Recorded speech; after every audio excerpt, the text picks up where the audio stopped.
I see it. I continued stirring the straw. That's a needle. I know. If there's no reason for the plastic to be in there, why is there a needle in there? For no good reason, said Rick. Georgia, try a little bit to the right. I glanced toward him. Why? Because that's where the hay is less crushed. If there's anything else to find, it's more likely to be intact if it's off to the right. Good call. I turned my attention to the right-hand side of the stall. The first 3 passes found nothing. I had already decided the 4th pass would be the last in that area when the Tynes pulled an intact syringe into view. Not just intact, loaded. The plunger hadn't been pushed all the way home, and a small amount of milky liquid was visible through the mud-smeared glass. The 3 of us stared at it. Finally, Shaun spoke. George? Yeah? I don't think you're a paranoid freak anymore. Good. I gingerly used the rake to pull the syringe closer.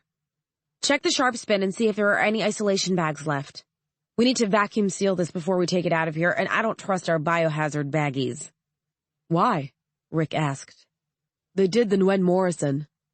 Because there's only one thing I can think of that someone would inject into a perfectly healthy animal that then turns around and becomes the index case for an outbreak, I said. Just looking at the syringe was making me feel nauseous. Shaun could have stepped on that. He could have put his foot down wrong and... New thought, Georgia. New thought. Syringes are watertight, Shaun said, as he turned to head for the sharp spin. Bleach wouldn't have been able to get inside. You mean? Unless I'm wrong, we're looking at enough Kellis Amberley to convert the entire population of Wisconsin. I smiled without a trace of humor. How's that for a front-page headline? Rebecca Ryman was murdered. The Kellis Amberley virus can survive indefinitely inside a suitable host, which is to say, inside a warm-blooded mammalian creature. No cure has been found, and while small units of blood can be purged of viral bodies, the virus cannot be removed from the body's soft tissues, bone marrow, spinal fluid, or brain. Thanks to the human ingenuity that created it, it is with us every day, from the moment of our conception until the day that we die. We'll have multiple infections of the original Kellis strain during our lifetimes. It manifests to fight invading rhinoviruses seeking to attack the body, and it acts to support the immune system. Some will also have minor flares of Marburg-Amberley, which wakes when there are cancerous growths to be destroyed. The synthesis of these wildly different viruses has not changed their original purposes, which is a good thing for us. If we're going to have to live with the fact that formerly dead people now rise up and attempt to devour the living, we may as well get a few perks out of the deal. We only have problems when the conjoined form of these viruses enters its active state. 10 microns of live Kellis Amberley are enough to begin an unstoppable viral cascade that inevitably results in the effective death of the original host. Once the virus is awake, you cease to be you in any meaningful sense. Instead, you're a living viral reservoir, a means of spreading the virus, which is always hungry and always waiting. The zombie is a creature with 2 goals: to feed the virus in itself and to spread that virus to others. An elephant can be infected with the same amount of Kellis Amberley as a human. 10 microns. Speaking literally, you could pack more viral microns than that onto the period of this sentence. The horse that started the infection that killed Rebecca Ryman was injected with an estimated 900 million microns of live Kellis Amberley. Now look me in the eye and tell me that wasn't terrorism. From Images May Disturb You, the blog of Georgia Mason, March 25th, 2040. This audiobook has been broken into multiple parts to make the download faster. You have reached the end of a part, but not the end of the complete audiobook. So please check your library for the next part of this audiobook. Audible hopes you have enjoyed this program. This is Audible. Hachette Audio presents Feed. Written by Mira Grant. Read by Paula Christensen and Jesse Bernstein. Chapter 15. It turns out that calling a United States senator from inside a quarantined biohazard zone to report that you found a live cat and a syringe containing what you suspect to be a small but terrifying amount of live Kellis amberley is a great way to get the full and immediate attention of both the Army and the Secret Service. I've always known radio and cellular transmissions out of quarantine zones were monitored, but I'd never seen the fact so clearly illustrated. The words, "intact syringe," were barely out of my mouth before we were surrounded by grim-faced men carrying large guns. "Keep filming," I hissed to Rick and Shaun. They answered with small nods, but were otherwise as frozen as I was, staring at the many, many guns around us. "Put the syringe and any weapons you may be carrying on the ground and raise your hands above your heads," boomed a dispassionate voice, distorted by the crackle of a loudspeaker. Shaun and I exchanged a look. We're journalists," called Shaun. "On Class A-15 licenses with the concealed carry allowance. We've been following Senator Ryman's campaign, so we're carrying a lot of weapons and we're sort of uncomfortable with this whole syringe thing. Do you really want to wait while we take off everything?" "God, I hope not," I muttered. "We'll be here all day." The nearest of the armed men, one of the ones in Army green rather than Secret Service black, tapped his right ear and said something under his breath. After a long pause, he nodded and called, in a much less intimidating voice than the one from the loudspeaker, "Just put down the syringe and any visible weapons. Raise your hands and don't make any threatening moves." "Much easier, thanks," said Shaun, flashing a grin. At first I couldn't figure out why he was wasting the energy to show off for the crowd, which was probably pretty high-strung and might be trigger-happy. Then I followed his line of sight and had to swallow a smile. Hello, fixed-point camera number 4. Hello, ratings like you wouldn't believe, especially with Shaun doing his best to keep it interesting. I stepped forward and placed the syringe on the ground. It was safe inside its reinforced plastic bubble, which was safe inside a second plastic bubble. A thin layer of bleach separated them. Anything that leaked out of that syringe would die before it hit the open air. Still moving with extreme care, I put my gun a few feet away, followed by my taser, the pepper spray I keep clipped to my shoulder bag. There are dangerous things out there other than the infected, and most of them hate getting stinging mist in their eyes, and the collapsible baton Shaun gave me for my last birthday. Holding up my hands to show that I didn't have anything else, I began to step back into the line. "The sunglasses too, ma'am?" said the soldier. "Oh, for crying... She's got retinal KA! You have our files from when we came in here. You should know that." Shaun's earlier grandstanding was gone, replaced by genuine irritation. "The sunglasses?" repeated the soldier. "It's all right, Shaun. He's just doing his job," I said, gritting my teeth and squeezing my eyes closed before tugging off my sunglasses and dropping them. Again, I moved to step back into the line. "Please open your eyes, ma'am," said the soldier.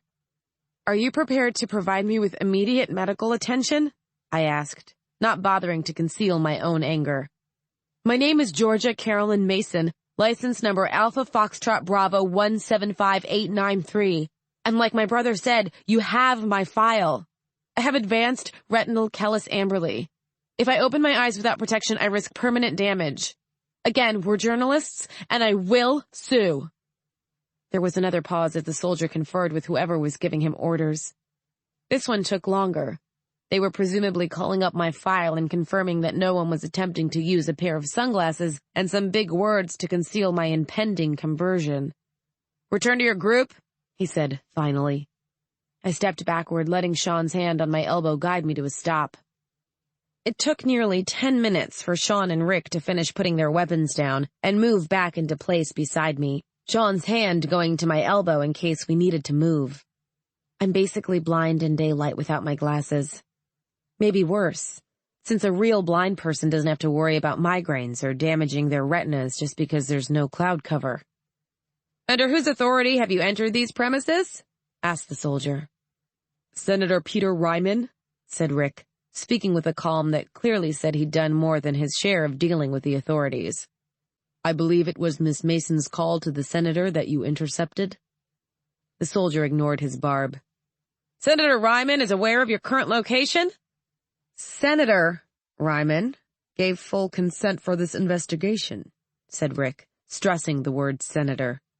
"I'm sure he'll be very interested in our findings." There was another pause as the soldier conferred. This one was interrupted by a crackle of static, and Senator Ryman's voice came over the loudspeaker saying, "Give me that thing. What are your people doing? That's my press corps, and you're acting like they're trespassers on my land. You don't see something wrong with that?" Another voice mumbled contrition outside the range of the speaker's microphone, and Senator Ryman boomed, "Damn right you didn't think. You folks all right? Georgia, have you gone mental, girl? Get your glasses back on. You think a blind reporter's gonna be much good at uncovering all my dirty little secrets?" "These nice men told me to take them off, sir," I called. "These nice men with all the guns," Shaun added. "Well, that was very neighborly of them, but now I'm asking you to put them back on. Georgia, you got a spare set?" "I do, but they're in my back pocket. I'm afraid I'll drop them." Never go out without a spare pair of sunglasses. Preferably 3. Of course, that anticipates contamination, not army-induced flash blinding. "Shaun, get your sister her glasses. She looks naked without them. It's creeping me out." "Yes, sir." Shaun let go of my elbow and reached into my pocket. A moment later, I felt him pressing a fresh pair of glasses into my palm. I let out a relieved sigh, snapped them open, and slid them on. The glare receded. I opened my eyes. The scene hadn't changed much. Shaun and Rick were still flanking me, the armed men were still surrounding us, and fixed-point camera number 4 was still transmitting the whole thing back to the van on a band so low that it would look like white noise to most receivers. Buffy stays on top of what's happening in the field of wireless technology for just that reason. The more she knows, the harder it is to jam our signals. I didn't know whether our higher band cameras were being blocked. Probably, considering the army. But our low band was going to be fine. "Are your eyes all right, Georgia?" asked the senator. Shaun was giving me a look that asked the same question in fewer words. "Absolutely, sir," I called. That wasn't entirely true. My migraine was reaching epic proportions and would probably be with me for days. Still, it was close enough for government work. "We need to talk when these nice men are done, if you have the time." "Of course." There was a tension in the senator's voice that belied his earlier friendliness. "I want to know everything." "So do we, sir," said Rick. "For one thing, we'd very much like to know what's in this syringe. Unfortunately, we lack the facilities to test its contents." "The item in question is now in the custody of the United States Army," said the first voice, reclaiming the loudspeaker from Senator Ryman. "What it does or does not contain is no longer your concern." I straightened. Shaun and Rick did the same. "Excuse me," Rick said, "but are you saying that potential proof that live Kellis Amberley was used to cause an outbreak on American soil, on the property of a candidate for President of the United States of America, is not the concern of the people? Of, to be specific, 3 fully licensed and accredited representatives of the American media who located that proof after being invited to perform an investigation that the armed forces had neglected to carry out?" The soldiers surrounding us stiffened, and their guns were suddenly at angles that implied that accidents can happen, even on friendly soil. The Secret Service men frowned but remained more relaxed. After all, the original investigation hadn't been under their control. "Son," said the original voice, "I don't believe you want to imply what you're implying." "What, that you're saying we don't get to know what we found, even when we have a worldwide audience that really, really wants to know?" Shaun asked, folding his arms and sliding into a hip-shot pose that seemed casual, if you didn't know him well enough to see how pissed off he was. "That doesn't scream freedom of the press to me." "It won't say freedom of the press to our readers, either," I said. "Miss, there are things called non-disclosure forms, and you'll find that I can have all 3 of you signing them before you take step 1 outside of this property." "Well," Sir, that might work if we hadn't been streaming our report live all along, I replied. If you don't believe me, hit our website and see for yourself. We have a live feed, a transcript, the works. There was a pause before the sound of muffled swearing drifted through the loudspeaker. Somebody looked online. I allowed myself to smile. If you wanted this kept secret, you shouldn't have left it for the journalists to find. And what I'd like to know, said Senator Ryman, in a voice that was suddenly colder than it had been before, is what gives you the authority to seize materials found on my property without giving full disclosure to me as the owner, especially if said materials may have been involved in the death of my daughter and her grandparents. All sealed hazard zones remain the property of the original owners, who must continue to pay taxes but will not benefit from any natural resources or profitable development of the land, said Rick. I gave him a sidelong look. Smiling serenely, he said, Secor versus the state of Massachusetts, 2024. That aside, covering up evidence is rarely smiled upon in this country, Senator Ryman said. Now I believe what you intended to tell these nice folks was that they were free to leave the zone as soon as they've passed their mandatory blood tests, and that you'll be contacting me and them with an analysis of the contents of that syringe, given as how they found it, and it was found on my property. Well, Senator Ryman cut him off. I hope you understand that arguing with a senator, especially one who intends to be president, if only so he can make you realize what an imbecilic move this was, is not the best way to further your career.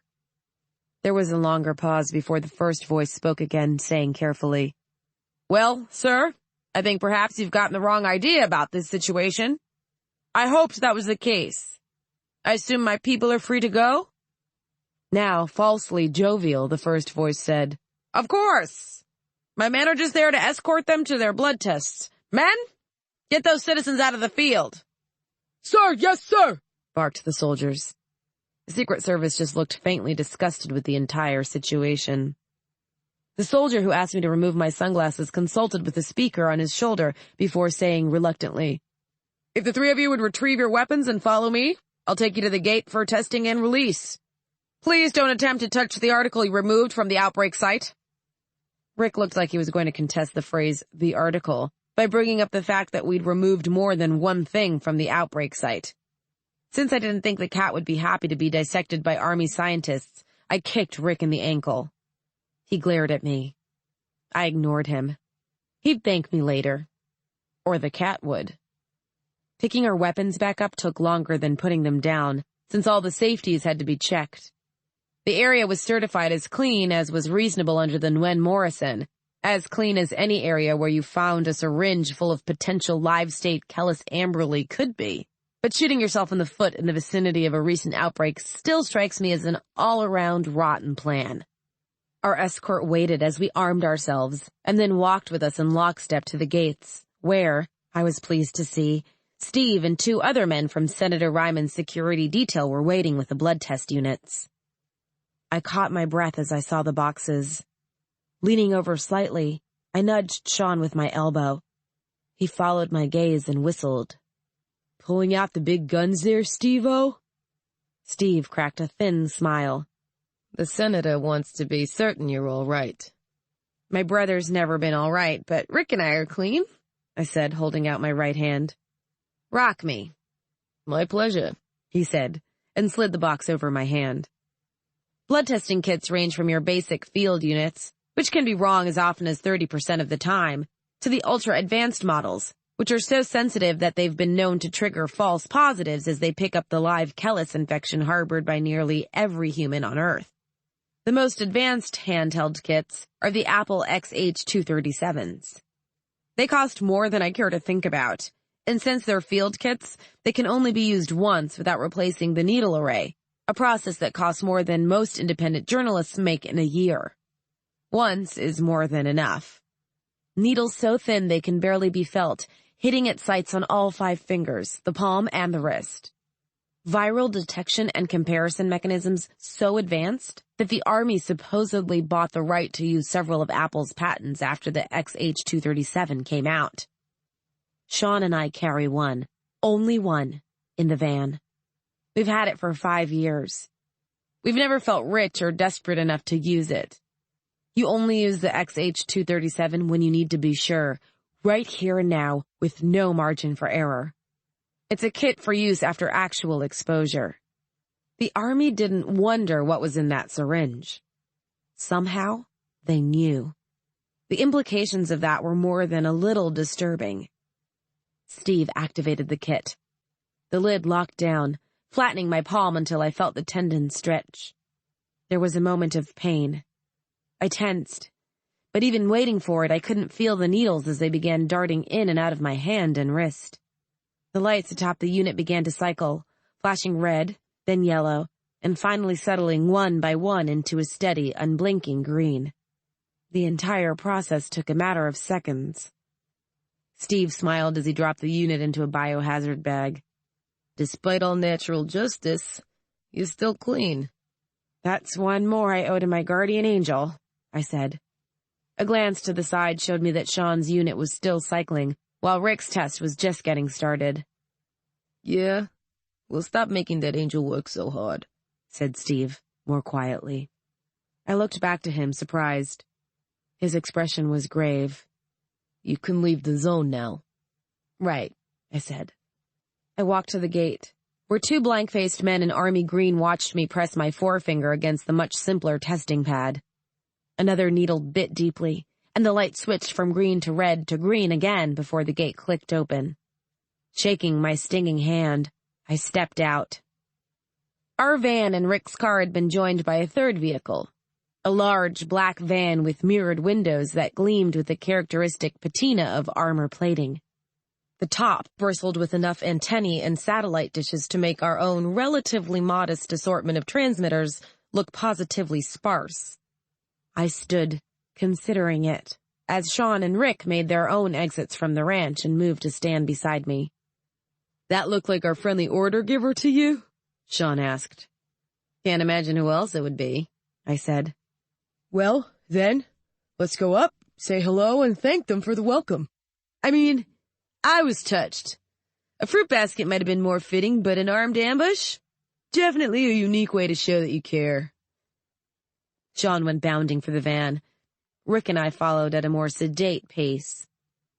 Shaun banged on the van door with the heel of his hand. When there was no reply, he balled his hand into a fist and resumed banging, louder. He was just starting to get a good rhythm going when the door was wrenched open by a red-faced general who glared at us with open malice. I don't think he's a music lover, I commented to Rick. He snorted. I don't know what you kids think you're doing, began the general. Pretty sure they were looking for me, said Senator Ryman, stepping up behind him. The general cut off, shifting the force of his glare to the senator. Ignoring him, Senator Ryman moved around him and out of the van and clasped Shaun's hand. Shaun, good to see you're all right. I was a bit concerned when I heard that transmission had been intercepted. We got lucky, Shaun said with a grin. Thanks for getting us through the red tape. My pleasure. Senator Ryman looked back at the glowering general. General Bridges, thank you for your concern for the well-being of my press pool. I'll be speaking to your superiors about this operation, and I'll make sure they know your part in it. The general paled. Still grinning, Shaun waggled his fingers at him. Nice to meet you, sir. Have a nice day. Turning back to Rick and me, he slung his arms around our shoulders. So, my beloved partners in doing really stupid shit for the edification of the masses? Would you say I brought us another 3% today? Nah, that's too conservative. For I am a god among men and a poker into unpokable places. Make that 5%. Truly, you should all worship me in the brightness of my glory. I turned my head enough to glance at the senator. He was still forcing himself to smile, but the expression wasn't reflected in his eyes. That was the face of a man under considerable strain. Maybe later, I said. Senator Ryman, did you drive out here? Steve was listening to your report, the senator said. When he heard you'd found something, he called me, and we came out here immediately." "Thank you for that, sir," said Rick. "If you hadn't, we might have had a few issues to contend with." "Permanent blindness," said Shaun, looking at me. "An all-expenses-paid stay at a government biohazard holding facility," I countered. "Sir, did you want us to follow you back to the house and give you the details on what we found?" "Actually, Georgia, thank you, but no. Right now, I'd like the three of you to return to your hotel and do whatever it is you need to do. Go do your jobs." There was something broken in his expression. I'd thought he looked old at the funeral, but I was wrong. He looked old now. "I'll call you in the morning after I've had time to explain to my wife that our daughter's death wasn't an accident, and to get very, very drunk." "I understand," I said. Looking to Rick, I said, "Meet us at the hotel." He nodded and turned to head for his car. I didn't want him to ride with us and leave it here. We'd just annoyed the army. A little accidental vandalism wasn't outside the realm of possibility. "You'll call if you need anything, sir?" "You can count on it." The senator's voice was mirthless. So was his expression as he walked over to his government-issue SUV. Steve was already standing next to the passenger side door, holding it open. I couldn't see any other security guards, but I knew they were there. They wouldn't be taking any chances with a presidential candidate this close to a recent hazard zone, especially not after the things we'd just learned. I watched the senator climb into the car. Steve shut the door behind him, nodded toward us, and got into the driver's side, pulling out. Rick's little armored VW followed a few minutes later, rumbling down the road toward civilization. Shaun put his hand on my shoulder. "George, be okay to get going before the jerks in power come up with a reason to detain us? Other than the cat. Rick took the cat with him, so if there's going to be detention, it'll just be him. Beating erasers, getting electrodes strapped to sensitive parts of his body." "Huh?" I twisted around to look at him. "Right.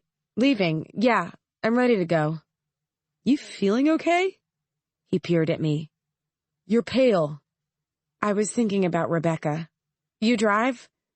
My head hurts too much for it to be safe. Now Shaun was really starting to look concerned. I don't like to let him drive when I'm a passenger. His idea of traffic safety is going too fast for the cops to catch up. "You sure?" I tossed him the keys. Usually, I don't like to be in the car when he's behind the wheel, but usually, I don't have a bunch of dead people, a distraught presidential candidate, and a splitting headache to contend with. "Drive."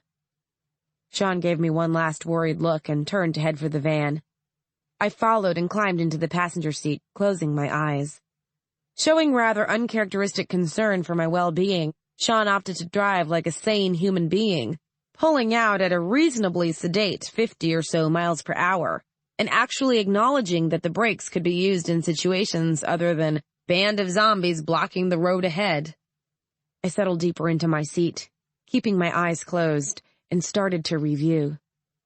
When I said that the facts on the outbreak at the ranch didn't add up, I'd been half expecting to find some sign of human neglect, or possibly of an intruder who kicked off the whole mess and managed to get overlooked in the carnage, leaving it to be blamed on the horses. Some small thing that was nonetheless enough to trigger my sense of something isn't right here. In short, a blip. A little bit of nothing that didn't change anything. Rebecca Ryman was murdered. This changed everything. We'd known for weeks that Tracy's death, and thus probably the entire Eakley outbreak, although there wasn't anything conclusive that could be used to prove it, wasn't an accident. But we'd had no real proof that it was anything more than some lunatic taking advantage of an opportunity to cause a little chaos. Now, the chances of 2 random acts of malicious sabotage happening to the same group of people were small to nil. They just got smaller when you stopped to consider that the man who connected both incidents was one of the current frontrunners for the office of President of the United States of America. This was big.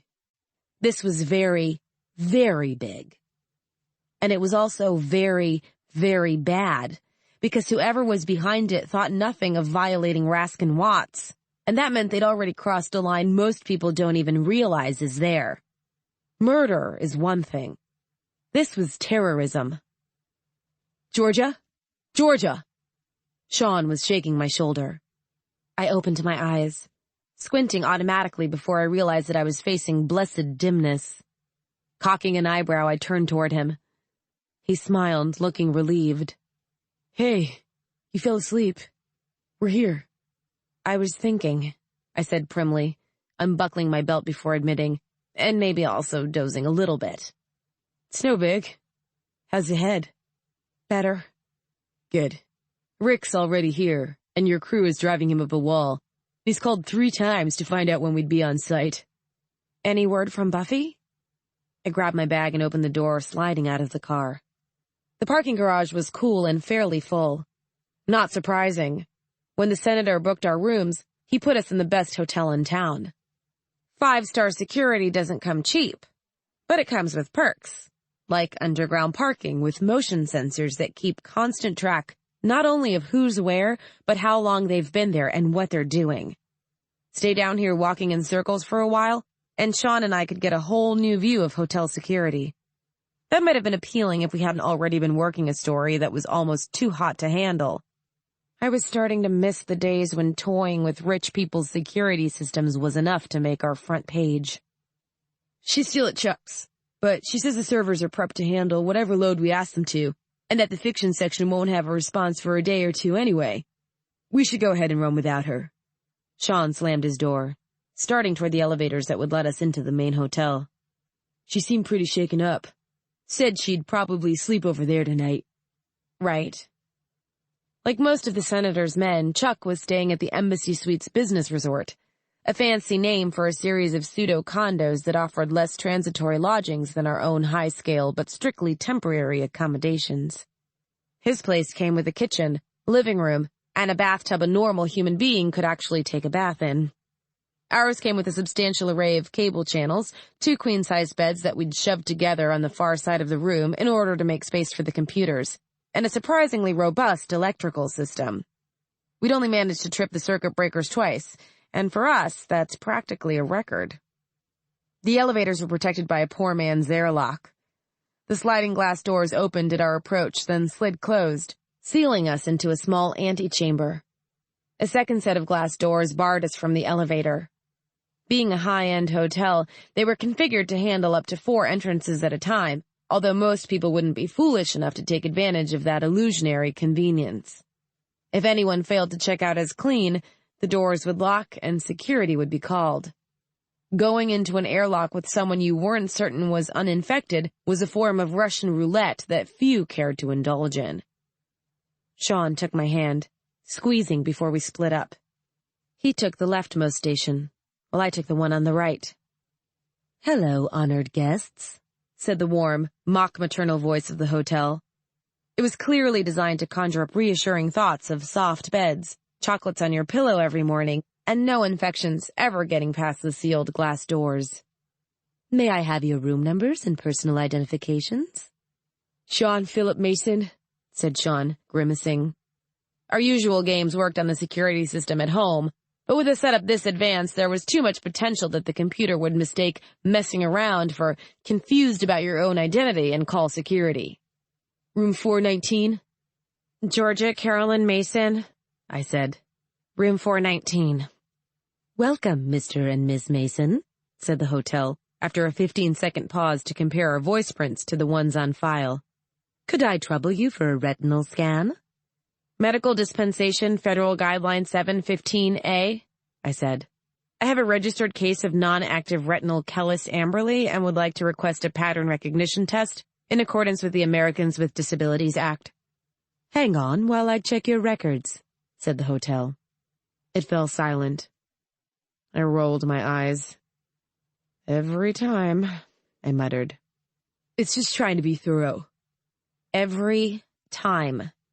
It only takes the system a few seconds to find your file. How many times have we gone through this garage now? Maybe they figure that if you were infected, you'd forget that stupid federal guideline. I'd like to forget your stupid... The speaker clicked back on.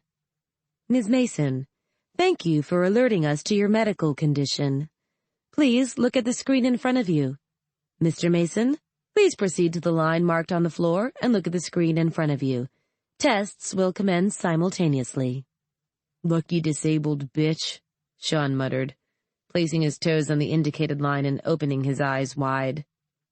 My screen flickered, resetting from scanning to text mode, and displayed a block of text. I cleared my throat and read, distinctly I remember it was in the bleak December, and each separate dying ember wrought its ghost upon the floor. Eagerly I wished the morrow, vainly I had sought to borrow from my book's surcease of sorrow. Please hold, said the hotel. The black plastic doors on 2 of the test panels slid upward, revealing the metal testing panels. Mr. and Ms. Mason, please place your hands on the diagnostic panels. Don't you love how it doesn't tell us whether we've passed or not? Said Shaun, putting his hand flat on the first panel. They could be calling security right now and just stalling us until they get here. Gee, thanks, Mr. Optimism, I said. I pressed my hand to the second panel, feeling the brief sting of a needle against the base of my palm. Got any other cheery thoughts? Well, if Rick's frantic, Mihir may have experienced spontaneous human combustion by now. I hope somebody's got it on film. Mr. and Ms. Mason, welcome to the Parish Weston Suites. We hope you enjoy your stay. Please let us know if there's anything we can do to make you more comfortable. The hotel finished delivering its sugar-soaked greeting as the doors between us and the elevator slid open, allowing us to proceed. They closed as soon as we were through, locking us out of the airlock. Thank you for choosing the Weston family of hotels. Same to you, I said, and hit the call button. The science of moving people from point to point has improved over the past 20 years, since the infected have done a lot to discourage the once natural human desire to linger alone in dark, poorly defended places. The Weston had 9 elevators sharing a series of corridors and conduits. They were controlled by a central computer that spent the day dispatching them along the most efficient, collision-free routes. It took less than 5 seconds for the elevator doors to open. It promptly skidded sideways 20 yards once we were inside, beginning the rapid ascent to the elevator access closest to our hotel rooms. Priorities? Asked Shaun as the elevator shot upward. Clear the message boards, perform a general status check-in, and debrief, I said. I'll get my crew online if I have to haul them out of their beds. You get yours. What about the fictionals? Rick can handle them. If Buffy wanted to skip out on what might be the most important scoop the 2 more realistic sections of the site ever had, that was her prerogative. But she'd have to cope with us rousing her junior bloggers. Her department didn't get to hang up the blackout curtains just because she wanted to get laid. Shaun grinned. Can I tell him? The elevator slowed as it approached our floor, dumping inertia at such a rate that you'd never guess it had just been traveling in excess of 20 miles per hour. The doors slid open with a ding. If it'll make you happy, by all means, tell him. Make sure he knows Magdalene is his to abuse. That should help things a bit. I approached our room, pressing my thumb against the access panel. It flashed green, acknowledging my right to enter. Shaun opened the door and shoved past me, leaving me standing in the hall. I sighed. After you. Don't mind if I do, he called back. Rolling my eyes, I followed him. When the senator booked our rooms, he gave us a pair of adjoining suites, assuming Buffy and I would take one room while Shaun and Rick took the other. It didn't work out that way. Buffy refuses to sleep without a nightlight, which I can't tolerate for obvious reasons. Shaun tends to respond violently to unexpected noises in the night. So Rick and Buffy wound up in one room, while Shaun and I were in the other with all the computers turning it into our temporary headquarters. Rick was at a terminal when we came in. The cat he'd saved was curled up in his lap, purring. I'd be purring too if I'd just eaten the better part of a tuna fish sandwich from room service. Lucky cat, I commented. Oh, thank God, said Rick, looking up. Everyone wants to know what we're doing next. The raw footage has been downloaded so many times I thought we were going to blow up one of the servers. Mihir won't stop pinging me and the message boards are... I interrupted him with a wave of my hand. What are the numbers like, Rick? He recovered quickly, glancing to the top of his screen. Up 7% in all markets. Shaun whistled. Wow. We should uncover terrorist conspiracies more often. We haven't uncovered it yet. We've just found out that it existed, I said, and sat down at my own terminal. Hit your boards and start pinging your people. We're doing the debrief in 30, and then we start to edit and recap for the evening reports. On it. Shaun grabbed a chair and looked to Rick, adding carelessly, You get to ping the fictionals. Buffy isn't coming. Oh, great, said Rick, wrinkling his nose. He was already pulling up his IM list as he asked, Why do I get the honor? Because you kept the cat, I said. Kick Magdalene. She'll help you. Hush now. Mommy's working. He snorted but turned back to his computer. Shaun and I did the same. It took 30 minutes to beat the message boards into something that looked less like a combination of a forest fire and a conspiracy theorist convention. No one had quite reached the point of linking the outbreak at the Ryman family ranch with the initial release of the Kellis cure and the death of JFK, but they'd have gotten there before much longer. As I'd expected, everyone in my department was already up, online, and doing their best to moderate the mess. And from the crossover threads, it looked like the same was mostly true for the Irwins and the fictionals. Behold the power of the truth. When people see its shadow on the wall, they don't want to take the time to look away. My boards are clear, Shaun called. Ready when you are. Same, Rick said. The chat relay is humming nicely and the volunteer mods have things under control. Excellent. Since the volunteers weren't technically employees of After the End Times, they didn't need to be included in the debriefing. I pulled up the employee chat and typed, Log on now. Turn on your conference functions, boys. We're about to see the swarm. Logged on. Logged on. Logging on now. Room 11, maximum security. Our conferencing system is half the standard Microsoft Windows Virtue Party setup, allowing people to share real-time socialization through webcams and a common server, and half Buffy's own home brew. All 11 of our channels have varying degrees of security, from the base 3, which clever readers can break into with relative ease, to 11, which has never been successfully violated. Not even by the people we've paid to try. Windows began spawning on my screen, each containing the small pixelated face of one of our bloggers. Shaun, Rick, and I appeared first, followed almost immediately by Mahir, who looked like he hadn't slept in several days, Alric, and Susie, the girl I'd hired to replace Bex after she jumped ship to the Irwins. Bex herself appeared a moment later, along with a trio of Irwins I only vaguely recognized. 5 more faces followed them as the fictionals logged in. 3 of them were sharing one screen, proving that Magdalene was hosting another of her infamous grindhouse parties. When all was said and done, we were only missing Dave, one of Shaun's Irwins, who was on a field trip in the wilds of Alaska and probably couldn't get to a conferencing setup, and Buffy. I looked from face to face, studying their expressions while the initial quiet still held. They looked worried, confused, curious, even excited, but none of them looked like they had anything to hide. This was our team. This was what we had to work with, and we had a conspiracy to break. All right, everyone, I said. This afternoon, we led an expedition onto the Ryman family ranch. You've seen the footage by now. If you haven't, please log out, watch it, and come back.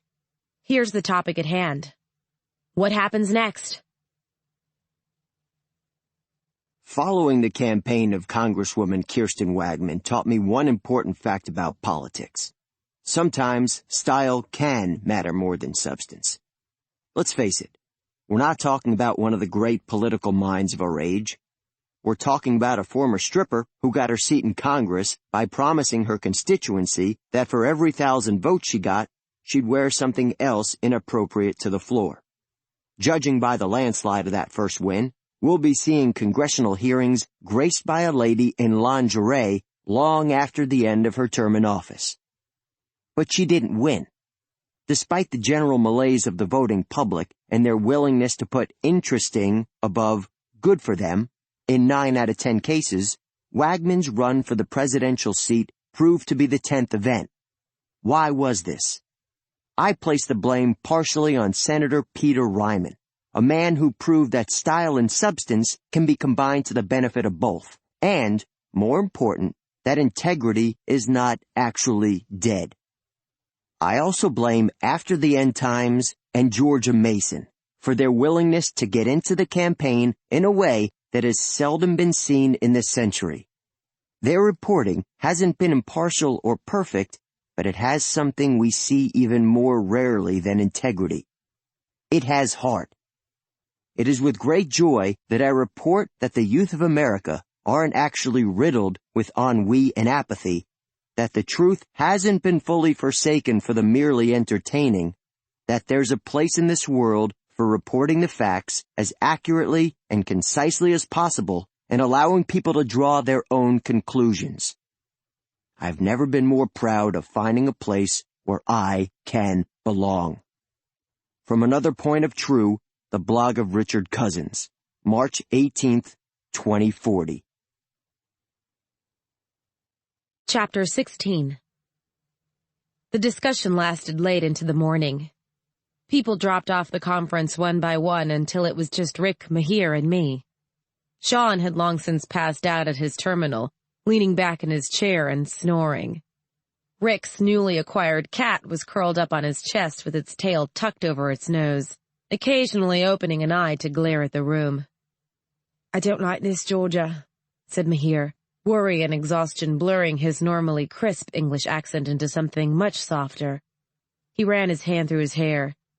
He'd been doing that for hours, and it was sticking up in all directions. "The situation is starting to sound like it isn't exactly safe. You're on the other side of the planet, Mahir. I don't think you're going to get hurt. It's not my safety I'm concerned with here. Are you sure you want to continue to pursue the situation? I'd rather not be reporting your obituary." He sounded so anxious that I couldn't be angry with him.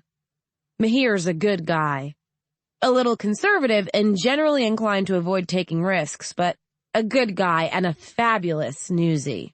If he couldn't understand why we were pursuing things, I just needed to make them clearer. "Everyone who died at the ranch was murdered," I said. His image winced.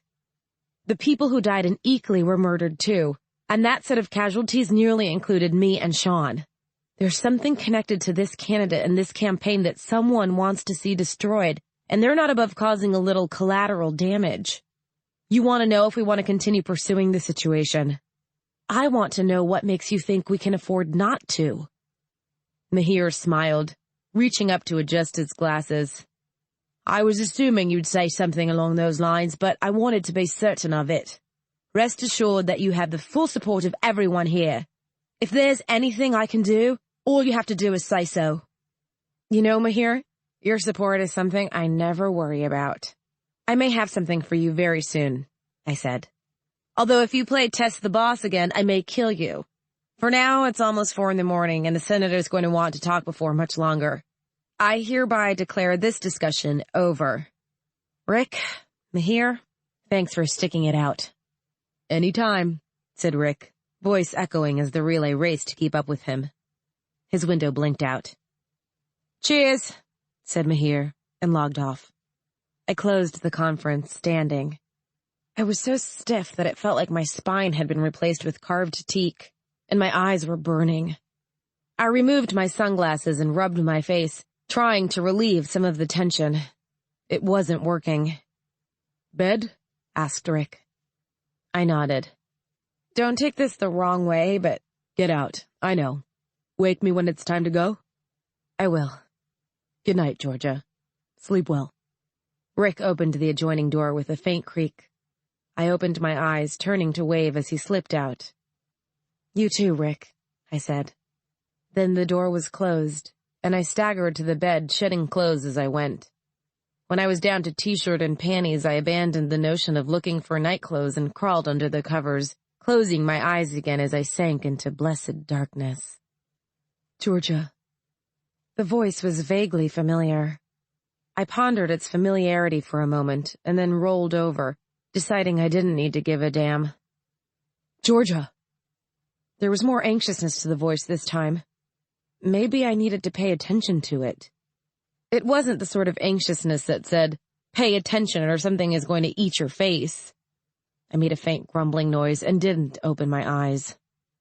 George, if you don't wake up right now, I'm going to pour ice water over your head. This statement was made in an entirely matter-of-fact manner. It wasn't a threat, merely a comment. You won't like that. I won't care.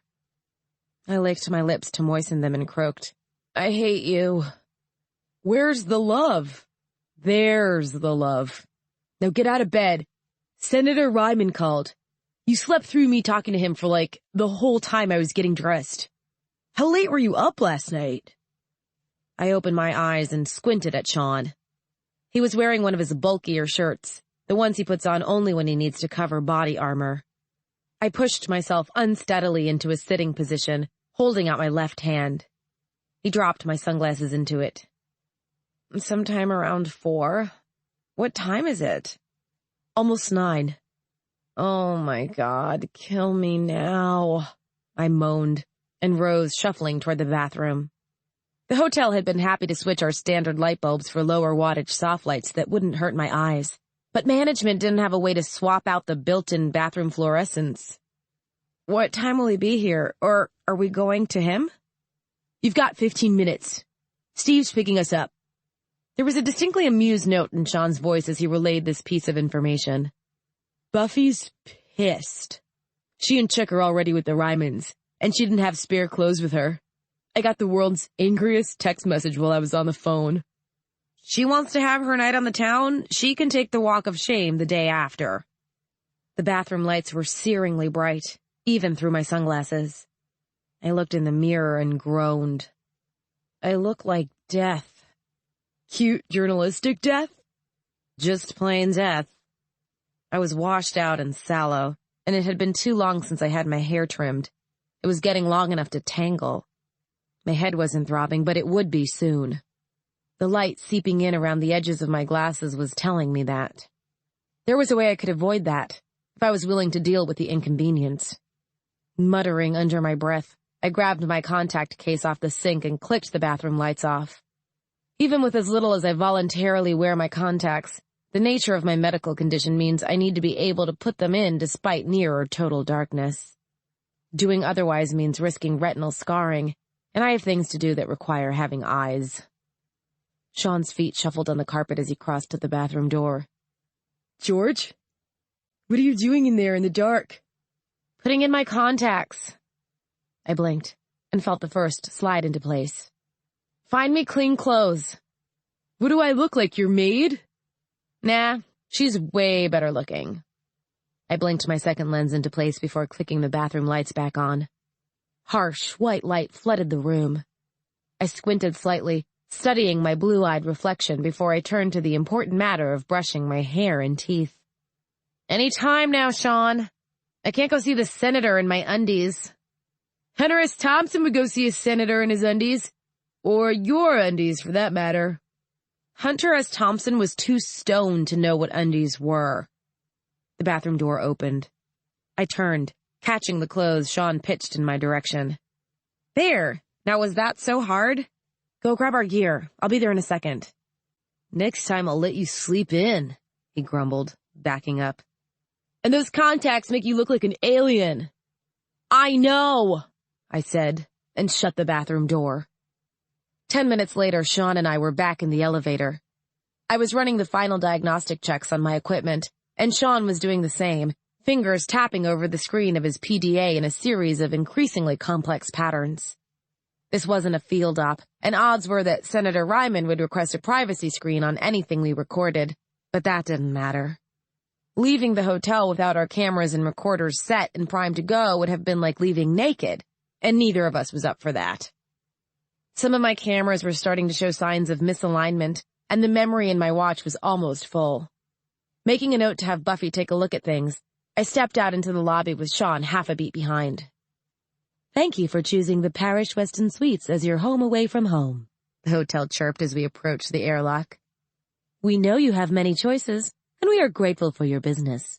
Please place your right hand. That's enough, I said, slamming my palm down on the test panel as soon as it finished opening. Getting out of the hotel requires nothing but a clean blood test.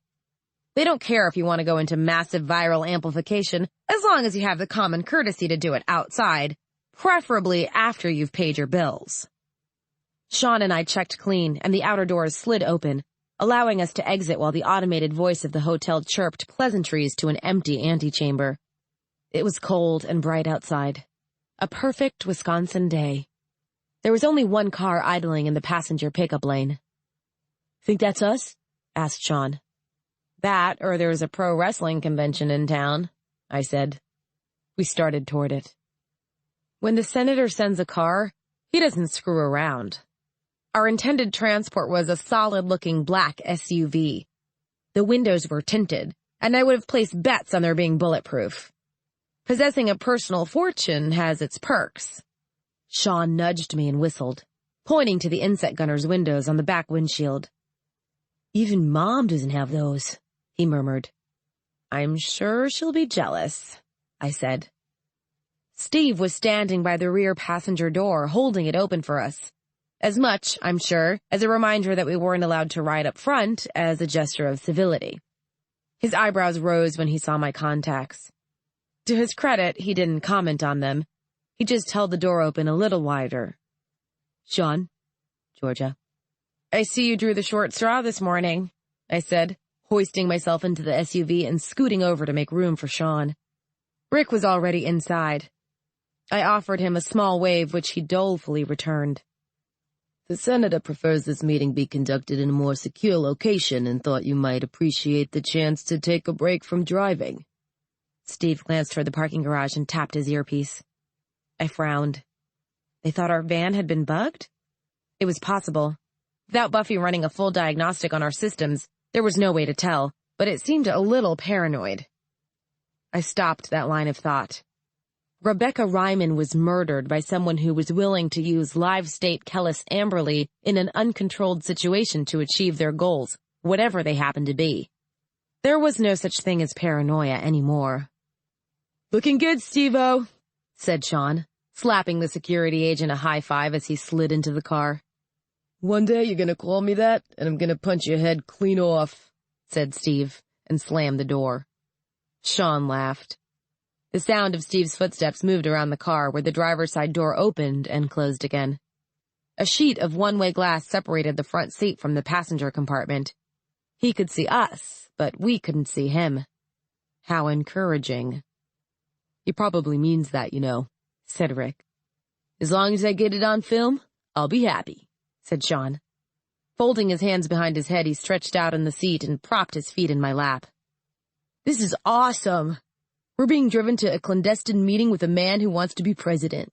Anybody else feel like James Bond right now?" "Too female," I said. "Too aware of the fact that I'm not immortal," said Rick. "You realize you're both wimps, right?" scolded Shaun. "Yes, but we're wimps with a life expectancy, and I have to respect that," I replied. "I'll trade my life expectancy for a cup of coffee in a nice dark room," said Rick. I craned my head to look at him. He was rubbing his eyes. He looked groggy, and I wasn't entirely sure he'd changed his shirt. "Didn't sleep well?" "Cat kept me up all night," he said. Dropping his hands from his face, he did a classic double take, eyes going wide. "Georgia? What's wrong with your eyes?" "Contacts," I said. "They irritate the shit out of my eyes. But at least this way, I can't have some hopped-up asshole with a megaphone take my sunglasses away." He tilted his head, studying me. "That really upset you, didn't it?" "What? You mean the part where the nice guys with the big guns demonstrated over a live feed that I can be incapacitated by taking my glasses away? That didn't bother me a bit." I shoved Shaun's feet off my lap. "Sit up, this isn't a cruise." "Behold the bitchiness of George when she hasn't had her beauty sleep," said Shaun, pushing himself upright. Twisting around to face Rick, he said, "So, Ricky boy, you seen your ratings? Because I have some ideas to spice things up. Let's start with nudity." And he was off and running, offering a plethora of insane suggestions as my overwhelmed fellow newsie looked on in dismay. Grateful for the save, I pulled out my PDA and started scrolling through the headlines. There had been another outbreak in San Diego. That city hasn't had a break since the Rising, when bad timing and worse luck caused amplification to occur during the annual International Comic Convention, an event that drew over 120,000 attendees. The results were less than pleasant. In other news, Congresswoman Wagman had been asked to leave the floor for showing up in an outfit more suitable for a Vegas showgirl. Another nutcase in Hong Kong was claiming that Kellis Amberley had been engineered specifically to undermine those religions that depended on ancestor worship. In other words, a pretty quiet day, if you cut out the headlines that directly referenced or connected back to our expedition to the Ryman family ranch. At a rough glance, I estimated that 60 to 70% of the news sites were carrying us as their top story.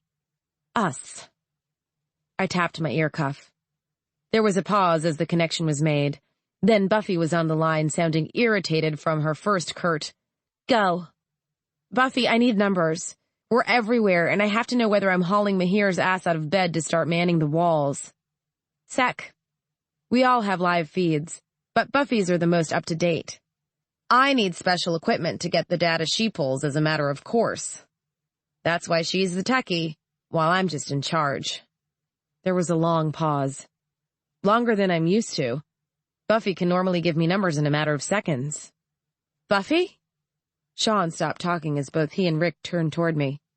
I held up my hand, signaling for quiet. "Are you still there?" "I'm here. I think I'm here anyway." She sounded a little bit scared. "Georgia? We're number 1, Georgia. We have more current hits, references, linkbacks, and quotations than any other news site on the planet." My entire body seemed to go numb. I licked my lips. "Say that again." "Number 1, Georgia." "You're sure?" "I'm positive." There was a pause before she said plaintively, "What do we do now?" "What do we do now? What do we do now?" "Wake them up, Buffy. Call your people and wake them up." "Senator Ryman." "We're on our way. Ignore him. Get your people on the phone and get them on the damn site." I hit my ear cuff to kill the connection and twisted to face the others. "Shaun, start dialing. I want your entire team updating 10 minutes ago, and that means Dave, too. They have phones in Alaska. Rick, check your inbox. Start clearing out any merchandise queries that got routed to you by mistake." "George, what?" "We have the ratings, Shaun. We have the top slot." I nodded at his stunned expression. "Yeah. Now get them on the phone." The rest of the ride was a blur of telephone calls, text messages, emails, and rousing person after person out of their well-earned rest in order to throw them back into the fray. Most of my crew was too disoriented by lack of sleep to argue when I ordered them out of bed and to their terminals, where the freshly updated site message that appeared as each of them logged in read, "Number 1 news site in the world," in flashing red letters. If that wasn't enough to jolt them into consciousness, they were probably already dead. Mahir put it best. When I called him, he responded first with stunned silence, then by swearing a blue streak and hanging up on me so he could get to his computer. I love a man who keeps his priorities straight. All 3 of us were so engrossed in work that we missed the rest of the drive to the senator's secure location. I was in the process of giving Alric and Susie their marching orders when the car doors opened, filling the back seat with light and nearly spilling Shaun, whose feet were braced against the left-hand passenger window, into the parking lot. "We're here," said Steve. The 3 of us continued frantically typing on our various handheld PDAs and output screens. Rick was managing to type on his palm and his phone at the same time, using his thumbs for data entry. Steve frowned. Guys, we're here. The senator is waiting." "Sack," I said, freeing one hand long enough to hold it up to him in the universal stop gesture. While he gaped at me, I finished tapping out the instructions Alric and Susie would need to keep their portions of the site functional until I could get back online. I wasn't confident they'd survive the day, but Mahir would back them up as much as he could, and he had most of the same administrative permissions as Shaun and I. It would have to do. I lowered my PDA. "All right, where do we go?" "You sure you don't need a few more minutes to check your email or anything?" I glanced to Shaun. "I think he's making fun of us." "I think you're right," Shaun said, and slid out of the car, offering me his hands. "Ignore the Philistine and get out here. We have government officials to annoy." We were parked in a covered garage less than a quarter the size of the one at the hotel. The lights were bright enough that I hadn't even noticed the transition from real to artificial illumination. I used Shaun's hands for balance as I stepped out of the car, sliding my PDA into the carrier on my belt before turning to help Rick down. He glanced to me and I nodded. That was his cue. Rick goggled, sparing Shaun and me the trouble of playing hick before asking, "Where are we?" "The senator considers it wise to keep a second local residence for meetings of a sensitive nature," said Steve. I gave him a sharp look. "Or meetings with people who don't feel comfortable being around the horses?" "I'm sure I wouldn't be qualified to speak to that, Miss Mason." That meant yes. Fine. Where do we go? "This way, please." He led us to a steel-reinforced door where I was surprised to see a lack of the customary blood testing units. There also wasn't a doorknob. Shaun and I exchanged a glance as Steve tapped his earpiece, saying, "Base, we're at the west door. Release." Something clicked, and a light above the door frame flashed green. The door slid open. There was a soft outrush of air as the hall on the other side was revealed. It was a positive pressure zone, designed to force air out rather than allowing it to flow in and cause a contamination risk. No wonder they don't need blood tests. I followed Steve into the hall with Shaun and Rick close behind me. The hallway door slid shut behind us. The lights in the hall were bright enough to hurt my eyes even through my contacts. I squinted, stepping closer to Shaun and letting the blurry motion of his silhouette guide me toward the door at the far end, where 2 more guards waited, each holding a large plastic tray. "The senator would prefer this meeting not be broadcast or recorded," Steve said. "If you would please place all non-essential equipment here, it will be returned to you at the end of the meeting." "You have got to be kidding," said Shaun. "I don't think he is," I said, turning toward Steve. "You want us to walk in there naked?" "We can put up an EMP privacy screen if you don't think we can trust you to leave your toys behind," said Steve. His tone was mild, but the tightness around his eyes said he knew exactly how much she was asking, and he wasn't happy about it. "The choice is yours." An EMP privacy screen sufficient to secure an area would fry half of our more sensitive recording devices and could do serious damage to the rest. Replacing that much gear would kill our operating budget for months, if not the rest of the year. Grumbling, all 3 of us began stripping off our equipment, and in my case, jewelry, and dumping it into the trays. The guard stood there impassively, waiting for us to finish. Dropping my ear cuff into my hand, I looked to Steve. "So, do we have to be totally radio silent, or are we allowed to keep our phones?" "You can keep any private data recorders that will be used solely for the purposes of taking personal notes, and any telecommunications devices that can be deactivated for the duration of the meeting." Swell. I dropped my ear cuff into the tray and slipped my PDA back onto my belt. I felt strangely exposed without my small army of microphones, cameras, and data storage devices, as if the world held a lot more dangers than it had a few minutes before. "How's Buffy taking this?" Steve smirked. "They said they wouldn't cut her off until we got here." "So you're telling me your men are in there right now trying to take Buffy's equipment away?" Shaun said, and looked toward the closed door with a sort of wary fascination. "Maybe we should stay out here. It's a lot safer." "Unfortunately, Senator Ryman and Governor Tate are waiting for you." Steve nodded to the guards. The one on the left leaned over and took the tray from the one on the right, who opened the door. There was another inrush of air as the hallway's positive pressure zone met the house beyond. "If you don't mind." "Tate's here?" My eyes narrowed. "What do you mean Tate's here?" Steve walked through the open door without answering me. Eyes still narrowed, I shook my head and followed, with Rick and Shaun close behind me. Once the last of us was through the door, the guards closed it, remaining outside in the garage. "What?" muttered Shaun. "No blood test?" "Guess they figure there's no point," said Rick. I kept my mouth shut, busying myself with studying the house. The decor was simple but refined, all clean, sleek lines and well-lit corners. Overhead lighting provided a steady level of illumination, with no visible dimmer switches or controls. It was either light or darkness, with nothing in between. It was less glaring than the hallway lights, but I still grimaced. The lights answered one question, This was nothing but a show home, intended for meetings and parties, but never for living in. Emily, with her retinal KA, couldn't possibly have lived here. There were no windows. We walked through the house to the dining room, where a brisk-looking security guard in a black suit was finishing the process of taking Buffy's equipment away. If looks could kill, the way she was glaring would have left us with an outbreak on our hands. "We about done here, Paul?" asked Steve. The guard, Paul, shot him a harried look and nodded. "Miss Maisonier has been quite cooperative."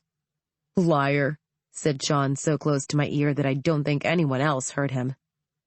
"Buffy," I said, swallowing my smile.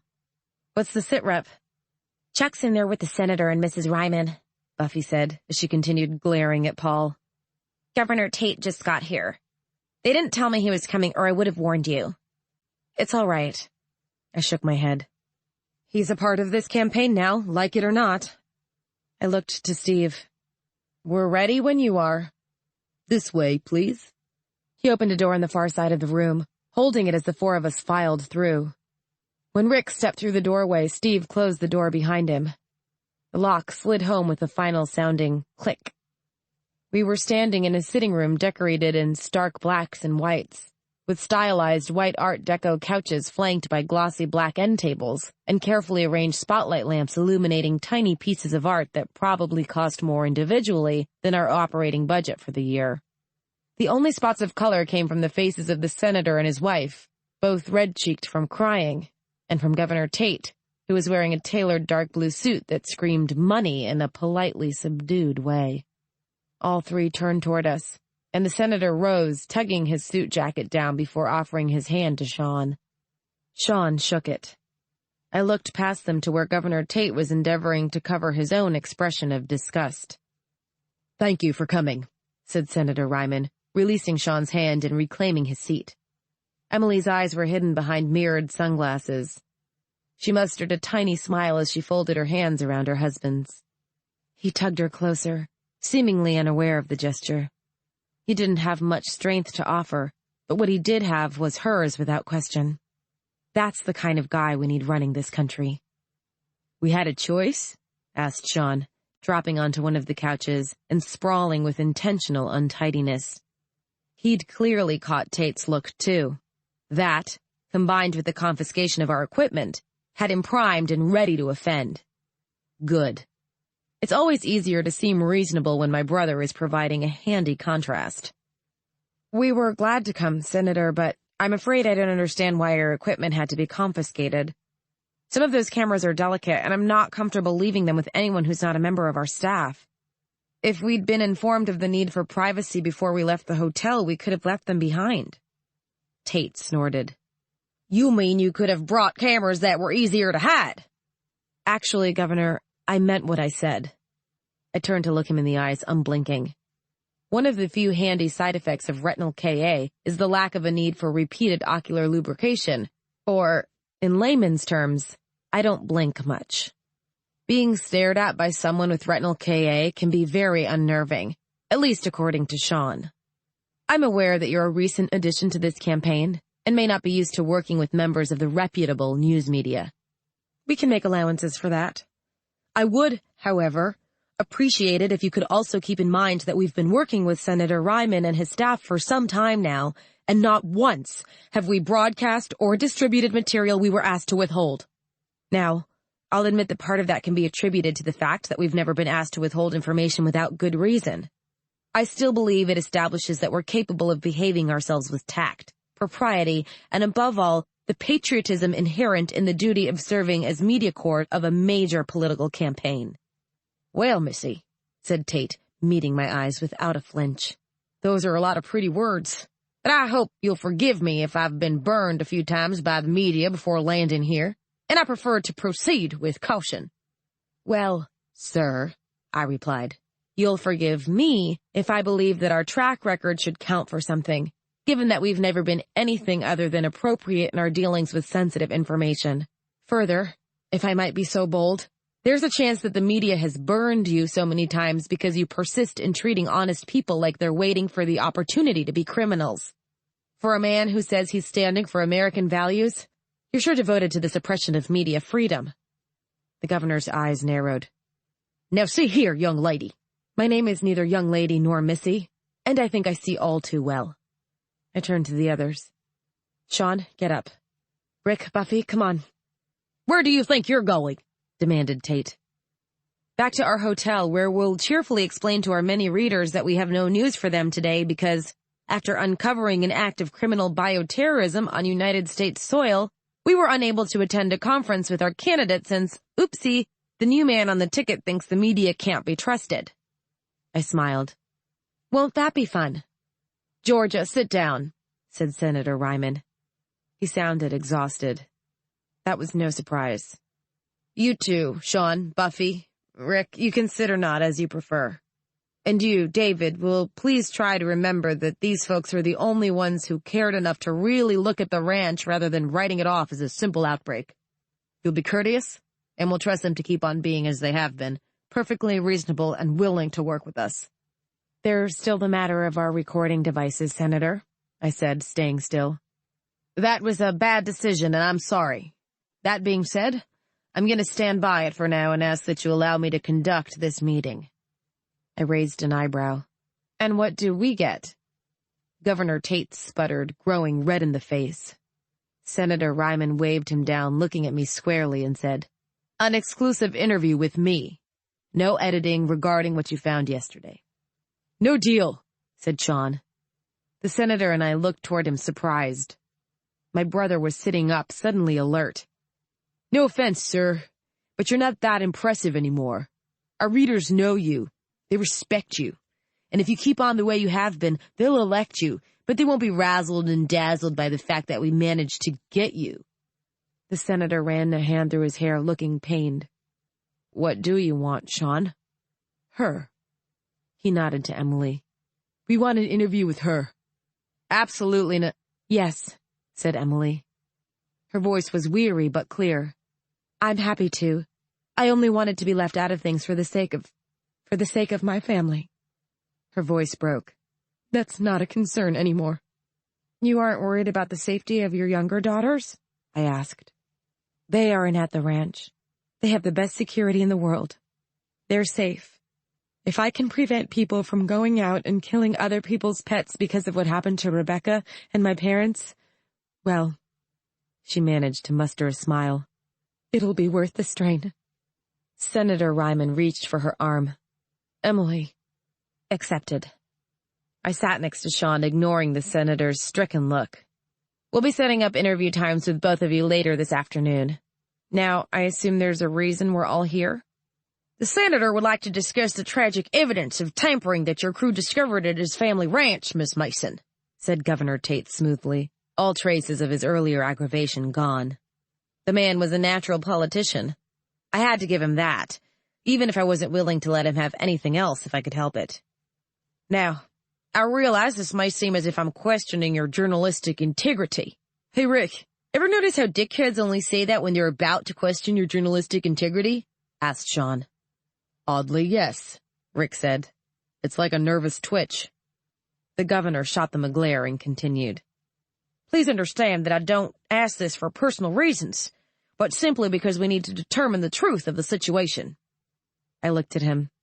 You're wondering if, somehow to drive up our ratings, we smuggled evidence of terrorist activity through the checkpoints and managed to plant it while our own cameras were broadcasting over a live feed to an audience that can be conservatively estimated, judging by yesterday's ratings, as being somewhere in the millions.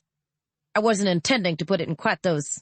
I held up my hand to cut him off, turning to face Senator Ryman. Senator, you know I'll ask this again when I'm permitted to film the exchange. But in the interest of killing this line of questioning here and now, I'm going to sacrifice spontaneity in favor of clarity. Have the lab results come back on the syringe? Yes, Georgia, they have, said the senator, jaw set in a hard line. Can you tell us what those results were? I don't see how that's relevant to the original question, said Tate. Senator, I said, the contents of the syringe were determined to be a suspension of 95% live state virus, common designation Kellis amberley, or Ka, isolated in iodized saline solution. the senator said. We're waiting on additional information. Like the viral substrain? I asked. Right.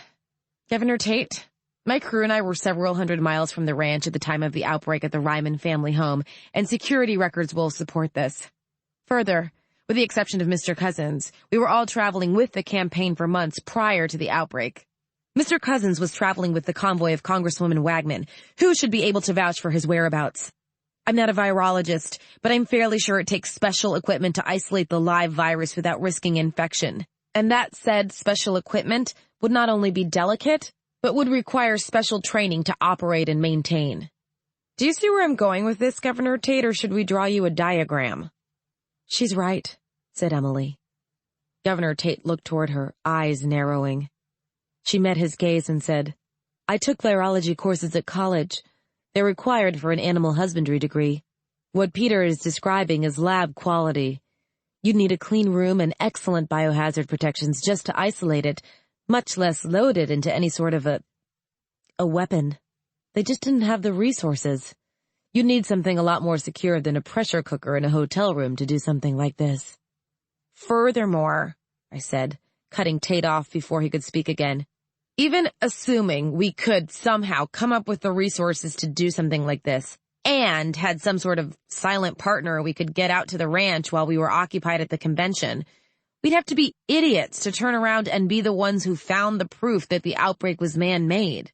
So now that you've insulted our patriotism, our sanity, and our intelligence, how about we move on? Governor Tate leaned back in his seat, eyes narrowed. I kept my own eyes wide, playing off just how disturbing the unbroken 2-2 blue of my contacts is to most humans. He looked away first. Satisfied, I turned toward Senator Ryman. So now that we've had that little throwdown, what else did you feel needed to be handled behind a firewall? To his credit, he looked embarrassed as he said, We were wondering, given the circumstances, if it might not be the best idea for the four of you to go home. I gaped at him. Rick did the same. Buffy, who had been uncharacteristically silent through the entire exchange with Tate, continued staring at her hands. In the end, it was Shaun who spoke, slamming his feet flat against the floor as he stood up and demanded, Are you people fucking insane? Shaun, said Senator Ryman, raising both hands in a placating gesture. If you'd just be reasonable here. Pardon me, sir, but you gave up your right to ask me to do that when you suggested we run out on the story, Shaun snapped, voice tight. Out of everyone in the room, I was the only one who understood how much that degree of self-control was costing him. Shaun's temper doesn't show itself often, but when it does, duck and cover is the best approach. Don't you think we owe it to our viewers to finish what we started? We signed up for the long haul. We don't get to cut our losses and run as soon as things start getting a little bit uncomfortable. My daughter died, Shaun, said the senator. He was suddenly on his feet, leaving Emily abandoned and looking lost on the couch. Do you understand that this is more than a story to us? Rebecca is dead. Telling the truth isn't going to bring her back to life. Neither is telling a lie, said Rick, his tone so calm that it seemed almost out of place among the heated exchanges. We all turned to look at him. His head was up, his expression clear, as he looked from Senator Ryman to Governor Tate. Senator, believe me when I say I understand your pain more than you can know. And I understand that concern is making you listen to bad advice. He glanced toward the governor, who had the grace to redden and scowl. That says we're civilians, and you should get us out of harm's way. But, sir, it's too late for that. This is news. If you send us away, you're just going to get other reporters sniffing around looking for a story. Reporters who, if you'll allow me to beg your pardon, you can't control. Now, we have a working relationship, and you know we'll listen to you. Can you honestly expect that from anyone else who might be attracted to this scoop? I think we should go, said Buffy. I turned to her, eyes going wide. Still looking at her hands, she continued. We didn't sign up for this. Maybe Rick's right, and maybe other people will come, but who cares? She glanced up through the fringe of her hair and licked her lips. If they want to come and die, that's their problem. But I'm scared, and he's right. We shouldn't be here anymore, if we were ever supposed to be here at all. Buffy, said Shaun, sounding stung. What are you talking about? This is just a story, Shaun. And everywhere we've gone, horrible things have happened. She raised her head, expression miserable. Those poor people in Eakley? The thing at the ranch? Senator Ryman, I think you're a wonderful man. But this is just a story, and we shouldn't be in it. We're going to get hurt. That's exactly why we have to stay, I said. My disappointment didn't show in my voice. I found that astonishing. I wanted to slap Buffy. I wanted to shake her and demand to know how she could be so blind to the importance of telling the truth after everything we'd been through together. Instead, I faced the room, and my voice stayed calm as I said, everything is just a story. Tragedy, comedy, end of the world, whatever, it's just a story. What matters is making sure it's heard. That attitude, young lady, is why it's time for you to go, said Governor Tate. We can't trust you to keep your mouth shut when you decide it's time for the story to be told. Your judgment isn't the yardstick here. National security is. And I don't think you fully understand the dangers you could place us in. Now, David, said the senator. Nice stand for freedom there, Governor, I snapped. Can you believe this bullshit? Demanded Shaun. On the plus side, faithful reporters fired from campaign as veil of censorship descends has a nice ring to it, said Rick. I figure that's a rating spike right there. Ratings. All you concern yourself with, be quiet, said Emily, is your precious by God ratings. Governor Tate was getting into it now, his face flushing with religious fire. He'd found his latest opponents now that Senator Ryman was off the menu. Us. A little girl dies, a family is shattered, a man's run to the presidency might not recover, and what do you care about? Your damn ratings! Well, you could take those ratings and... They never found out what we could do with our ratings. The sound of Emily's palm striking Governor Tate's cheek rang through the room like a branch breaking. The only thing that could have been louder was the silence that came after it. Governor Tate raised his hand to his cheek, staring at her like he couldn't believe what he was seeing. I couldn't blame him. I couldn't believe what I was seeing either, and I wasn't the one who'd been slapped. Emily, what? Began Senator Ryman. She raised her hand for silence, and then slowly, deliberately, removed her sunglasses, eyes on Governor Tate the whole time. The unforgiving light flooding the room had caused her pupils to expand until her irises were entirely gone, drowning in blackness. I winced. I knew how much that had to be hurting her, but she didn't flinch. She kept staring at Tate. For the sake of my husband's political career, I will be pleasant to you. I will smile at you at public functions, and I will, whenever a camera or member of the undiscriminating press is present, endeavor to treat you as if you were a human being, she said, in a calm, almost reasonable tone. But understand this. If you ever speak to these people in that sort of manner in my presence again, if you ever behave as if they have no judgment, no compassion, and no common sense, I'll make you wish you'd never joined this ticket. And if I come to believe that your attitude is in any way changing my husband, not damaging his oh-so-precious career, but changing who he is as a man, I will repudiate you, and I will end you. Do we have an understanding, Governor? Yes, ma'am, said Governor Tate, sounding about as stunned as I felt. A glance to Shaun showed that he was probably feeling much the same. I think you've made yourself clear. Good. Emily turned toward us. Shaun, Georgia, Buffy, Rick, I hope you won't let this unpleasant little scene sour you against my husband's campaign. I speak for both of us when I say that I very much hope you'll continue doing exactly what you've been doing for us. We signed on for the good and the bad alike, Mrs. Ryman, said Rick. I don't believe any of us are planning on going anywhere. Looking at Buffy, I wasn't sure. He's right, Emily, I said. We're staying. Assuming, of course, the senator wants us to? I looked his way and waited. Senator Ryman looked uncertain. Then slowly, he nodded and rose, moving to put his arm around his wife's shoulders. David, I'm afraid I'm going to have to vote with Emily on this one. I very much want them all to stay. Well, Senator, I said, I think our partnership is still good. Good, he replied. Reaching out, he took my hand and shook it. The trouble with the news is simple.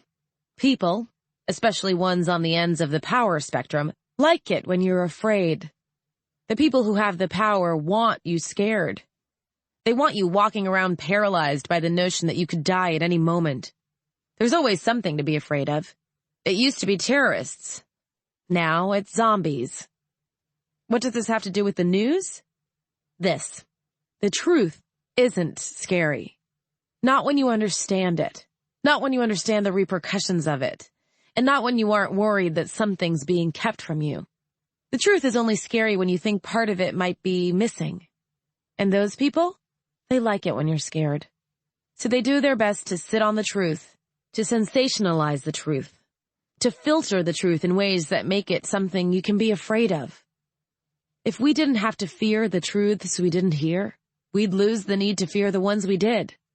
People should consider that. From Images May Disturb You, the blog of Georgia Mason, April 2nd, 2040. Chapter 17. We spent 3 weeks in Parish before it was time for the campaign to get back on the road. The voters would forgive the senator taking time to mourn for his daughter, but unless he got out there and made sure people remembered him as more than the victim of a senseless tragedy, he'd never make up the ground he was already losing. Voters are a fickle bunch, and Rebecca Ryman's heroic death was already yesterday's news.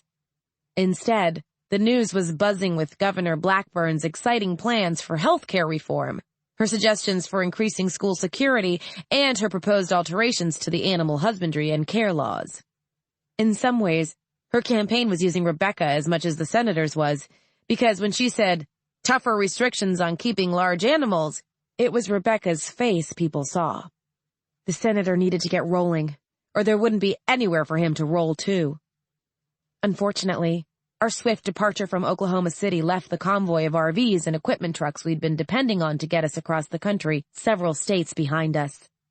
This became an issue as we were preparing to set out from Wisconsin, especially since our newly tightened schedule didn't leave time to go back and get them.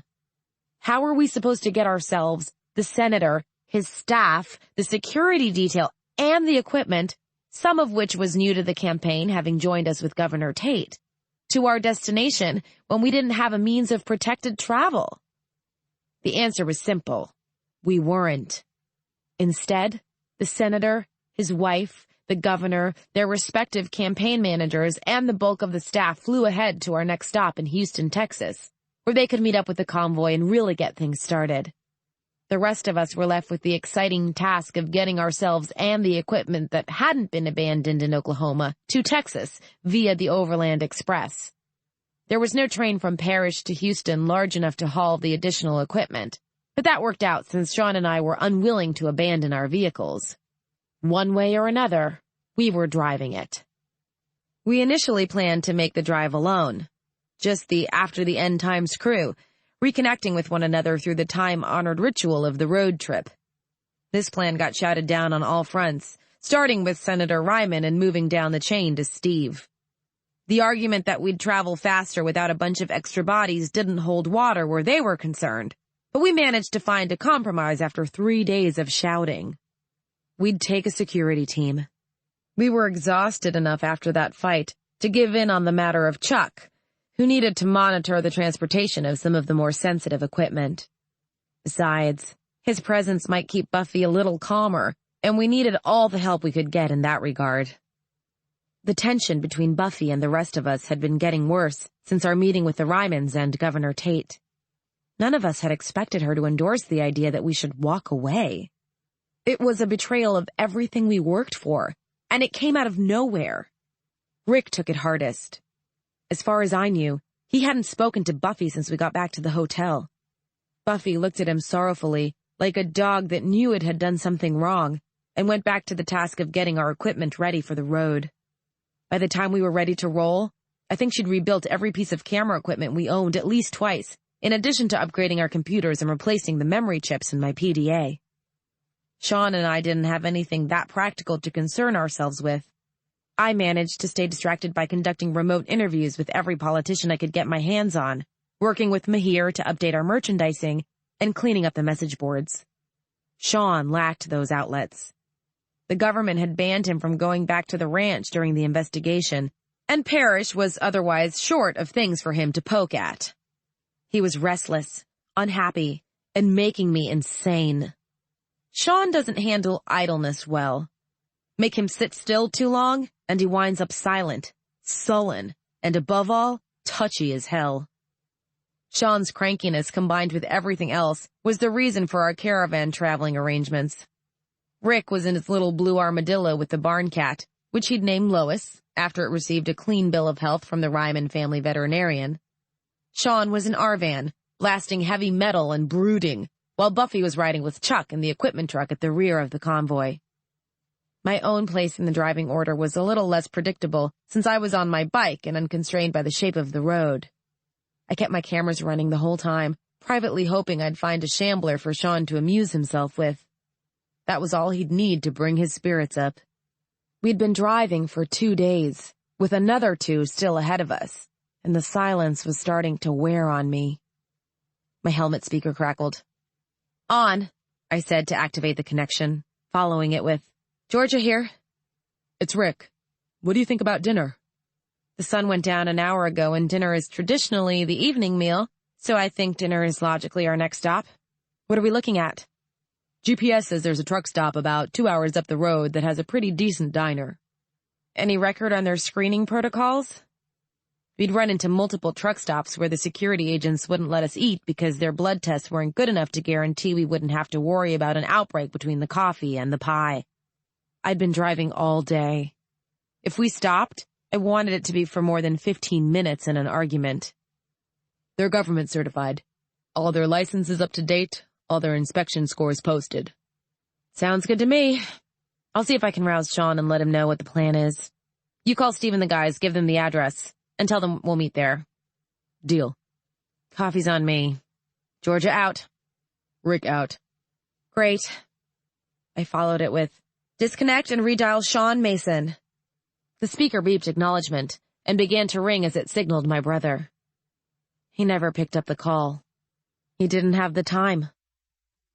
I didn't hear the gunshots until I went back to review the tapes and turned the low-level frequencies up enough to undo the work of the silencers. 8 shots were fired. The first 2 trucks, the ones containing the campaign guards and lower-level personnel, passed by unmolested. They were rolling ahead of the rest of the crew and passed out of the shallow valley without incident. The gun didn't start going off until Rick's car pulled into the ideal position, halfway between the valley's entrance and its exit.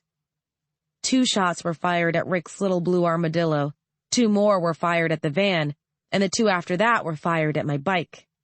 The last 2 shots were fired at the equipment truck at the back of the caravan, the one Chuck was driving, with Buffy riding shotgun. The shots were very methodical, one following the other as fast as the skill of the shooter would allow. I'd have been impressed if they hadn't been aimed so effectively at me and mine. The first shot fired at my bike punched a hole in my front tire, sending me weaving out of control. I screamed and swore, fighting with the handlebars as I tried to steady my trajectory enough to keep me from becoming a stain on the side of the road. Even with my body armor, falling wrong would kill me. I was focusing so hard on not toppling over that my driving became impossible to predict, and the second shot went wide. Maybe that's why I was able to believe I'd blown a tire as I let momentum carry me off the edge of the road, rolling onto the uneven ground beyond the shoulder. I finished steadying myself, dumped speed, and wrenched the bike to a stop 20 yards after I left the road. Panting, I kicked the stand down and unsealed my helmet before turning to stare at the carnage that had overwhelmed the road. Rick's car was still at the front of the pack, but now it was lying stranded on its back, wheels spinning in the air. The tires on the right-hand side were nothing but shredded rubber stretched over bent steel. The equipment truck was on its side 50 or so yards behind him, smoke oozing from its shattered cabin. There was no sign of the van. Suddenly frantic, I fumbled my ear cuff from my pocket and shoved it onto my ear with enough force to leave a bruise that I wouldn't feel until later. Shaun? Shaun! Pick up your goddamn phone, Shaun! Georgia? The connection was poor enough that his voice crackled in and out, but the relief was unmistakable. It would have been unmistakable even if the connection had been worse. He never called me by my full name unless he was angry, scared, or both. Georgia, are you okay? Where are you? 20 yards off the road on the left-hand side near some big rocks. I'm between the car and the equipment truck. There's smoke. Shaun, has anyone else tried to... Don't make any more calls. I don't know if they can trace him. You stay right there, Georgia. Don't you fucking dare move. The connection cut with a sharp final click. In the distance, I heard tires squealing against the road. Shaun had sounded panicked. Rick and Buffy were out of communication. The truck was on fire. My bike was down, and Shaun was panicking. That could only mean one thing. It was time to take cover. Slamming my helmet back over my head, I ducked behind my bike and started surveying the surrounding hills. Short of a rocket launcher, there wasn't much that stood a viable chance of killing me in my body armor. Hurting me, yes, but killing me, not really. There was nothing. No lights, no signs of motion, nothing. Yeah? Come in, Georgia. Rick? I nodded to the right, confirming the connection. Rick, is that you? Are you okay? Are you hurt? I'm fine. Airbag stopped me from hitting the roof. He coughed. Just a little banged up, and Lois is pissed as hell, but otherwise we're okay. You? Didn't dump the bike. I'm fine. Any word from Buffy? There was a pause. Finally, he said, No, I was hoping she'd called you. Did you try to call her? No word. Damn. Rick, what happened? You mean you don't know? He sounded genuinely surprised. Georgia, somebody shot out my damn tires. Shot? What do you mean?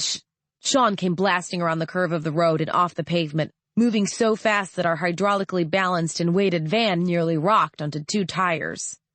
Shaun's here. We'll be right there to get you. Georgia out. Clear. The connection clicked off. I pulled my helmet back off and climbed to my feet, waving my hands in the air. Shaun spotted the motion and turned the van toward my location, screeching to a stop beside me. The doors unlocked, and Shaun was throwing himself out of the driver's side door, his heels slipping on the gravel-covered ground as he ran over to throw his arms around me. I let him crush me against his chest, taking a deep breath. You okay? He asked, not letting go. You didn't get a blood test before coming over here. Don't need one. If you were infected, I'd know, Shaun said, and let me go. I repeat, you okay? I'm okay. I climbed in the open van door, sliding over to settle in the passenger seat. Shaun got in behind me. You okay? Better now, Shaun said, turning the engine back on and slamming his foot down on the gas. The van leapt forward into a wide curve, rocketing toward Rick's car. You hear the shots? Bike was too loud. How many? 8. 2 for each of us. He glanced at me. For a brief moment, I saw the raw worry in his eyes. If they'd nailed both your tires, I'd be dead. I leaned forward to open the glove compartment and pulled out the .45 I keep there. Suddenly, being outside without a gun in my hand didn't seem like a good idea. If whoever did this had done their damn homework, you'd be dead too, so let's not dwell. Word from Buffy? None. Great. I pulled back the slide, checking the chamber. Satisfied by my bullet count, I let the slide rack back into place. So is this enough excitement for you? Maybe a bit much, he said. For once in his life, he sounded like he meant it. It was true, though.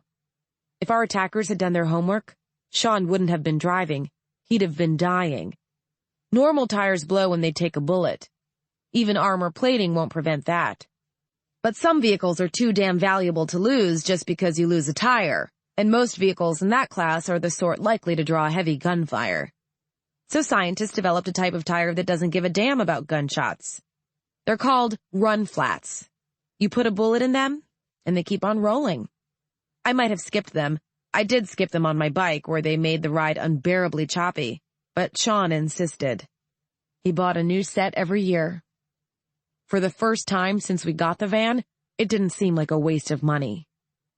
Shaun focused on driving, and I focused on trying to page Buffy and Chuck, using every band and communications device we had. We knew communications weren't being jammed.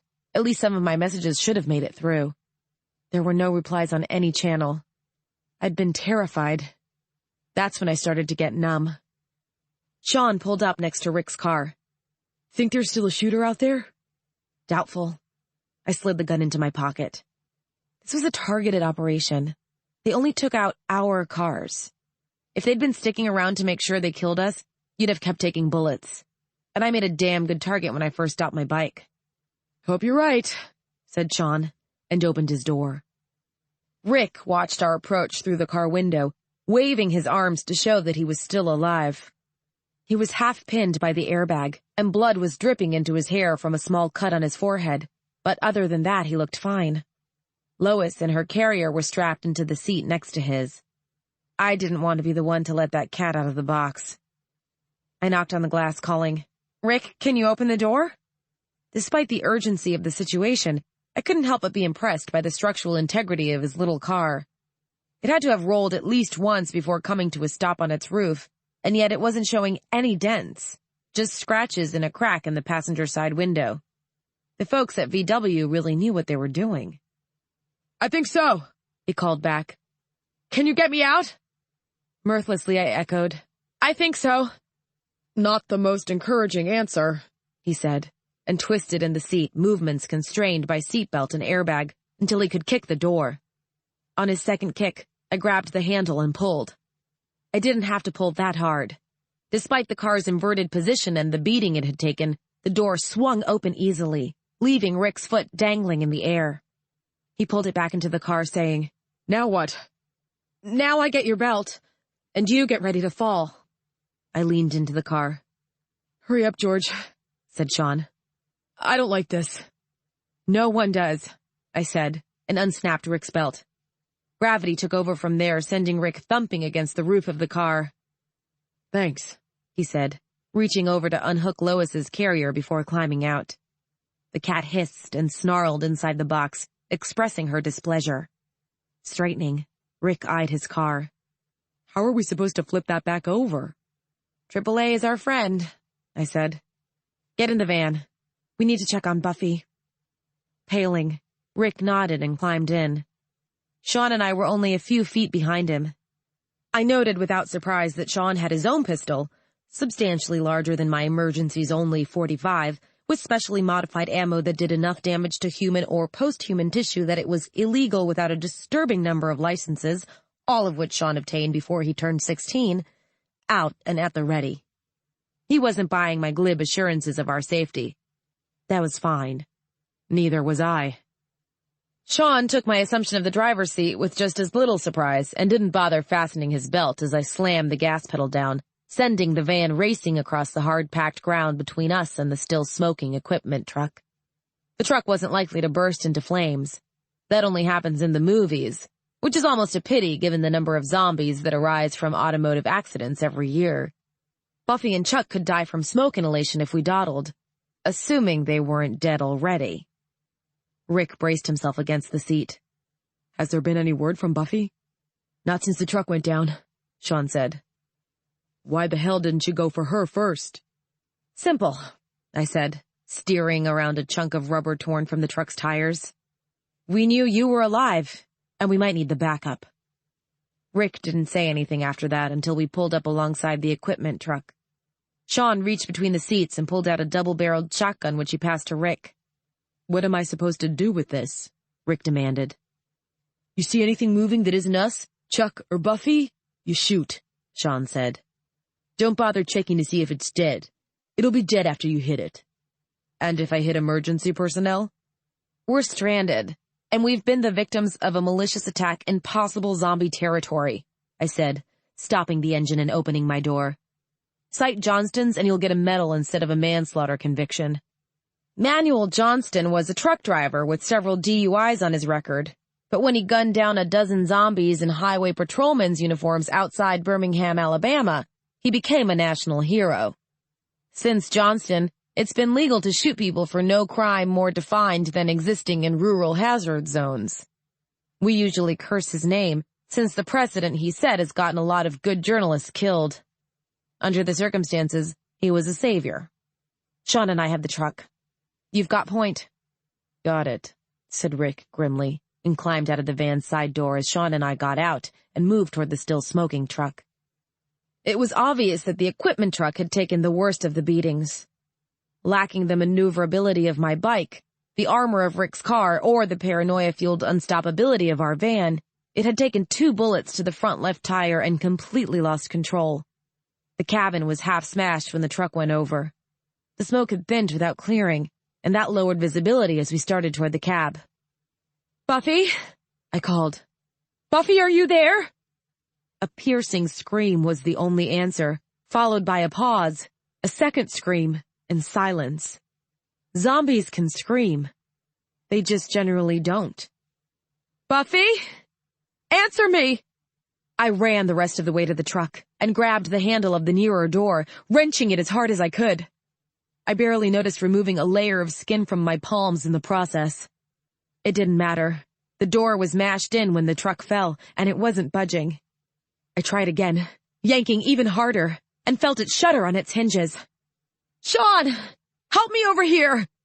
George, we have to make sure we're covering the area in case of... Rick can do the goddamn covering! Help me while there's still a chance that she's alive!" Shaun lowered his pistol, cramming it into the waistband of his pants and moving to put his hands over mine. Together we counted. 1, 2, 3, and yanked. My shoulders strained until it felt like I would dislocate something. The door groaned and swung open, creaking along the groove of the broken frame. Buffy tumbled out onto the glass-sprinkled pavement, coughing hard. That cough was reassuring. Zombies breathe, but they don't cough. The tissue of their throats is already so irritated by infection that they ignore little things like smoke inhalation and caustic chemical burns, right up until they render the body unable to function. "Buffy!" I dropped to my knees next to her, feeling glass crunch through the reinforced denim of my jeans. I'd have to check for slivers before I put them on again. I put my hand against her back, trying to reassure her. "Honey, it's okay. You're okay. Just breathe, sweetheart, and we'll get you away from here. Come on, honey, breathe." "Georgia." Shaun's voice was strained enough that he sounded almost sick. I looked up, my hand still flat against Buffy's back. "What?" Shaun gestured for silence, attention fixed on the interior of the truck's cab. His right hand was moving with glacial slowness to the gun shoved into the belt of his jeans. Whatever he was looking at was outside my range of vision, and so I stood, leaving Buffy coughing on the ground as I reached up to remove my sunglasses. The smoke wouldn't irritate my eyes more than they already were, and I'd see better without them. At first, there seemed to be nothing but motion inside the cab of the truck. It was slow and irregular, like someone trying to swim through hardening cement.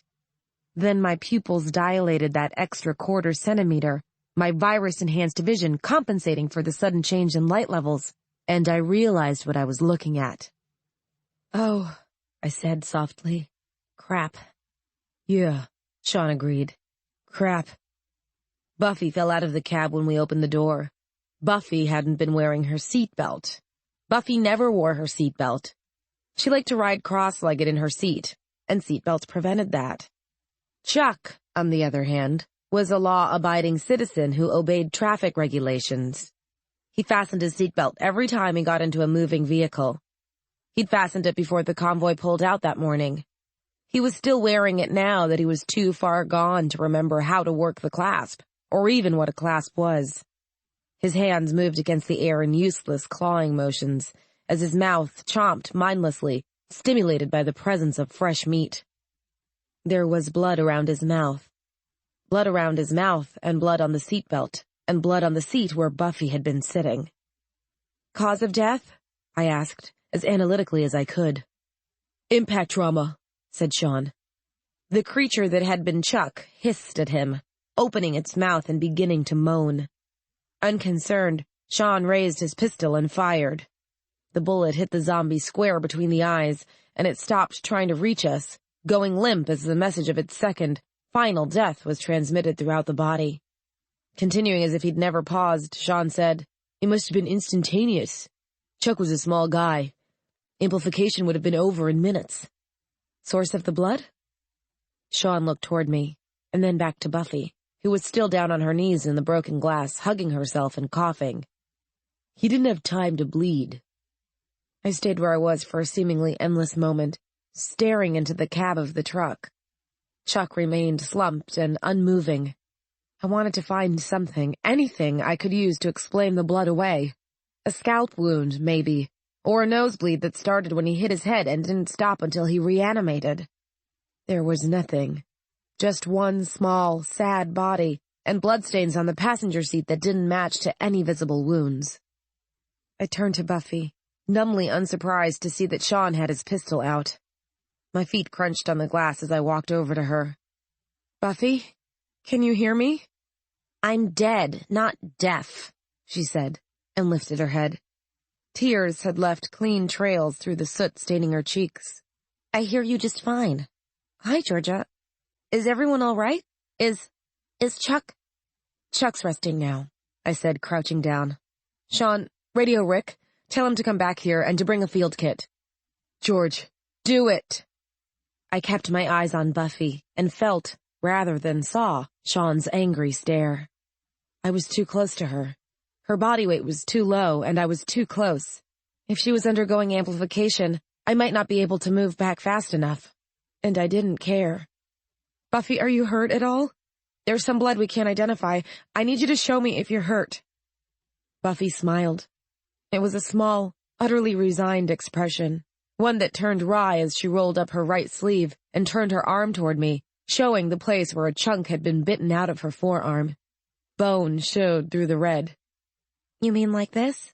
I must have hit my head on the roof when the truck rolled, because I woke up when Chuck bit me." The bleeding was already starting to slow. Rapid coagulation of blood, one of the first, classic signs of the Kellis-Amberley virus going into amplification. I swallowed, saying in a soft, sickened tone, "That would probably account for it." "I heard the gunshot, you know. If Chuck's resting, it's the sort of rest you don't get better from." Buffy rolled her sleeve primly back down. "You should shoot me now. Take care of things while they can still be tidy." "Rick's on his way with the field kit," said Shaun, stepping up next to me. He had his gun trained on Buffy the whole way. "She's right, you know." He'd just turned when he bit her. "There's a chance his saliva hadn't gone live yet," I said, glancing at him over my shoulder. I was lying. To no one more than to myself. But he'd let me. Just for a few minutes, he'd let me. "We wait for the test." "I was never any good at tests," said Buffy. She shifted on the ground, pulling her knees up against her chest in an unconsciously childlike gesture. "I always failed them in school. Hi, Shaun. Sorry about this." "Not your fault," he said. His tone was gruff. Anyone who didn't know him as well as I do might not have realized how upset he was. "You're taking this pretty well, considering, the circumstances." "Not much we can do about it now, is there?" Her tone was light, but her eyes were beginning to brim with tears. One escaped, running down the channel already cleaned by its peers. "I'm not happy about this, but I'm not going to take it out on you. I have faith that God will reward me for my forbearance." "I hope you're right," I said softly. The Catholic Church declared all victims of zombie attacks martyrs 15 years ago to deal with the messy little issue of last rites.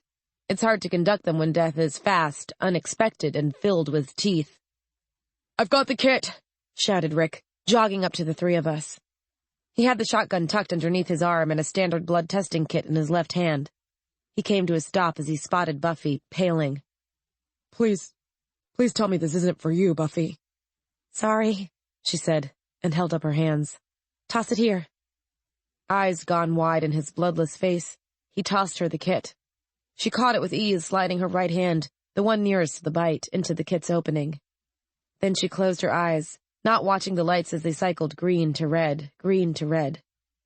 "You need to read my notes," she said, in a voice so tightly controlled as to be a model of reasonableness and calm. "They're stored on the server under my private directory. Login ID is the one I use for my poetry uploads. Password is February-4-29, capital F in February. I don't have time to explain everything, so just read them." February 4th, 2029, was the day the United States government finally acknowledged that Alaska was too well suited to the undead and would never be able to come below a level 2 hazard zone. As that made it illegal for anyone without a very special and difficult-to-obtain license to even enter Alaska, much less live there, that was the day they began evacuating the last of the state's residents, including Buffy's family. Like a lot of the displaced, they never got over losing Alaska. "You're going to be fine," I said, watching the lights.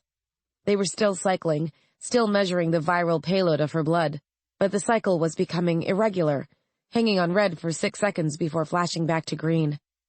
The test results were being confirmed, and they were not in Buffy's favor. "You're too attached to the truth, Georgia," she said.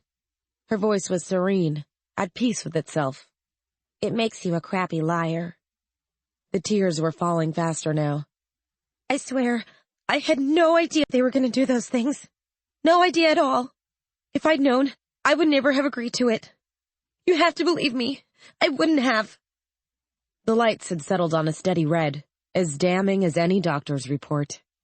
The viral load Buffy picked up from Chuck's saliva might have been small, but it had been enough. That wasn't the only thing making me go cold.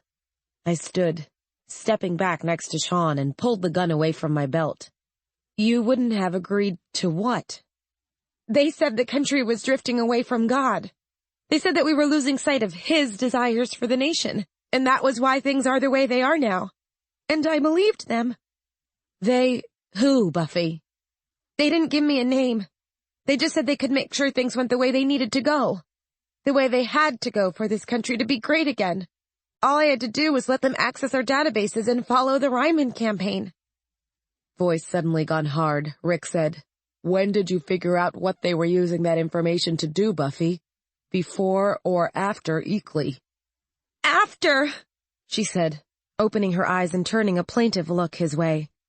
"After, I swear it was after. It wasn't until the ranch that I realized. My hand shook, sending my aim wavering as I realized what she was saying and what it meant. Oh my God. With access to our databases, they'd known exactly where the senator was going to be, what sort of security he'd have, what times we had booked for any given location.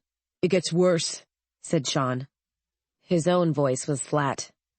"She had our databases queued to the senator's databases. Didn't you, Buffy?"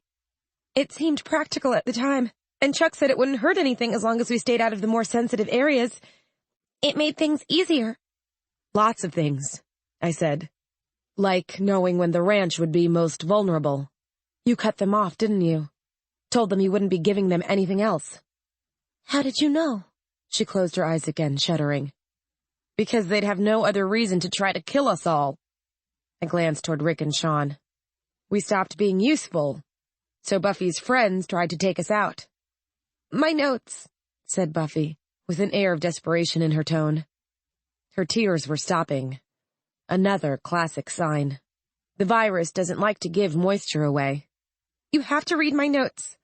They'll tell you everything I knew. I didn't know their names, but there are timestamps, there are IPs. You can try to... "How could you do this, Buffy?" demanded Shaun. "How could you possibly have done this? To the senator? To us? People have died, for God's sake. And I'm one of them. It's time to shoot me. Please." "Buffy." "That's not my name," she said, and opened her eyes. Her pupils had dilated until they were as large as mine. She turned those unnaturally dark eyes toward me, shaking her head. "I don't remember my name, but that isn't it." Shaun started to swing his pistol into place. I raised my hand, stopping him. "I hired her," I said quietly. "It's my job to fire her." I stepped forward, putting my left hand over my right to steady my grip on the gun. Buffy continued looking up at me, her expression calm. "I'm sorry," I said. "It's not your fault," she replied. "Your name is Georgette Marie Maisonnier," I said, and pulled the trigger. She fell without another sound. Shaun put his arms around my shoulders, and we stood there, frozen in the night. Nothing would ever be the same. Book 4. Postcards from the Wall. Alive or dead, the truth won't rest. My name is Georgia Mason, and I am begging you, rise up while you can. Georgia Mason. If you asked me now, was it worth it? Were the things you got the things you wanted? I'd tell you no, because there isn't any other answer. So, I guess it's a good thing that nobody's ever going to ask. They never ask the things that really matter. Shaun Mason. It is the unfortunate duty of the management of After the End Times to announce that the maintainer of this blog, Georgette Marie Buffy Maisonnier, passed away this past Saturday night, April 17th, 2040, at approximately 8:15 p.m. Buffy was involved in an automotive accident that led, tragically, to her being bitten by her boyfriend, Charles Wong, who had died and reawakened only a few moments previously. Please do not mistake the professional tone of this memo for a lack of compassion or mourning on the part of the staff here at After the End Times. Rather, take it for what it is, a sign of our respect and dismay over her sudden loss. Buffy's family has been notified, and her entry has been transmitted to the wall. Her blog and its archives will be maintained in her honor for the lifetime of this site. Buffy, you will be missed. A message from Georgia Mason, originally published in By the Sounding Sea, the blog of Buffy Maisonnier, April 18th, 2040. Chapter 18. My aim has never been as good as Shaun's, but it didn't matter at close range. Headshots get a lot easier when there's no real distance between you and your target. Even so, I kept my gun raised for several minutes, as much waiting to feel something as waiting for her to move. She was part of my team, part of our inner circle, and she was gone. Shouldn't I have felt something?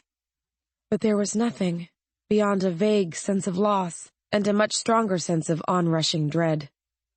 The sound of Rick retching snapped me out of my fugue. I leaned back against Shaun's arm, sliding my sunglasses back on and feeling their familiar weight settle against my face, before I lowered my gun and turned toward the other surviving member of our team. Rick, what's your status? He made more retching noises. I nodded. About what I figured. Shaun, head for the van and get 3 more field kits. And you'll be doing what exactly? As I leave you alone in the middle of nowhere with the dead things and Captain Vomit? I unzipped the pocket of my jacket and pulled out my PDA, holding it up. I'll be standing here, keeping an eye on Captain Vomit and calling for help. We'll need to provide clean test results before they'll approach us with anything more useful than bullets. We're going to need a full biohazard squad out here. We have 2 corpses, we have a contaminated truck, we have Buffy's blood on the ground. Shaun froze, going white as he looked from the slivers of glass embedded in the knees of my jeans to my hands, which were red and raw from where the door handle had stripped the skin from my palms. And we need clean test results, he said, in a voice that bordered on numb. Exactly, I said. He looked scared. I distantly wished I could find it in me to be scared, but I couldn't. It wasn't making it past that damned numbness. Go. Going, he said, and wheeled, breaking into a run as he headed for the van. Rick was still on his hands and knees making soft retching sounds, but the actual vomiting had stopped. I moved to stand beside him, attempting to comfort with my presence as I tapped in an emergency channel call on my PDA. Opening a broad emergency channel while standing near a state highway would broadcast my message to every police scanner, hospital hazmat department, and federal agency within the receiving range. If there was help to be had, we'd have it. This is Georgia Carolyn Mason, license number ABF-175893. Currently located between mile markers 77 and 78 on southbound Interstate 55, with a hazard zone upgrade for the vicinity and a priority aid distress call. Status is stable, awaiting test results on surviving party members. Request acknowledgement. The reply was immediate. This is the Memphis CDC. A biohazard team is being dispatched to your location. Please explain your presence in the hazard zone. It isn't technically illegal to drive the federally maintained highways. People still have to get from place to place, but it's unusual unless you're a trucker, and even they have to file routes stating exactly where they expect to be at each step along the way. Caravans are held to many of the same restrictions. When the rulings first went into effect, some people complained that the government was limiting personal freedom, but they quieted when it was pointed out, rather harshly, that this wasn't as much a matter of tracking the movements of individuals as it was a matter of charting the mobility of potential outbreaks. Most people shut up as soon as we just want to know where the zombies are going to be, came into the equation. Route Registry 47-A, designation Ryman Tate Equipment Caravan. Registered drivers present at the scene are Georgia Carolyn Mason, Class M license, Shaun Philip Mason, Class A license, Richard Cousins, Class C license, Charles Lee Wong, Class A license, registered passengers Georgette Marie Maisonnier, Class C license. Purpose of trip registered as movement of heavy equipment from Parrish, Wisconsin to Houston, Texas. Registered duration 4 days, allowing for reasonable rest stops and sleeping periods for the available drivers. 2 of our trucks are still on the road. I'm not sure of their status. If you give me your network key, I can transmit our precise route. The man's tone was gentler when he spoke again. My information had been fed into his computer and was checking out clean. That won't be necessary, Miss Mason. Why are y'all calling for a hazard team? Someone shot out the tires on 3 of our vehicles. We're down a car, with possible injuries to the driver. The rear equipment truck flipped. The driver, Charles Wong, was killed in the impact and reanimated before we were able to reach the vehicle. He infected his passenger, Georgette Maisonnier. Her test results are recorded in a standard field test unit, manufacturer Sony, model number V-15-11-A, and were registered via wireless upload with the CDC mainframe at the time of confirmation. Due to the possibility of inaccurate positive with that model number, we did not take immediate action but maintained a safe distance until Miss Maisonnier began to experience pupil dilation and memory loss. Once her infection was confirmed, she was put down honorably. There was the grief and outrage at last, beginning to chip away at the edges of my numbness. We have hot blood in the cab of the truck and on the ground outside the truck, as well as 2 hot corpses in need of removal and disposal.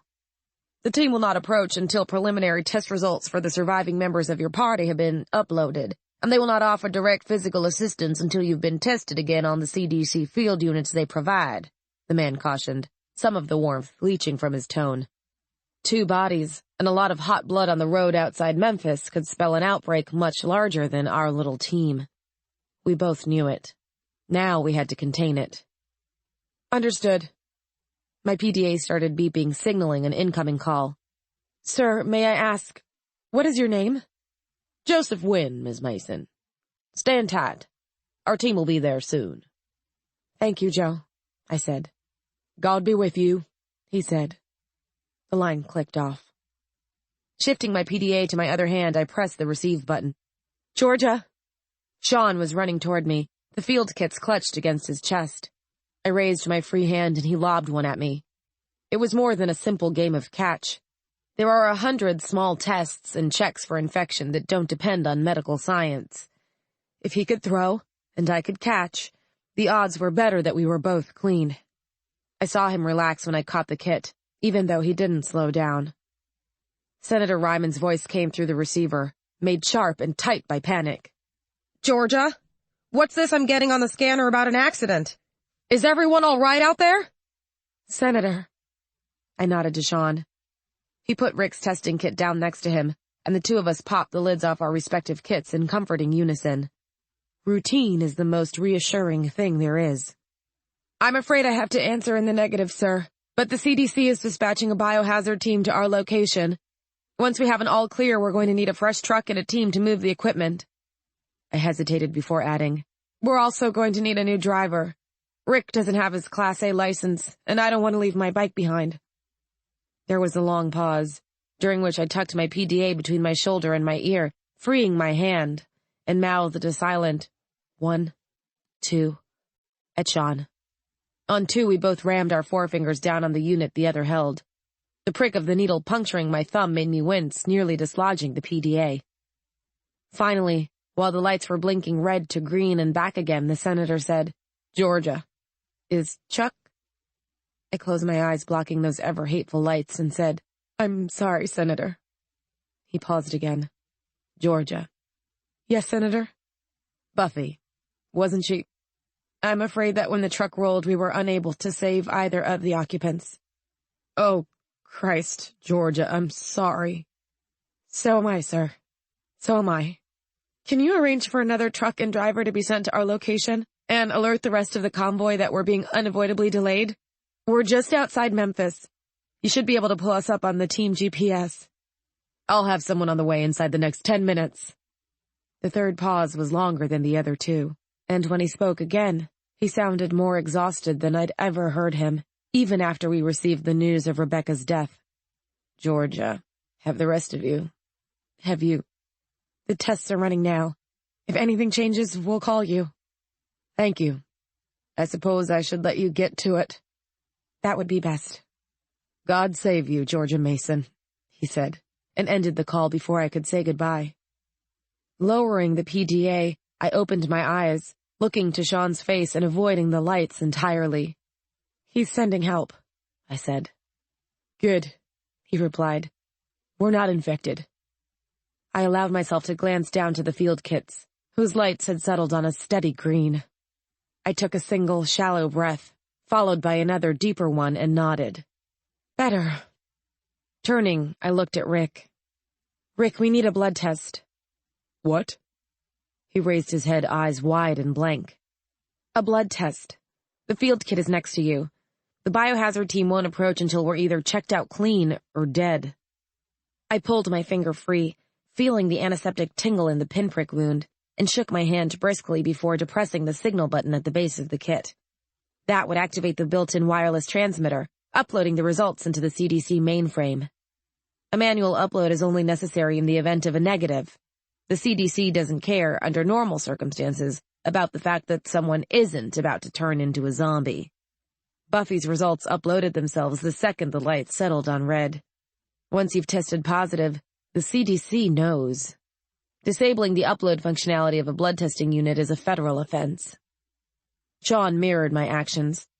He held out his hand and I passed him his test kit, which he dropped into one of the plastic bags he pulled from his belt. My test kit went into a separate bag, which he handed to me. Again, in semi-unison, we pressed down the pressure seals, leaving our respective thumbprints on the corners of our bags. If they were tampered with in any way, the seals would turn scarlet and the kits inside would become worse than useless. They would become suspect. I'm not sure I can, said Rick, swallowing.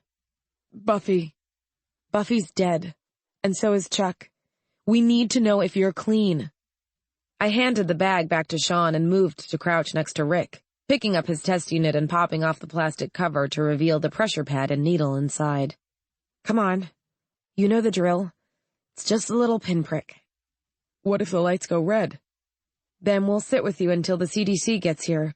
They have better units than we do, and they're on their way, I said, keeping my voice as reasonable as I could. I felt like crying. I didn't dare. Rick looked like he was barely holding himself together. If I started to cry, his control might shatter. Unless you actually start to convert, we'll take no actions. If the lights go red, you'll take action immediately, he said, and his voice was suddenly cold, devoid of hesitation. I want that bullet in my brain before I know what's going on. Rick. He leaned forward, jamming his thumb down on the needle's point. I'm not upset that you shot her, Georgia. I'm upset that she had to go that far before you could. He tilted his face upward, looking to Shaun, then to me. My son converted before he died. Please do me the great kindness of letting me die while I remember his name. Of course, I said, and straightened, stepping back to my customary place beside Shaun. He raised his right hand, placing it against the middle of my back, while his left hand moved to rest ever so lightly on the holster of his pistol. If we lost a second teammate today, the bullet wouldn't be mine. Sometimes you have to spread the guilt around. I didn't know you had a kid, Ricky boy, said Shaun, his tone almost jovial. What else haven't you been telling us? I wear women's underwear, Rick said. Then, very slightly, he smiled. I'll show you his picture sometime. He's the reason I left print media. Too many people there remembered him, and too many of them had known his mother. Too many people looked at me differently after I lost them. I still loved the news, but I didn't want to be the news. So I found another way to get the story out there. The lights were flashing red to green to red. What was your son's name, Rick? I asked. Ethan, Rick said, his smile growing more sincere and coloring with sorrow. Ethan Patrick Cousins, after my father and his mother's grandfather. Her name was Lisa. His mother, I mean. Lisa Cousins. She was beautiful. He closed his eyes. He had her smile. The lights stopped flashing. We'll remember their names for you if it ever comes to that, I said. But it won't be today. You're clean, Rick? Clean? He opened his eyes, looking at the test kit like it was some alien thing he'd never seen before. Then, slowly, he removed his finger from the needle and pressed the transmission button. Clean. Which is a damn good thing because there was no way I was taking care of your mangy cat, said Shaun. He's right, I said, moving to offer a hand to Rick to help him off the ground. Shaun would have tossed her out the window at the first truck stop we passed. Now, George, don't be silly, chided Shaun. I would have waited for one that had a beware of dog sign. It wouldn't do for Lois to not have any friends. Rick and I exchanged a startled look before we burst out laughing. I started to cry at the same time, and pulled Rick to his feet before slinging my arms around his shoulders and using him to steady myself. Shaun walked over and put his arms around the both of us, joining our laughter and smashing his face into my hair to hide his own tears. I knew they were there. Rick didn't need to. Some secrets don't need to be shared. We stayed that way until the sound of tires alerted us to the approach of the biohazard convoy. Hastily, we pulled apart, trying to get ourselves into something that approached composure. Rick wiped his face with one hand, while Shaun dried his cheeks and I raked my fingers through my hair before shoving my sunglasses up the bridge of my nose. Looking to Shaun, I nodded and started toward the sound of the approaching vehicles, carrying my bag test in one hand, digging my license beacon out with the other. The convoy stopped about 20 yards away from the forerunning vehicle, my poor, abandoned motorcycle. The Memphis CDC didn't play around. They'd sent a full unit. 2 troop carriers, with their standard Jeep-style frames surrounded by steel-reinforced clear plastic armor, a white medical van nearly twice the size of ours, and, most ominously, 2 of the vast armored trucks media pundits call fire trucks. They were huge, painted safety orange with red biohazard signs blazoned on all sides, and their hoses didn't squirt water. Instead, they delivered a nasty, high-octane variant on napalm mixed with a concentrated form of insecticide. Once a fire truck sprays something down, it's sterile. The soil would be dead for decades, and anything that happened to be in the radius and alive when the trucks came wouldn't be breathing afterward, but the area would be clean. One of the men in the foremost troop carrier raised a microphone as we approached, and the loudspeaker at the front of the car blared, "Put down your testing units and step back. Clean units will be put in their place. Do not approach personnel. Failure to comply with instructions will result in termination." The headlights of the convoy were almost blinding, even through my sunglasses. I raised the hand with my license to shield my eyes and squinted at the troop carrier. "Joe? Is that you?" "Got it in one, darling," the voice replied, less formally. "Just go ahead and set those units on down, if you'd be so kind." "I'm leaving my license beacon with the test," I called. "It includes important medical data. If these people made me take my glasses off, the glare from their headlights would probably blind me." A new voice, female and substantially more clinical, came over the loudspeaker. "We know about your retinal condition, Miss Mason. Please comply with instructions." "We're complying, jeez!" shouted Shaun, dropping his bag testing unit and putting his license beacon on top. I bent to put mine down, somewhat more gently, and Rick did the same. The 3 of us then started backing away. We made it about 20 feet before Joe's voice came over the speaker again, saying, "That's far enough, darling. You 3 hold tight now." The door of the medical van opened, and 3 technicians in biohazard containment suits emerged. I could hear the chugging of their positive pressure unit as it cycled the air, keeping outside particles from entering their sterile zone. Moving with the sort of grace that implied hundreds, if not thousands of hours spent in the bulky suits, the technicians walked over to collect our test kits and beacons, putting 3 sealed kits in their place. With this accomplished, they retreated, and Joe's voice called, "Please approach, open the testing units, and stay where you are until you've checked out clean." "It's like playing Simon Says," muttered Shaun as we started forward. "Where I grew up, Simon didn't usually have a truck full of napalm pointed at you," said Rick. "Pansy," said Shaun. The testing units left by the CDC technicians were Apple XH229s, only slightly less advanced than the top of the line. Shaun whistled low under his breath. Wow, we really are a threat. Something like that, I said. I picked up the first kit and broke the seals with my thumbnail before removing the plastic lid. It was designed to cover my whole hand, all the way to the base of my wrist. There were at least 15 visible points of contact. Grimacing, I rolled my sleeve up and slid my hand inside. The mist of antiseptic across my skinned palm was deceptively soothing, a feeling that lasted only a second before needles drove themselves into my already damaged flesh, starting to sift through my blood looking for active viral bodies. The lights began to cycle, moving from red to yellow to green as the more advanced medical processes kicked in.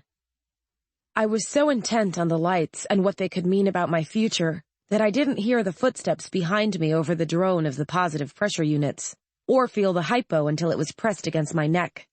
A wash of cold flowed over me, and I fell. The last thing I saw was a row of lights, settling on a steady green. Then my eyes closed, and I didn't see anything at all. The question I have been asked most frequently since my transition from the traditional news media to the online world is, why? Why would I want to give up an established career to strike out into a new field, one where my experience would not only be laughed at, but would actually work against me? Why would any sane man, and most people regard me as a sane man, want to do something like that? For the most part, I've replied with the pretty expected lies. I wanted a challenge, I wanted to test myself, and I believe in telling the truth and telling the news. Only that last part is true, because I do believe in telling the truth, and that's what I'm doing today. I married young. Her name was Lisa. She was smart, she was beautiful, and above all, she was as crazy in love with me as I was with her. We were still in college on our wedding day. I was going to be a journalist, and she was going to be a teacher, a career path that got put on hold when, 3 days after graduation, the pregnancy test came up positive. That was a test we passed, and gladly. It was the only test we passed. Our son, Ethan Patrick Cousins, was born on April 5th, 2028. He weighed 8 pounds, 6 ounces, and routine testing of his bodily fluids and vital signs revealed a system crawling with the Kellis-Amberley virus. His mother had condemned him without ever knowing it. Further tests showed that the virus had set up camp in her ovaries, reproducing there without infecting her or changing her life in any way. Our son was not so lucky. I was fortunate. I had 9 good years with my son, despite the precautions and quarantines his condition entailed. He loved baseball. On his last Christmas, he wrote to Santa Claus and asked for a cure, so Mommy and Daddy won't be sad anymore. He underwent spontaneous viral amplification 2 months and 6 days after his 9th birthday. Posthumous examination of his corpse displayed a final body weight of 62 pounds, 6 ounces. Lisa took her own life. And me, I found a new career. One where I'm still allowed to tell the truth. From Another Point of True, the blog of Richard Cousins, April 21st, 2040. Chapter 19. I woke in a white bed in a white room, wearing white cotton pajamas, with the cloying white smell of bleach in my nose. I sat up with a gasp, screwing my eyes shut in an automatic attempt to keep them from being burned by the overhead lights before I realized that I'd opened my eyes while I was lying on my back. I looked directly into the lights, and it hadn't hurt at all. A lack of sensitivity to pain is one of the many warning signs of early Kellis-Amberley amplification. Was that why the CDC decided to attack us? Was I in some sort of fucked-up research facility? Rumors always abound, after all, and some of them just might be true. Cautious now, I reached up to touch my face. My fingers found a thin band of plastic resting above my eyes, balanced to put next to no pressure on either the bridge of my nose or the sides of my head. I knew what it was when I felt it.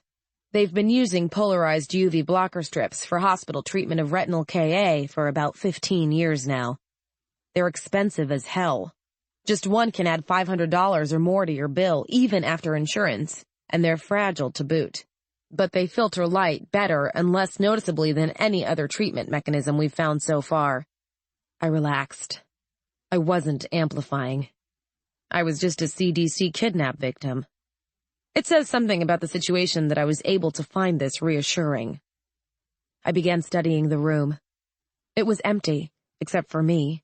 The white bed with its white sheets and white duvet and white pillowcases, a white bedside table with foam-padded edges that rendered it effectively useless as a weapon, and a large tinted mirror that took up most of the wall next to the door.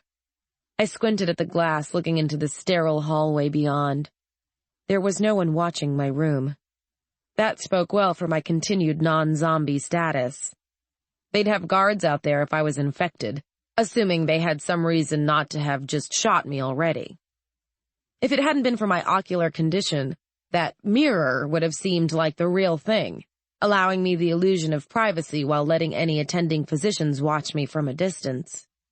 The days of beeping monitors and bulky machines are over. Everything is streamlined now. All micro-mesh sensors and carefully concealed wireless monitors. It's as much for the protection of the doctors as it is for the comfort of the patients. After all, every reason to go into the room with someone who might go into viral amplification at any moment is another reason to stop practicing medicine and go into a safer profession, like journalism. Not that journalism seemed particularly safe at the moment. I closed my eyes. Buffy was right there waiting for me, looking up with virus-dark eyes as the infection took hold and the essential core of her dissolved. I got the feeling she always would be there. For the rest of my life, she'd be waiting. Callus Amberley is a fact of existence. You live, you die, and then you come back to life, get up, and shamble around trying to eat your former friends and loved ones. That's the way it is for everyone. Given what my parents do and what happened to their son, it might seem like it's had a huge impact on my family, but the fact is, all that happened before Shaun and I were old enough to understand. The virus is background noise to us. If it hadn't existed, Shaun and I would have found something else to do with our spare time, something that didn't involve poking zombies with sticks. Until Chuck and Buffy, it had never actually taken anyone away from me. It touched people I cared about. It killed acquaintances, like the security guards we lost in Oklahoma, or Rebecca Ryman, who I knew from pictures if not from actual meetings. But it never touched me, not until Memphis. I opened my eyes. All the brooding in the world wasn't going to bring Buffy and Chuck back, and it didn't change the facts of the situation. The Memphis CDC had, for whatever reason, drugged us and transported us to a holding facility. I didn't have my clothes, my weapons, or any of my recording equipment. My ears were bare. They'd taken my short-range cellular devices along with everything else. Even my sunglasses were gone, replaced by a UV blocker that, while doubtless more effective, left me feeling naked. My mother once told me that no woman is naked when she comes equipped with a bad mood and a steady glare. Fixing that fact to the forefront of my mind, I walked over to the room's single door and tried the knob. It was unlocked. That wasn't necessarily good. The hallway was as sterile as the room where I woke up, all white walls, white floors, and stark white overhead lighting. More of those large faux mirrors were spaced every 10 feet, lining both sides of the corridor. I was in the isolation wing. That was even less reassuring than the unlocked door. Pushing the UV blocker up the bridge of my nose in a gesture that was deeply reassuring, if not strictly functional, I started down the hall. Rick was in the third room on the left, lying atop his bed covers in white cotton pajamas identical to mine. The CDC isn't big on gender stereotyping. I knocked on the window to warn him that I was coming before opening the door and stepping inside. Do they actually have room service in this place? Because I'd just about die for a can of Coke right about now. Reanimation, strictly optional. Georgia! Rick sat up, relief and delight warring for control over his features. Thank God. When I woke up in here alone, I was afraid... What, that you were the last one left? Sorry, guy, but you don't get promoted that easily. I leaned against the door frame, assessing him. He wasn't visibly injured. That was good. If we needed to exit in a hurry, maybe he could keep up. I am, in fact, immortal when annoyed. Wow. Wow? You'll never die. He paused and raised his right hand, making vague gestures toward his eyes. Georgia, you're not... It's all right. I tapped the band. UV blocking plastic. The latest thing. Technically better than my sunglasses, even if everything is a little bright right now. Oh, he said. Your eyes are brown. Well, yeah. He shrugged. I never knew. Life is an education. Keeping my tone as light as possible, I asked, So, were you just waiting for me? Have you seen Shaun? No. Like I said before, I woke up alone. I haven't seen anyone since the CDC Mickey'd us. Any idea what the hell is going on here? I'm thinking it's more like they roofied us. And right now, I'm marginally more interested in finding my brother. He gave me a speculative look. You're more interested in your brother than in figuring out the truth?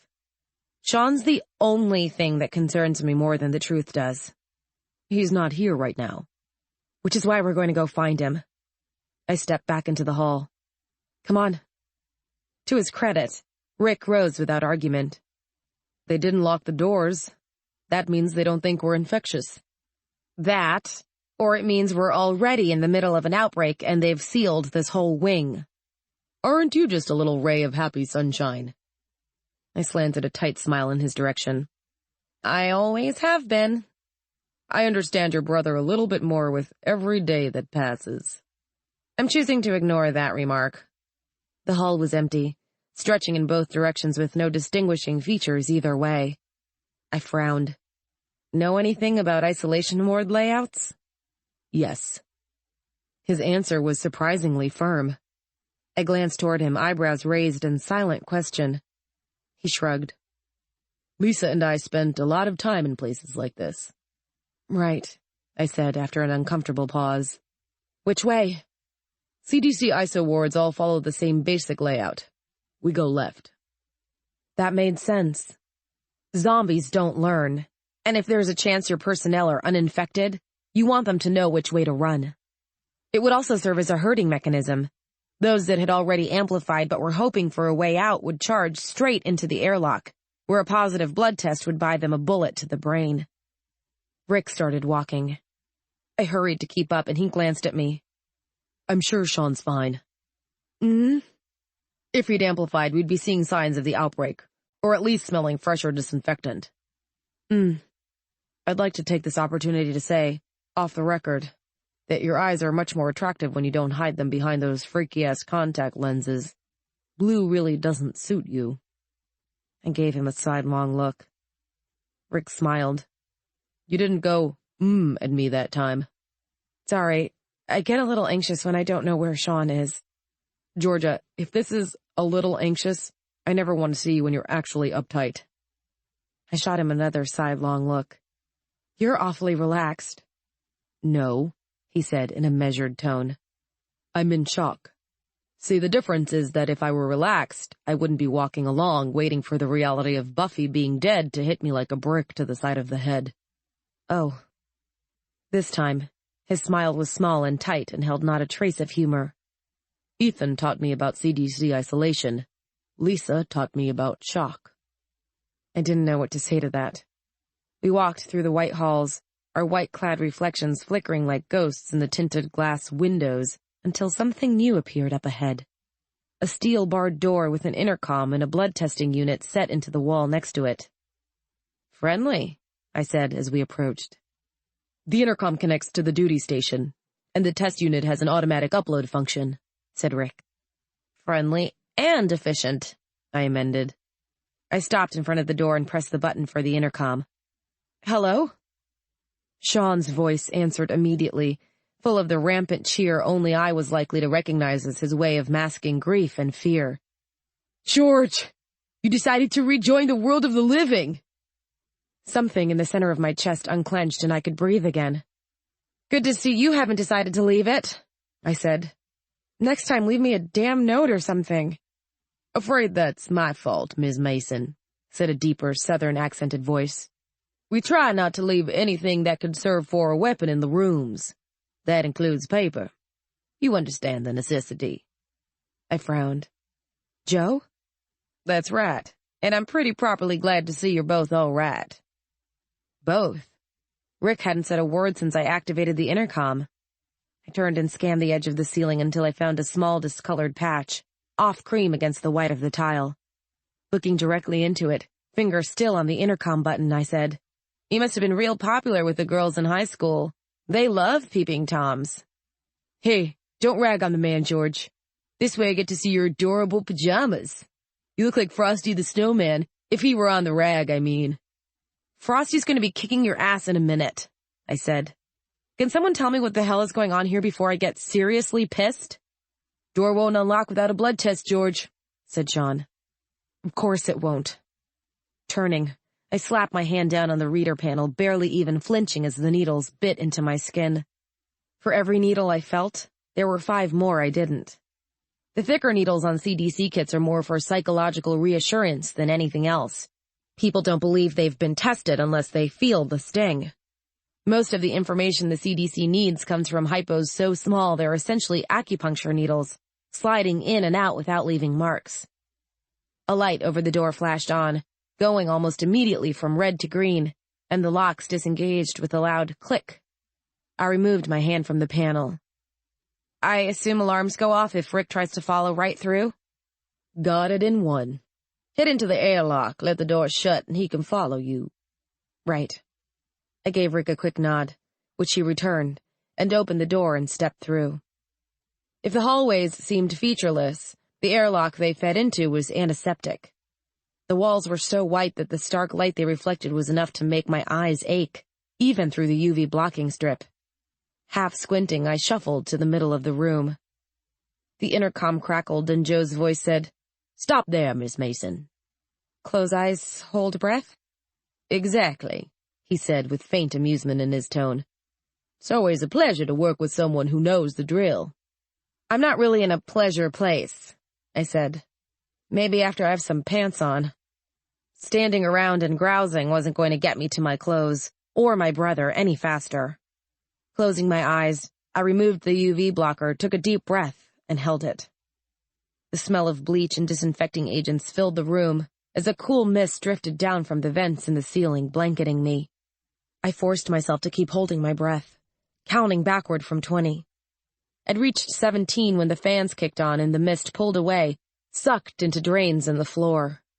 It would be pulled into channels of superheated air, baked until any traces of infection that had managed to survive the chemical bath were burned away, and then pumped into an incinerator, where it would be destroyed. The CDC does a lot of things, but it doesn't fuck around with sterilization. "You can open your eyes now, Ms. Mason." Sliding the UV blocker back into place, I opened my eyes and proceeded to the door on the airlock's far side. The light above it was green, and when I touched the handle, it swung open without resistance. I continued on. The duty station was one of those hybrid beasts that have become so common in the medical profession over the past 20 years. Half nurses' station and medical triage, half guard point with alarm buttons posted at several spots around the walls, and a large gun cabinet next to the water cooler. A good medical duty station can provide an island of safety for the uninfected, even as an outbreak rages on all sides. If your airlocks don't fail and you have enough ammo, you can hold out for days. One duty station in Atlanta did exactly that. 4 nurses, 3 doctors, and 5 security personnel kept themselves and 18 patients alive for almost a week before the CDC was able to fight through the outbreak raging through the neighborhoods around the hospital and get them safely out. They made a movie about that incident. Shaun, who had his own clothes on, the bastard, was sitting atop the counter with a cup of coffee in his hands. A man I didn't recognize was standing nearby, wearing a white doctor's coat over his clothes, and Senator Ryman was beside him, looking more anxious than the other 2 combined. Nurses and CDC techs moved past the station, talking among themselves like extras in a movie background. They completed the setting, but they weren't part of it, any more than the walls were. The senator was the first to acknowledge my arrival. He straightened, relief radiating through his expression, and moved toward me, catching me in a tight hug before I had a chance to register what he was planning to do. I made a soft oof noise as the air was shoved out of my lungs, but he just squeezed tighter, seeming unfazed by the fact that my arms remained down by my sides. This was a hug for his comfort, not mine. "Don't think she can breathe over there, Chief," drawled Shaun. "Pretty sure she hasn't kicked the oxygen habit just yet." The door opened and closed again behind me, and Rick said, sounding surprised, "Why is Senator Ryman trying to crush Georgia?" "Post-traumatic shock," said Shaun. "He thinks she's a boa constrictor." "You kids can laugh," said the senator, finally letting go. Relieved, I stepped back before he could decide to do it again. "You scared me to death." "We scared ourselves pretty badly too, Senator," I said, continuing my retreat until I was next to Shaun. He put his hand on my shoulder, squeezing. There was a world of relief in that simple gesture. I leaned into his hand, looking toward the stranger. "Joe, I presume?" "Dr. Joseph Wynn, Memphis, CDC, he said, and walked over to extend his hand in my direction. I took it. His grip was solid without being crushing. "I can't begin to say how glad I am to speak with you face to face." "Glad to still be in the shape to speak," I said. Pleasantries accomplished. I frowned. Now, can someone fill me in on why I was standing next to a highway doing my civic duty and suddenly woke up in a CDC ISO ward? Also, if I could get hooked up with my clothes, that'd be awesome. I feel kind of naked here, and that's weird when there's a United States senator in the room. "That's a funny story, actually," said Shaun.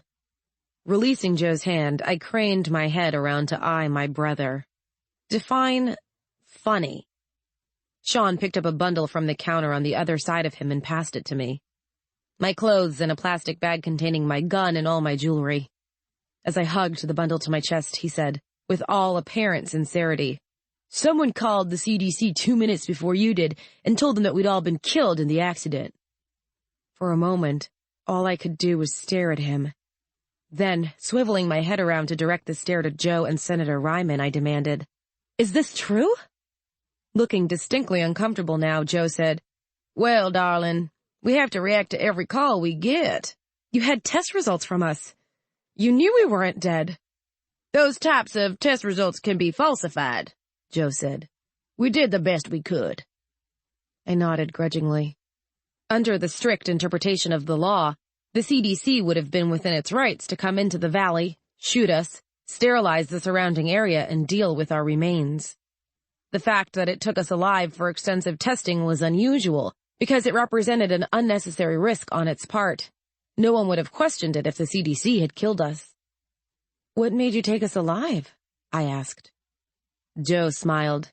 "Ain't many people who can make a call that drastic to the CDC and sound that calm about it, Ms. Mason. I wanted to meet anyone who could do that." "Our parents taught us well," I said. Raising the bundle of clothes and gear, I asked, "Is there a place where I could get dressed?" "Kelly!" Turning, Joe flagged down a passing woman in a doctor's coat. She was fresh-faced and wide-eyed. She couldn't have been any older than Buffy, and her long blonde hair, clipped back with a barrette, created the illusion of resemblance. A knot formed in my throat. Joe gestured from the woman to me. "Georgia Mason, Dr. Kelly Connolly. Dr. Connolly, if you could please show Ms. Mason to a changing room." Shaun slid off the counter. "Come on, Rick. I'll show you the men's room." "Much obliged," said Rick, snagging his own clothes from the counter. "Certainly, Dr. Wynn," said Kelly. "Miss Mason, if you'd come this way." "Sure," I said, and followed her. We walked down a short hallway, this one painted a warm yellow, and Kelly opened a door leading into a small locker room. "The nurses change here," she said. "Thanks," I said. Putting my hand on the knob, I glanced to her. "I can find my own way back." "All right," she said. Hesitating, she looked at me. I looked back. "Finally," she said, "I read your site. Every day. I used to follow you on bridge supporters before you managed to schism off." I raised an eyebrow. "Really? To what do I owe the honor?" She reddened. "Your last name," she said, sounding abashed. "I did a report in medical school on human-to-animal transmission of the Kellis-Amberley amplification trigger. I found you when I was looking for information on your brother. I stayed for the writing. Ah, I said. She seemed about to say something more. I waited, watching her. Her blush deepened. I just wanted to take this opportunity to say that I'm sorry. I frowned. About Buffy? It felt like all the blood in my veins had turned to ice. Careful to keep breathing, I asked, "How did you know about that?" She blinked, surprise unconcealed as she said, "I saw the notice that she'd been added to the wall." "The wall?" I said. "But how would they know to—" Oh, Jesus. The cameras. "Ms. Mason? Georgia? Are you all right?" "Huh?" At some point, I'd looked away from her. I looked back, shaking my head. I didn't realize she'd already be on the wall. Thank you. Your condolences are appreciated. I turned and walked into the changing room without waiting for her to respond, closing the door behind me. Let her think I was rude. I'm a journalist. Journalists are supposed to be rude, right? It's part of the mystique. Thoughts chased themselves through my head like leaves tumbling in the wind as I stripped off my CDC-issue pajamas and began getting my own clothes on. It took longer than normal because I had to pause every step along the way to get the appropriate recording devices, cameras, and wireless receivers into their assigned pockets. If I didn't, I wouldn't be able to find anything for weeks. Buffy's death was on the wall. I should have known it would be, since her family would have been notified, which meant there would have been an obituary. But somehow knowing that simple fact, that she'd joined all the other victims of this endless plague on the wall, made her death all the more impossible to deny. More, it reminded me of one crucial fact. We were connected to the rest of the world, even when we were isolated. The cameras were always rolling, and right now, that was what concerned me. I slid my sunglasses into place, removing the UV blocker as I shoved them up the bridge of my nose. They made me feel less naked than anything else. Reaching up, I tapped my ear cuff. "Mahir," I said. Several seconds later, Mahir's sleep-muddled voice came over the line saying, "This had better be good." You realize your accent gets thicker when you're tired. "Georgia?" "Got it." "Georgia!" "Still got it." "You're alive!" "Barely, and we're in CDC custody, so I need to make this fast," I said. Mahir, being the good lieutenant that he is, shut up immediately. "I need you to download the footage from the external cameras on the van and my bike, check to make sure it's complete, and then wipe the originals. I'm doing this because... I'll explain later." When I wasn't making the call from inside a government installation, where all communications were likely to be monitored. "Can you do it?" "Of course. Right away." "Thanks, Mahir." "Oh, and Georgia, I'm very grateful that you're still alive." I smiled. "So am I, Mahir. Get the footage and get some sleep." I tapped my ear cuff, cutting off the call. Adjusting the collar on my jacket, I schooled my face back toward neutrality and left the changing room, heading for the duty station. The cameras. How could I have forgotten about them, even for a few minutes? We keep the external cameras recording constantly. Sometimes we've found things when we've gone back to do review, like the time Shaun was able to use some shots of a totally normal highway median to track a pack of zombies hunting near the Colma border. Depending on the angle the shooter was working from, we might be able to use the latest footage to find a murderer. Assuming, of course, that whoever it was hadn't already been able to get to our hard drives, and that Buffy hadn't told any of her friends about our filming habits. I was starting to feel like a conspiracy theorist. But that was all right because this was starting to feel very much like a conspiracy. Rick had less equipment than I did. He and Shaun were back at the duty station when I arrived, and Rick had acquired a mug of coffee from somewhere. I started to give it a longing look, and stopped as Shaun handed me a can of Coke, still cold enough to have condensation beating on the sides. "Truly, you are a god among men," I said. "Now I'm a god, but tomorrow, when you have to stop me from playing with dead things again, you'll be right back to calling me an idiot, won't you?" Shaun said. "Yep." I lifted the can, cracked the tab, and took a long drink before exhaling. CDC has decent taste in soda. "We try," said Joe. That was the opening I needed. Lowering the can, I turned toward him, secure behind my sunglasses. You received a call reporting us dead? Timestamp puts it at 2 minutes before your call came in. The report flashed my screen while I was talking to you. That explained his request for detailed credentials. Did you get a name? Or better, a number? Afraid not on either, Joe said. Shaun broke in. It was an anonymous tip made from a disposable mobile phone. So the number's in their records, but it doesn't mean anything. Cute. I continued watching Joe. Dr. Wynne. Joe, please. A girl comes back from the other side of legally dead, she gets to call me by my Christian name. My surprise must have shown because he chuckled without amusement, saying, The CDC gets a call that says you're virus positive. You're dead until we confirm it's a hoax. It's a standard legal and safety precaution. I stared at him, because it's not like anyone would hoax the CDC. No one should be. And believe me, Ms. Mason, when we find the people responsible, they'll be learning that lesson right well. Joe's smile drew down into a scowl. An understandable one. Most of the people who go to work for the CDC do it out of a genuine desire to better the human condition. If anyone's going to find a cure for Kellis Amberley, it's almost certainly going to be the Centers for Disease Control, with its near global approval ratings and even more extensive pocketbooks. Young idealists fight tooth and nail over CDC postings, and only the best ever get them. That means the CDC employs a lot of very proud people, ones who don't take things that besmirch the honor of the institution sitting down. I'd be willing to bet that whoever made that call was also responsible for shooting our tires, I said. Well, Ms. Mason. Georgia, please. Well, Georgia, it seems like a bit of a sucker bet, and I don't customarily take those. It isn't often someone tries to pull a fast one on the CDC, and a fast one that happens to center on a convoy that's been attacked by snipers, well. Do we have any ballistics on the gun the shooter used? Joe's expression turned remote. I'm afraid that's classified. I glanced at the senator. His own expression was equally distant, his eyes fixed on some point beyond our heads. Senator? I'm sorry, Georgia. Dr. Wynne is right. Information relating directly to the police investigation of this matter is classified.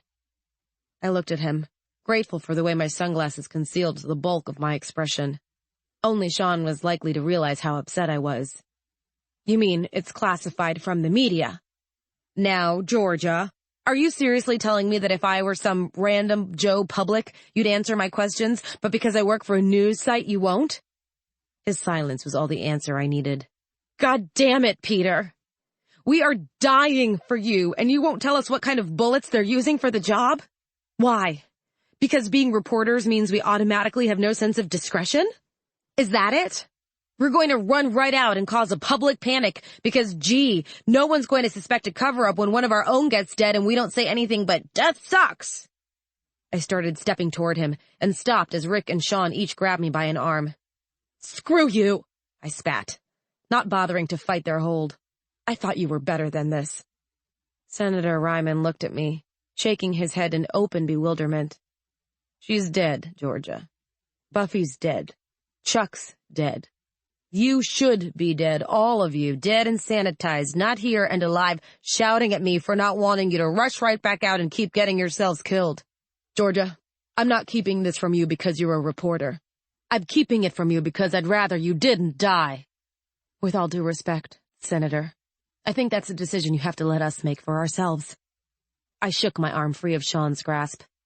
As soon as Shaun released me, Rick did the same. We looked at Senator Ryman together, waiting for his answer. The senator glanced away. I don't want your deaths on my conscience, Georgia. Or on my campaign. Well, then, Senator, I guess we'll just have to do our best not to die, I said. He turned back to us.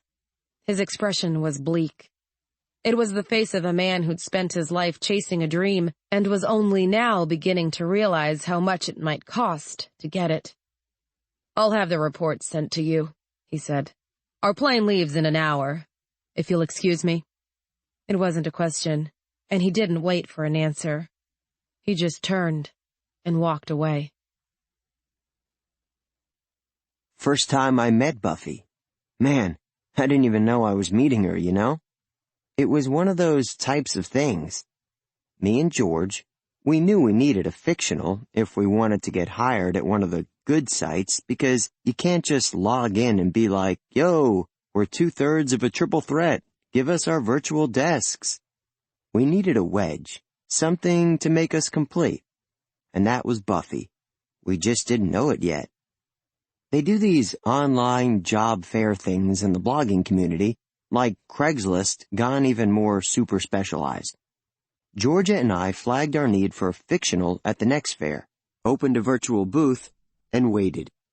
We were about to give up when we got a chat request from somebody who ID'd herself as B. Mason Ye and said she didn't have any field experience, but she was willing to learn.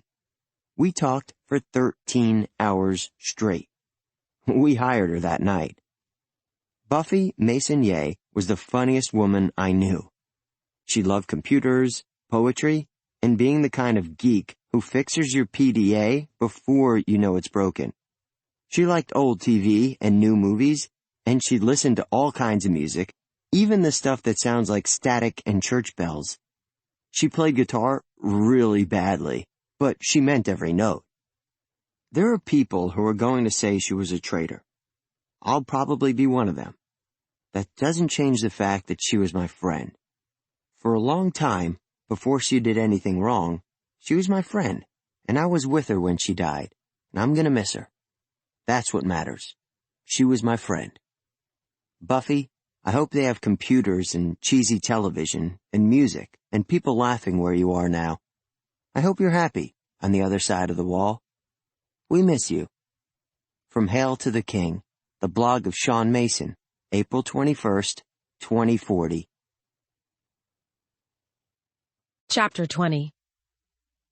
The senator and his security team came from Houston to Memphis via the Houston CDC's private plane. Every CDC installation has one fueled and ready at all times. Not because there could be an evacuation. Any outbreak large enough to require evacuating an entire CDC installation would leave a distinct lack of uninfected people to actually evacuate.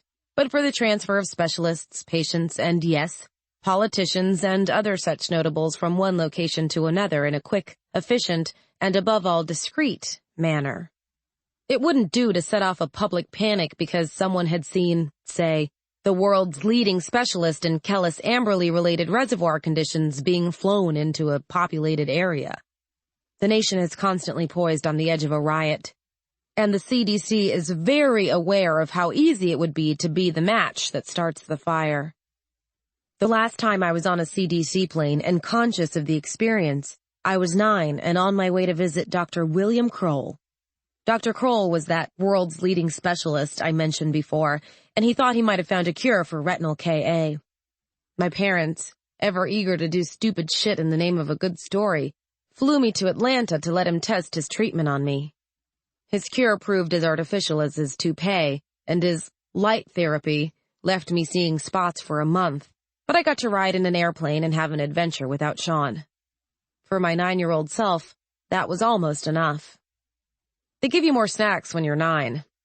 Also, airplane captains may be willing to let cute little girls in dark glasses hang out in the cabin, but they're not as understanding of adult journalists who just want to get away from their traveling companions. When you added the fact that the senator wouldn't look me in the eye, while Shaun spent the entire flight trying to take his seat apart with a screwdriver swiped from one of the guards, it's no surprise that I was happy as hell to touch down at our destination, even though landing came barely an hour after taking off. My relief was partially fueled by the fact that CDC regulations forbade the use of wireless devices while in flight, and I hadn't heard from Mahir before we left Memphis. I was switching things on before they even opened the cabin doors. Mail alerts began sounding immediately. I had more than 500 pending mail messages, and none were the message I wanted. 6 more guards were waiting on the runway, including Steve, who held a wicker cat carrier in one hand. Rick let out a wordless exclamation and pushed past Shaun to snatch the carrier, starting to make cooing noises at the wide-eyed, brush-tailed Lois. "Cat didn't die," I said, adjusting my sunglasses. Shaun shook his head. "Man needs a girlfriend." "Hush. This is a touching reunion." "I stand by my statement." Shaun tilted his head back, looking up at Steve. "You brought the man his cat." Looking amused, the enormous security nodded. I did. So where's my present? Will the location of your van do? I think so. Shaun glanced to me. George? I was planning on holding out for $1 million, but as long as my bike's included in the deal, I guess I can let you off easy. This time. I flashed a thin smile. Hey, Steve. Good to see you breathing, Georgia. It's good to be breathing, Steve. Robert Channing, who got elevated from chief aide to chief of staff, as soon as it became apparent that the campaign might have a genuine shot at the White House, pushed past the substantially larger guards, arrowing in on Senator Ryman like a hunting dog going for the kill. Senator, we have 20 minutes to get halfway across the city, and you can't be late or Tate's going to take the stage alone. His tone implied that this would be a horror beyond all reckoning. And we can't have that, now can we? Senator Ryman grimaced, shooting an apologetic glance our way. I'm sorry, but the job comes first, I said. Rick, give me the cat. Looking alarmed, Rick hugged the carrier to his chest. Lois yowled. Why? Because despite recent events and rampant stupidity, we're still reporters, assuming we're still allowed to be. I slanted a sidelong glance at the senator. He met my eyes and nodded. Turning back to Rick, I said, You're going with the senator to cover whatever sort of appearance this is supposed to be. Speaking to the daughters of the American Revolution, said Robert. Right, whatever, I said, waving a hand to indicate my lack of interest in the specifics. Rick, you're going to attend whatever sort of appearance this is supposed to be, and you're going to find something interesting to say about it. We're going to go check the equipment and see what sort of dive we're supposed to be camping out at. Rick nodded with obvious regret, holding the carrier out to me. I almost felt bad taking it from him. Only almost. I needed to talk to my brother, and, loath as I was to admit it, I needed to do that talking alone. Rick and Buffy had a past. Buffy betrayed us. Rick was still in the equation. If we were going to keep working with the illustrious Mr. Cousins, we had to decide to do it together, and without Rick participating in the discussion. And if we weren't, we needed to have all our ducks in a row before we invited him to seek employment elsewhere. Sounding affronted, Robert said, You're staying at the plaza with the rest of us. It's 5 stars, all the latest in amenities, and fully licensed security. Senator, I'm sorry, but there isn't any more time to stand around and chat. Come on, please. Not pausing to allow any further discussion, he grabbed the senator by the arm and began steering him toward the waiting car. Rick followed along with all but 2 of the security guards. Steve was one of the guards remaining behind. The other was a Hispanic man I didn't recognize, but whose sunglasses were dark enough to either be prescription strength or render him effectively blind. He would have seemed tall next to anyone else. Next to Steve, he looked like a normal human. Shifting Lois's carrier to my left hand, I looked toward Steve. Babysitters? Bodyguards, Steve replied without levity. You folks came close to dying out there on the road. We'd like to see to it that you don't do it again. So we don't do any long-distance driving? Not good enough. Shaun stepped up beside me. Are you planning to stop us from doing our jobs? No, just to keep an eye on you while you do them. I could feel Shaun starting to bristle. Being an Irwin means frequently taking stupid chances for the amusement of the cameras. A good Irwin can make going to the corner store for a candy bar and a Coke look death-defying and suicidal. The idea of trying to post reports with a security guard looking over his shoulder was probably about as appealing to Shaun as the idea of censorship was to me. I put a hand on his arm. So, you're saying our jobs have become so dangerous that we need to be protected not from the hazards of the living dead, but from the hazards presented by our fellow man? I asked. Not exactly how I would have put it, but you're in the neighborhood, said Steve. Shaun relaxed grudgingly. I guess it'll sound good in the headlines, he said, his tone implying that it wouldn't do anything of the kind. At least he was mollified. Leaving my hand on Shaun's arm, I swung my head around until I was facing the second agent, not depending on my questionable peripheral vision. I'm Georgia Mason. This is my brother, Shaun Mason. You would be? Andres Rodriguez, ma'am, he replied. His tone was level. Do I pass muster? That's a question for the grand jury. You can, however, take us to our hotel now. Lois yowled. I amended. Right now. I think someone's getting cranky. The cat isn't the only one, Shaun said. Behave, I said. Keeping the hand that wasn't holding the carrier on his arm, we turned and followed the agents to the car. Steve and Andreas took the front, leaving us with the back seat. A sheet of soundproof safety glass cut us off from our bodyguards, turning them into vaguely imposing silhouettes that might as well have been in another car. It was a small blessing, even if I couldn't quite bring myself to relax. I didn't trust it. I didn't feel like I really trusted anything anymore. Shaun opened his mouth when the engine started, but I shook my head, gesturing toward the overhead light. He quieted. Without Buffy and her tiny armada of clever devices, we had no way of knowing whether the car was bugged. It turned out that even with Buffy, we'd had no real way of knowing whether the car was bugged, since she'd sold us out, but at least we'd believed we could protect our privacy. Brow furrowed, Shaun mouthed, Hotel? I nodded. Once we were in our own space with our own things, we could sweep for bugs and set up an EMP field. After that, we could talk in something resembling security, and we needed to talk. We needed to talk about a lot of things.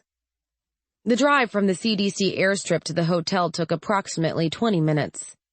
It would have taken longer, but Steve took advantage of the priority override available to government officials and law enforcement, turning on the car's beacon and sliding us straight into the fast side of the carpool lane. The toll booths flashed green as soon as we came into receiving range. Electronic pay passes have led to a general speed-up, but nothing moves your average driver as fast as knowing that someone else is picking up the ticket for his commute. We must have provided a free pass for dozens of commuters. That almost made up for the fact that we were cutting ahead of them during the beginning rush hour, when 5 minutes can make the difference between home at a reasonable hour and late for dinner. Lois yowled the whole way, while Shaun made a vague, disinterested show of trying to pick the lock on his side of the car. My brother's good with locks. The car's security was better. He'd made no progress by the time we pulled off the freeway and turned toward the hotel, and he put away his lockpicks with a silent expression of disgust. The downtown Houston Plaza was one of those huge, intentionally imposing buildings built just after the Rising, when they still hadn't figured out how to walk the fine architectural line between elegance and security. It looked like a prison coated in pink stucco and gingerbread icing. Palm trees were planted around the exterior, where they utterly failed to blunt the building's harsh angles. There were no windows at ground level, and the windows higher up the building were the dull mat of steel-reinforced security glass. The infected could batter on them for years without breaking through, assuming they somehow made the intellectual leap necessary to figure out how to use the ladder. Shaun eyed the building as we circled. It wasn't until the car pulled off at the parking garage entrance that he offered his professional opinion. Death trap. Many of the early zombie-proof buildings were. I adjusted my sunglasses. The garage doors creaked open as Steve waved a white plastic fob in front of the sensors, and we drove on into relative darkness. What makes this one so deadly? All that frou-frou crap on the front of the building. You mean the trim? Right, the trim. It's supposed to be ornamental, right? Doesn't matter. I bet it would bear my weight. So if I get infected but I haven't converted, I can use the trim to climb the building looking for shelter. There are plenty of handholds, so I can get to the roof. And if this place followed the standard floor plan for the time period, there's a helicopter pad up there and multiple doors connecting it to the interior, so any survivors could use it to evacuate during an outbreak. Shaun shook his head. Run for the roof? It's covered in the people who ran there before you. And they're not looking for a rescue. They're looking for a snack. Charming, I said. The car pulled into a parking space and the engine cut off. I guess we're here. The front driver's side door opened. Steve emerged, heading across the garage floor to the airlock. I tried my own door, but it was still locked. The safety latches hadn't disengaged. The hell? Shaun, try your door. He did and scowled. It's locked. The car intercom clicked on. Andreas's voice, distorted by the speaker, said, Miss Mason, Mr. Mason, if you could be patient for a moment. My colleague is going to pass through the airlock and will wait for you on the other side. The lock on the right will be disengaged as soon as he's tested clean, and Miss Mason will be permitted to proceed. Once Miss Mason has passed through the airlock, Mr. Mason will be permitted to go." Shaun groaned. "Oh, you have got to be kidding me." The intercom clicked again. "Standard safety precautions." "You can take those safety precautions and shove them sideways up your—" Shaun began pleasantly. I put a hand on his arm. He stopped. "Mr. Rodriguez, it looks like Steve's made it through," I said, keeping my voice level. "If you'd unlock my door now, please?" "Very well." My door unlocked. "Mr. Mason, please remain seated. Miss Mason, please proceed toward the—" "Hey! What are you doing? You can't do that!" Ignoring the shouts from the intercom, Shaun finished sliding out of the car, blowing a kiss back toward the agitated shape of Andres before slamming the door and following me to the airlock. True to expectations, Andres remained seated, mouth moving as he swore at us through the glass. "Nobody who cares that much about security is going to come out into the open with a possible infection," I said, taking Shaun's hand in my left, swinging Lois's carrier in my right. She yowled, punctuating the statement. "We're dangerous." "Man thought he could make us do this separately," said Shaun. Taking the still yowling Lois from me, he slid the carrier into the luggage hatch. The sensors would record the fact that the box contained a living thing, but they would also record its weight. Lois was too small for amplification and would slide straight through. "Man's an idiot." "No, he's an amateur," I said, moving into position in front of the blood testing panel. I raised my right hand. Shaun stepped into position next to me and raised his left. 1, 2. We pressed our palms flat. Steve was waiting on the other side of the airlock, shaking his head. "You probably just scared Agent Rodriguez out of a year of his life," he scolded without conviction. "Given that Agent Rodriguez just annoyed me out of a year of my life, I'd say we're even," I said, retrieving Lois from the luggage bin. "Do we need to wait on him, or can you show us to our rooms?" "And our van," Shaun said. "You promised me our van." "Your van is in the parking garage along with George's bike," Steve said. Fishing 2 small plastic rectangles out of his jacket pocket, he passed them to us. "Shaun, you're in room 214. Georgia, you're in room 217. We exchanged a look. "Those don't sound adjoining," I said. "Originally, you were going to be sharing a room with Miss Maisonier, Georgia, while Shaun and Mr. Cousins shared a room down the hall," Steve said. "It seemed best to let you keep your privacy given recent events." "Right." Shaun handed his key back to Steve. "I'll just stalk along with George until you can get me my own key. Rick and Lois can have some valuable alone time to rebond after their separation." As if on cue, Lois yowled. Steve's eyebrows arched upward. "You two would rather share a room?" His expression was a familiar one.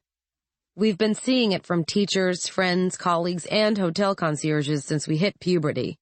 It's the, "you'd rather share a room with your opposite gender sibling than sleep alone?" face, and it never fails to irritate me. Social norms can bite me. If I need to have someone guarding my back when the living dead show up to make my life more interesting than I want it to be, I want that someone to be Shaun. He's a light sleeper, and I know he can aim. "Yes," I said firmly.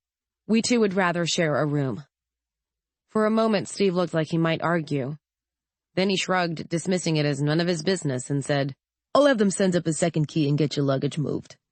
Georgia, all your things and the equipment that you had marked as vital are already in your room." That meant they'd been searched. Standard security, but I didn't particularly care. I make it a rule never to keep sensitive data unencrypted where other people might get at it. If Senator Ryman's security detail wanted to waste their time looking for answers in my underpants, they could be my guests. Excellent. We'll just head for our room then, if you don't mind. Assuming you don't feel the need to accompany us. "I'm going to trust the two of you not to get yourselves killed between here and the elevator," said Steve. "Thanks for the vote of confidence," I said. Shaun snapped a salute and we walked away, Lois still yowling, to follow the wall-mounted signs leading us to the elevators in the lobby. The hotel was old enough that the elevators still ran up and down in fixed shafts. It would have been an interesting novelty if I hadn't been so wired and exhausted. As it was, I stared at the mirrors on the walls, trying to ignore my growing headache and the increasingly fevered pitch of Lois's complaints. She wanted out of the box, and she wanted out now. I understood the sentiment. Our hotel room was as old as the elevator, with hideous wallpaper striped in yellow, green, and brown, and a steel-reinforced window looking out over the central courtyard. Sunlight reflecting off the pool 3 floors down turned the water into a giant flare of light, shining directly through our window. I whimpered involuntarily, whipping my face around and squeezing my eyes shut. Shaun shoved past me to close the blackout curtains, and I stumbled blind into the room, letting the door swing closed. The lights were off, and when Shaun got the curtains fastened, the room was plunged into blessed darkness. He walked back across the room, putting a hand on my elbow. "It's safe now," he said. "The beds are this way." "That was a rotten trick," I complained and let him guide me. "But funny." "Not funny." "I'm laughing." "I know where you're planning to sleep tonight." "And yet somehow, still funny." He stopped walking, pushing down on my shoulder as he took the cat carrier out of my hands. "Sit. I'll get things set up." "Don't forget the EMP screen," I said, settling on the bed and flopping backward. The mattress was younger than the decor. I bounced. "And get the servers up." "I have done this before," said Shaun. The amusement was evident in his tone, but it wasn't enough to conceal the concern. "You look like hell." "You can tell that with the lights off?" "You looked like hell before the evil Daystar punched you in the face. Now you look like hell in a darkened room. Easier on the eyes, no less hellish." "Why didn't you say anything before?" "We were surrounded by people, and you were getting your bitchy and thwarted on. It didn't seem appropriate." Rattling noises marked his passage across the room, followed by a thump and the sound of a light bulb being unscrewed. "I'm swapping the bulbs in the bedside lights." "Thanks." "No worries. You're more pleasant when you haven't got a migraine." "In that case, toss me my big painkillers when you're done with that." There was a pause. "You actually want them?" "I'm going to need them after we talk. I take a lot of generic drugs for the headaches my eyes give me. That's not the same thing as my big painkillers, a nasty narcotic mix of ergot alkaloid, codeine, caffeine, and a few less pronounceable chemical agents. They kill the pain. They also kill all higher brain functions for at least 6 hours after I've taken them. I avoid drugging myself whenever possible, because I don't usually have the time to waste, but I was getting the feeling this might be the last free time we were going to have for a while. If spending it drugged out of my mind meant I had the stamina to handle the rest, well, I've done worse in my pursuit of the truth. "Georgia, don't argue. I was just going to say that there's time for a nap before we talk if you want it, and painkillers after that. The Daughters of the American Revolution always talk for hours." "No, there isn't. We ran out of time when someone decided we'd outlived our usefulness. Time is now officially something we don't have. Hit the lights as soon as you're ready." "Right," said Shaun. There was a click. The room brightened before I heard him move away again. "Servers need to initialize, and I'll turn on the screens. Your computer's on the desk if you want to get it hooked up."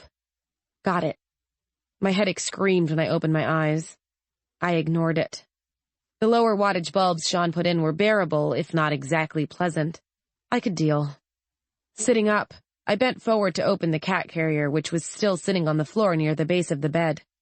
Lois was out in a flash, vanishing into the bathroom. I rose and walked over to take a seat at my desk, where I started connecting cables. I was moving gingerly, to upset my head as little as possible, and that slowed me down. I was only halfway done when Shaun called, "Clear." I put down the plug I'd been holding, and the air filled with an electrical buzz that made all the hair on my arms stand on end.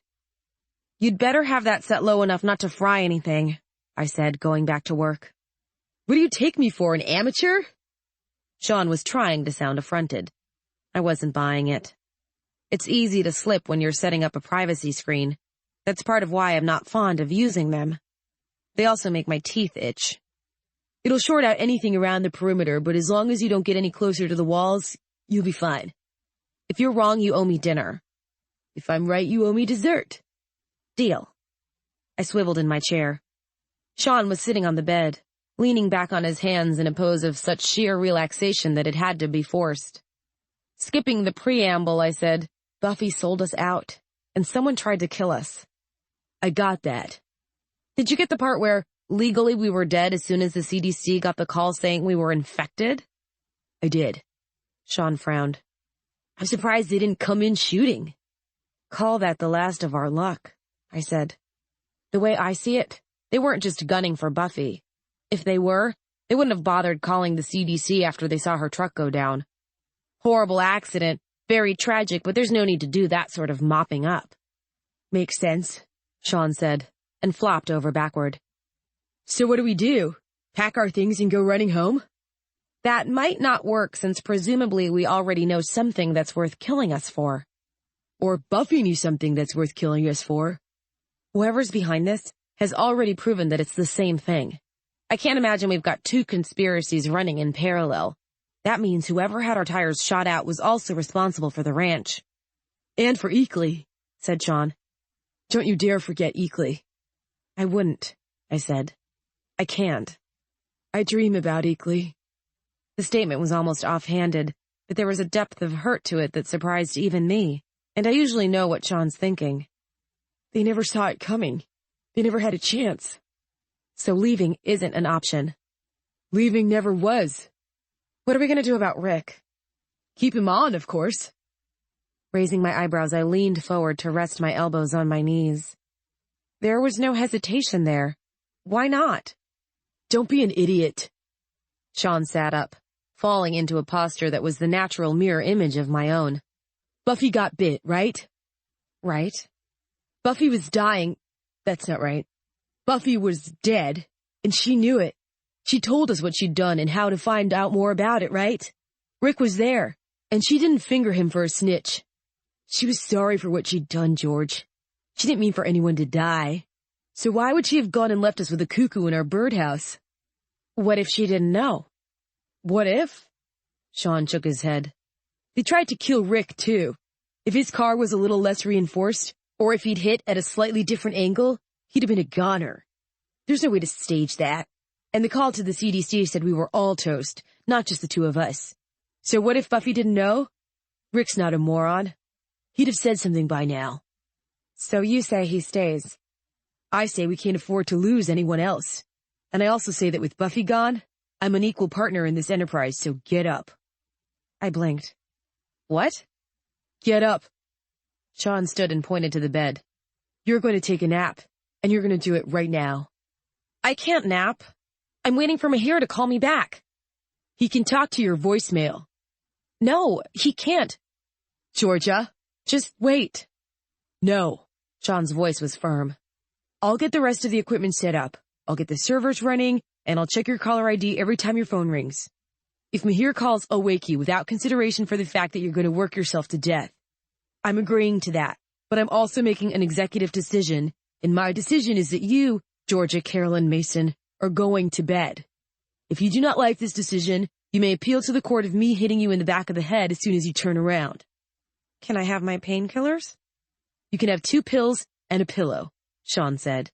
When you wake up, the world will be a magical wonderland of candy canes, unicorns, and fully assembled servers. And Rick stays. Deal? Deal. I stood, stepping out of my shoes before sitting back down on the bed. Bastard. Close your eyes. I did. Shaun removed my sunglasses, pressing 2 small round objects into my hand. Swallow those and you can have these back when you wake up. That's dirty pool, I complained, popping the pills into my mouth.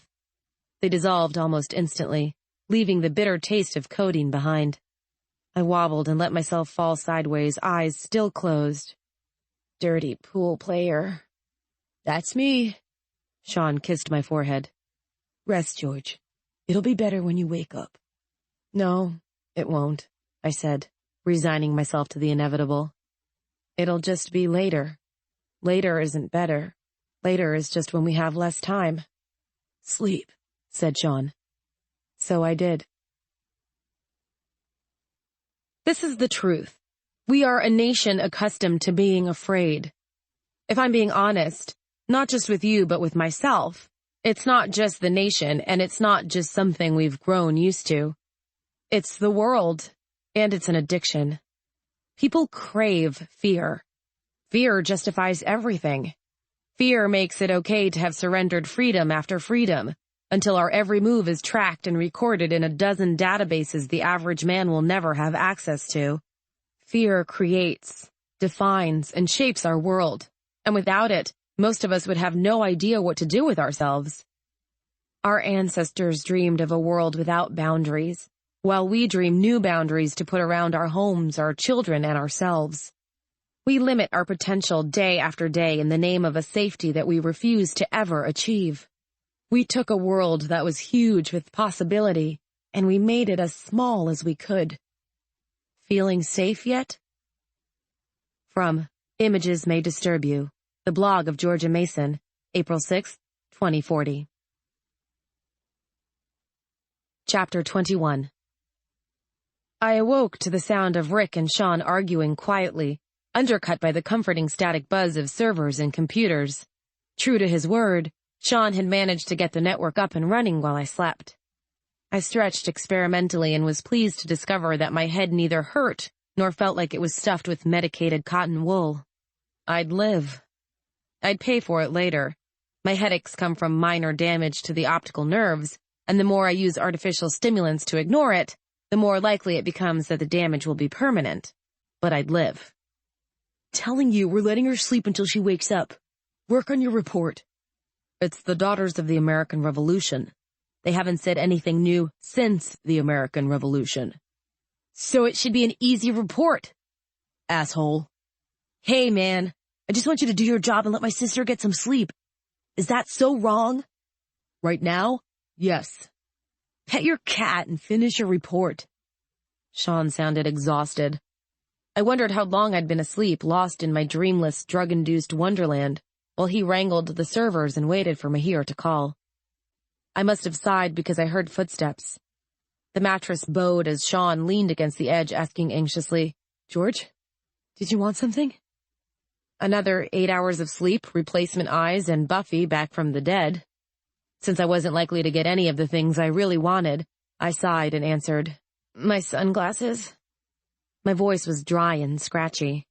I turned my face toward Shaun, my eyes still closed and eyebrows raised in silent punctuation to the question. He touched my hand with the tips of his fingers before he pressed my sunglasses against my palm, saying, You've been out for about 10 hours. I've tried Mahir 3 times, but there's been no response. Beck said she spoke to him after we did, when she had to request a delete and re-upload of some of her journal files, but that's the last timestamp anybody has. Bex. Oh, Rebecca Atherton, the newsie he stole from me after things went wrong in Eakley. I slipped my sunglasses on and opened my eyes, taking a moment to orient myself before sitting up. Getting my eyes to focus took a little longer. Shaun put a hand on my knee, steadying me, and I covered it with my own, turning my still blurry eyes toward the distant glow of the computers against the far wall. There was a patch of blobby darkness there that looked out of place against the green, and I nodded to it, saying, Hey, Rick. Hey, Georgia, the blob replied. Feeling any better? I'm half blind and it feels like a flock of seagulls crapped inside my head, but it doesn't hurt, so I guess I'll live. I squeezed Shaun's hand. How was the DAR meeting? Boring. Good. At least something in this world can be counted on to stay dull. My eyes were starting to work. The blob had a head now. You planning on sticking around, or do we need to post your job opening too? Rick paused. Shaun said you'd already discussed it. The 2 of us, yes. The 3 of us, not so much. I shrugged. I figured you should get a say. You plan to stick around? We're not doing so well on the survival figures, I'm afraid. 1 out of 4 sorta sucks. I'd rather take my chances with you than any place else I can think of if it's all the same. I raised my eyebrows high enough that they crested above the tops of my sunglasses. Oh? What's the logic behind that? I know I haven't known you or your brother for long, and you don't have much reason to trust me. What I'm about to say probably won't help with that. But Buffy was a friend of mine for years. She was a good person, and she never meant to hurt anyone. But if I don't stay with this team long enough to make sure you remember that, one day the news is going to get out, and she's going to be remembered not as a great writer and a good friend, but as the cause of the Eakley massacre and the cat's paw behind the death of Rebecca Ryman. The best she'll be able to hope for is traitor. And I won't have that. I could hear the frown in his voice. I'm staying because I have to. You can try to make me leave if you want to, but it's not going to be fun for any of us. I wouldn't dream of it. Giving Shaun's hand a final squeeze, I stood and walked over to sit down at my computer. This close up, my screen was a little fuzzy, but it was nothing I couldn't handle. If you feel that strongly about staying, you stay. We're glad to have you. My screen blinked at me, prompting for a password. I entered it. Shaun could get me online, but that didn't mean he could access my files. Starting to type, I asked, "What's our general status?" "Buffy's death hit the newswires 5 minutes after it happened," said Shaun, moving back to his own machine. "But that's not the fun part." He paused portentously until I glared at him. He's good at detecting glares, even through dark glasses. "You want the fun part?" "Yes, Shaun," I said. "I've been asleep for 10 hours and I want the fun part." "Fine. Here's the fun part. Our deaths hit the wires at the same time." My eyes widened. "What?" "We were all reported dead," Shaun said. "Half the news sites had the story before anyone could contradict it, and half of them are still listing you as deceased." I looked to Rick, who nodded. "Whoever called the CDC made sure the call was accidentally made on a channel that several local news sites monitor for gossip," he said. "We all got listed as dead before we even made it to Memphis. They printed a retraction about Shaun when he posted to complain about the CDC coffee, and about half the sites did the same for me when I threw up the DAR blurb." He quirked a smile. "I'm not interesting enough to spread as quickly as a Mason." "And me?" I asked, too annoyed not to. "Still dead," said Rick. "They've got some great conspiracy theories going, too, about Shaun and me concealing your death until we can prove you weren't doing something forbidden by your licensing." "Thus invalidating my life insurance," I said, putting a hand over my face. "Is there any more good news?" "Only Buffy made it to the wall," Shaun said. "She's the only one whose death has actually appeared in the public CDC database." I bit back a groan. "How many people think we've faked our own deaths to up ratings?" "A lot," Shaun said, voice going grim. "On the plus side, if we'd really been doing that, it would have worked. We gained another 3 points of market share while people waited for the grisly details to pop up." "And have they?" "On us? No. On Buffy? Yeah. It's all over the place. Somebody broke into our main camera upload and I get the picture. I'll get our official report up tonight so we can put these damn hoax rumors to rest and let people know I'm still breathing. Buffy deserves better than to have her death tarred with some publicity stunt we didn't pull." "How official is this official report going to be?" asked Rick. "You mean, am I going to include the call the CDC got?" I asked. He nodded. So did I. "Yes, I am." "Is that wise? Safe? A good idea?" "No, on all 3 counts, but I'm going to do it anyway." I pulled up my email and started scanning the list of senders, looking for Mahir's name. Somebody who's depending on secrecy wants us out of the way. So screw 'em. We're taking that secrecy away. "And when they start shooting?" "Who says they've stopped?" Even with Buffy's astonishingly well-constructed filters, the amount of spam that had managed to get through was daunting. I began deleting.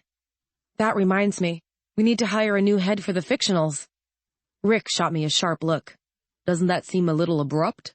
Buffy just died." "Buffy's death was abrupt. This is necessary. The fictionals aren't like the Newsies or the Irwins. They won't keep working just because they don't know how to hold still. They need management, or it turns into a million works in progress and nothing that actually progresses. Unless we want to start getting angry letters from people wanting to know where the next installment of some 50-part serial romance is, we need a new division head." Shaun blinked. "Buffy didn't name anyone?" "Buffy thought she was immortal. Talk to Magdalene. Even if she won't do it, she can probably suggest somebody who will."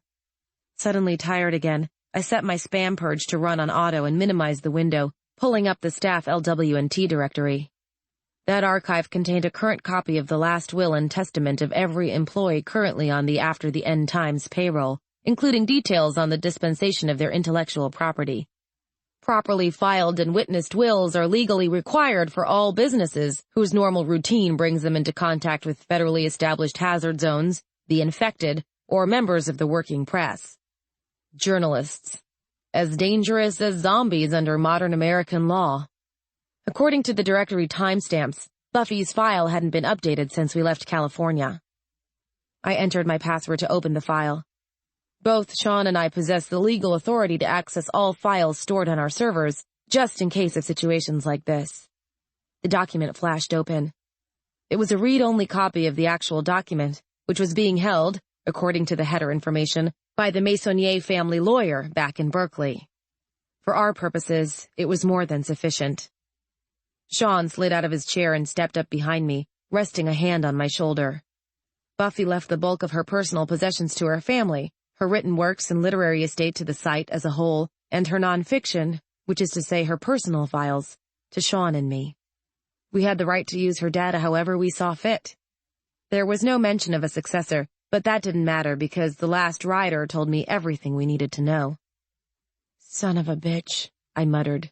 She knew she was going to die over this. And she knew she was doing the wrong thing, even if she didn't want to admit it to herself. She knew. How can you say that? Asked Rick. Shaun answered for me, saying, She left us her personal files. Why would she do that if she didn't know we'd need something that's in them? Maybe she felt like she had to do this, but that doesn't mean she managed to convince herself that it was right. George? Rick, I need you to find a new head for the fictionals. I hit print and closed the file. That's your assignment for right now. Well, that and the DAR report.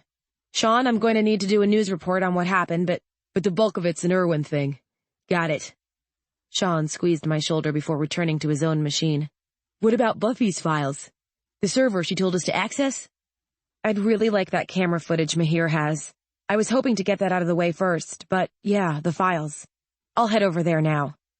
George, just be quiet while I deal with this, I said, almost more curtly than I'd meant to, and began to type. After the End Times maintains 2 file servers for employee use. One, the so-called public server, is open to uploads and downloads by every blogger we employ, as well as every blogger even remotely affiliated with the site. If you do any work for us at all, we open an account for you on the public server, and those accounts are rarely revoked unless there's active abuse.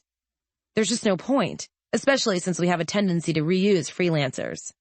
Why burn goodwill on a server purge? More important, why waste time by forcing your IT person to set up the same accounts more than once?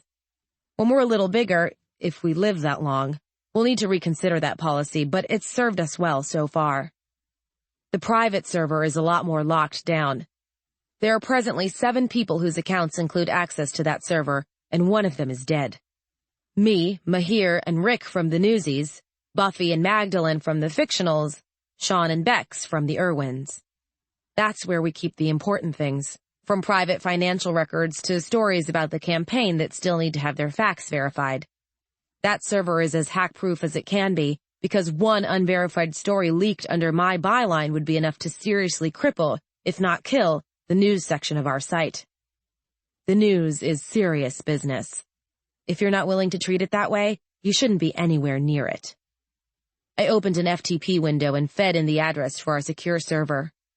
When it prompted me for a username and password, I typed in Sounding C, followed by the password February-4-29. Shaun and Rick abandoned their workstations and moved to stand behind me, watching as the screen flickered once, twice, and then rolled as a video player seized control of my machine. Tapping the escape key did nothing to stop the program from opening, so I settled back in my seat, comforted by the presence of my team. We weren't much, and we were dwindling by the day, but the 3 of us were all that we had left. The screen stopped rolling as the much-beloved face of Buffy Maisonnier became clear. She was seated cross-legged on the counter of our van, wearing her patchwork vest and tattered broomstick skirt. I recognized that outfit. She'd been wearing it the day we left Oklahoma City, when we'd barely been speaking to one another. She'd wanted us to give it up. Hindsight is 20/20, they say. Well, it was a little late now, but at least I understood why she'd wanted so badly to make us all head home. She'd been trying, in her misguided way, to save our lives. Looking into the camera, Buffy smiled. "Hey," she said. Her voice and expression combined to paint the picture of a woman tired beyond all reckoning, so worn through that she was no longer sure she could be patched back together again. I guess you guys are watching this. Schrödinger's video recording. If you can see it, it's too late for you to tell me what the picture quality is like. Isn't that always the way? It's my masterpiece and I'll never see the reactions. I guess that means I won't have to live with the reviews either. I should get down to business though, because if you're watching this, you probably don't have much time left to waste. My name is Georgette Marie Maisonnier, license number Delta Bravo Echo 841207. I am of sound mind and body, and I am making this recording to testify that I have willingly and knowingly participated in a campaign to defraud the American public, beginning with my business partners, Shaun Philip Mason and Georgia Carolyn Mason. As a part of this campaign, I have fed news reports and private feeds to third parties, with the understanding that they would use this information to undercut the presidential campaign of Senator Peter Ryman, and planted recording devices in private spaces, with the understanding that the material thus collected would be used to further undermine the campaign. On the screen, Buffy paused to take a deep breath, looking suddenly very young behind her exhaustion. I didn't know. I knew that what I was doing was wrong, and that I'd never work in the news again, but I didn't know anyone was going to get hurt. I didn't know until the ranch, and by then, I was in too deep to find a way out again. I'm sorry. That doesn't bring back the dead, but it's the truth, because I didn't want anyone to get hurt. I thought I was doing the right thing. I thought that when this was over, we'd be a stronger nation because of what I'd done. A tear escaped her left eye, running down her cheek. It would have seemed overly theatrical if I hadn't known Buffy as well as I did. Knowing her, it wasn't theatrical enough. She was really crying. I see them when I dream. I close my eyes and they're all there. Everyone who died in Eakley. Everyone who died at the ranch. It was my fault, and I'm so afraid we got this job because someone who could manipulate the numbers knew I was for sale if you offered the right price. I'm so sorry. I didn't mean it. I didn't mean any of it. If I knew who I'd been sold to, I'd tell you, but I don't. I went out of my way to never know, because if I'd known, I would have realized that it was wrong. Buffy looked away from the camera, wiping her eyes. I got in too deep. I couldn't get back out. And you won't let us go home. Giorgio, why can't we go home? She turned back toward the lens, both eyes brimming with tears. I don't want to die. I don't want you to see this. Please, can't we just go home? God, Buffy, I'm sorry, I whispered. My words dropped into the silence that followed her plea like rocks into a wishing well, with as little effect. On the screen, Buffy took a deep breath and held it before letting it slowly out. You're going to see this, she said, lips tugging up into a small and bitter smile. You have to see it, or you'll never know the truth. By triggering this file, you've mailed a video to my parents telling them how sorry I am and how much I loved what I did. When it closes, you'll have access to my private directory, including a file named Confession. It's locked and time-stamped. If you don't open it, it'll be admissible in court. I didn't trust everything to the servers. I think I know better than anyone else right now just how dangerous it is to trust people. You have something of mine that no one else has. Look there. You'll find everything I've got, including the access codes for all those listening devices. Good luck. Avenge me if you can. And I'm sorry. Buffy paused, smiling for real this time, and added, This, being here with you, following this campaign, really was what I wanted. Not all of it, maybe, but I'm glad I came. So thank you. And good luck. The picture winked out. The three of us stayed frozen in our silent tableau for several minutes. A sniffle from behind my left shoulder told me Rick was crying. Not for the first time, I damned Kellis Amberley for taking that simple human comfort away from me. What does she mean, something we have that no one else does? Shaun asked, putting his hand on my right shoulder. All her luggage was in the truck. But we have her laptop, I said. Pushing my chair back from the desk, I rose, turning to face them. Get me a toolkit and her computer. Never steal another reporter's story. Never take the last of another reporter's ammo. Never mess with another reporter's computer. Those are the rules, unless you work for a tabloid where they replace never with always. But once you're dead, you're meat, and all bets are off. I had to keep telling myself that as I used a screwdriver to work the bottom panel off Buffy's laptop. Shaun and Rick stood nearby, watching. We'd already scanned the machine itself and found nothing. Literally nothing. She wiped the drives at some point, probably before we left on the drive that killed her.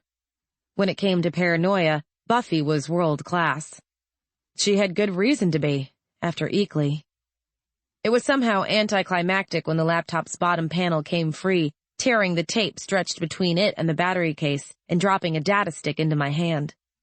I held it up, showing it to the two of them. "The plot thickens," I said. "Shaun, Bex used to be a newsie. How's she with computers?" "Not as good as Buffy." "No one's as good as Buffy." "But she's good." "Good enough?" "Only one way to find out." He held out his hand. I gave him the data stick without a moment's hesitation. The day I couldn't trust Shaun, it was over. Simple as that. "Get her online and get her going through these files. Buffy said there were timestamps and IPs. We need to see what they can give us." I stood. "Rick, get back on that report." "What are you going to do?" "Rouse Mahir," I said, moving back to my machine. The chair was still warm. Things were moving faster than they seemed. "I don't care what it takes. We need to get a copy of whatever's on that disk stored off-site. And I think London qualifies." "Georgia?" Rick's tone was soft. I glanced toward him. He hadn't moved back to his own machine. He was just standing there, looking at me. "What?" "Are we going to survive this?" "Probably not. You want out?" "No." He shook his head. "I just wanted to know whether you realize that." "I do," I said. "Now get to work." Both nodding, Rick and Shaun did exactly that. For all that Mahir seemed to be out or asleep, or, God forbid, if this was somehow even bigger than it looked, already dead, his machine address still registered on the network. I tapped it in along with my priority code, activating a personalized screamer. If he did anything online, he'd start getting loud, intrusive pings demanding that he contact me immediately.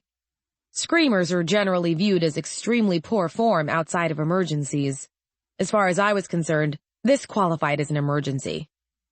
Satisfied that I'd done everything I could be reasonably expected to do in order to find my second, I bowed my head, set my fingers to the keys, and went to work. There's something deeply reassuring about doing a factual report. You have every bit of information you need at your fingertips waiting to be smoothed out and turned into something that makes sense. Take the facts, take the faces, take the facets of the truth, polish them until they gleam and put them on paper, or in my case, put them in pixels, as an exercise for the reader. I set my feed for a live page by page, with a license confirmation on the upload. Anyone who really thought this was some sort of cover-up for my death could report the site to the licensing committee for abuse of my number, and that would cancel the rumors faster than anything else I could do. It'd make good news, too. The emails started coming in as soon as my first page was uploaded. Most of it was positive, congratulating me on my survival and assuring me that my readers had known all along that I'd get out alive. A few letters were less friendly, including one I tagged for upload with the op-ed piece I was planning to write. It said Shaun and I deserved to die at the hands of the living dead, since sinners like us were about as ethically advanced. It would fit perfectly with the reality of how Buffy had been bought. Page 6 had just gone up when Shaun called. "Beck says she's cross-checking the IPs now. Most of them look to be scrambled." "Meaning?" "Meaning she can't follow them." "Damn." "How about the timestamps?" "They prove it wasn't any of us, or the senator, but not too much other than that. Just going by the times, it could even be Mrs. Ryman." "Double damn." "Got any good news for me?" Shaun looked up from his screen, grinning. "How does access codes on all Buffy's bugs sound?"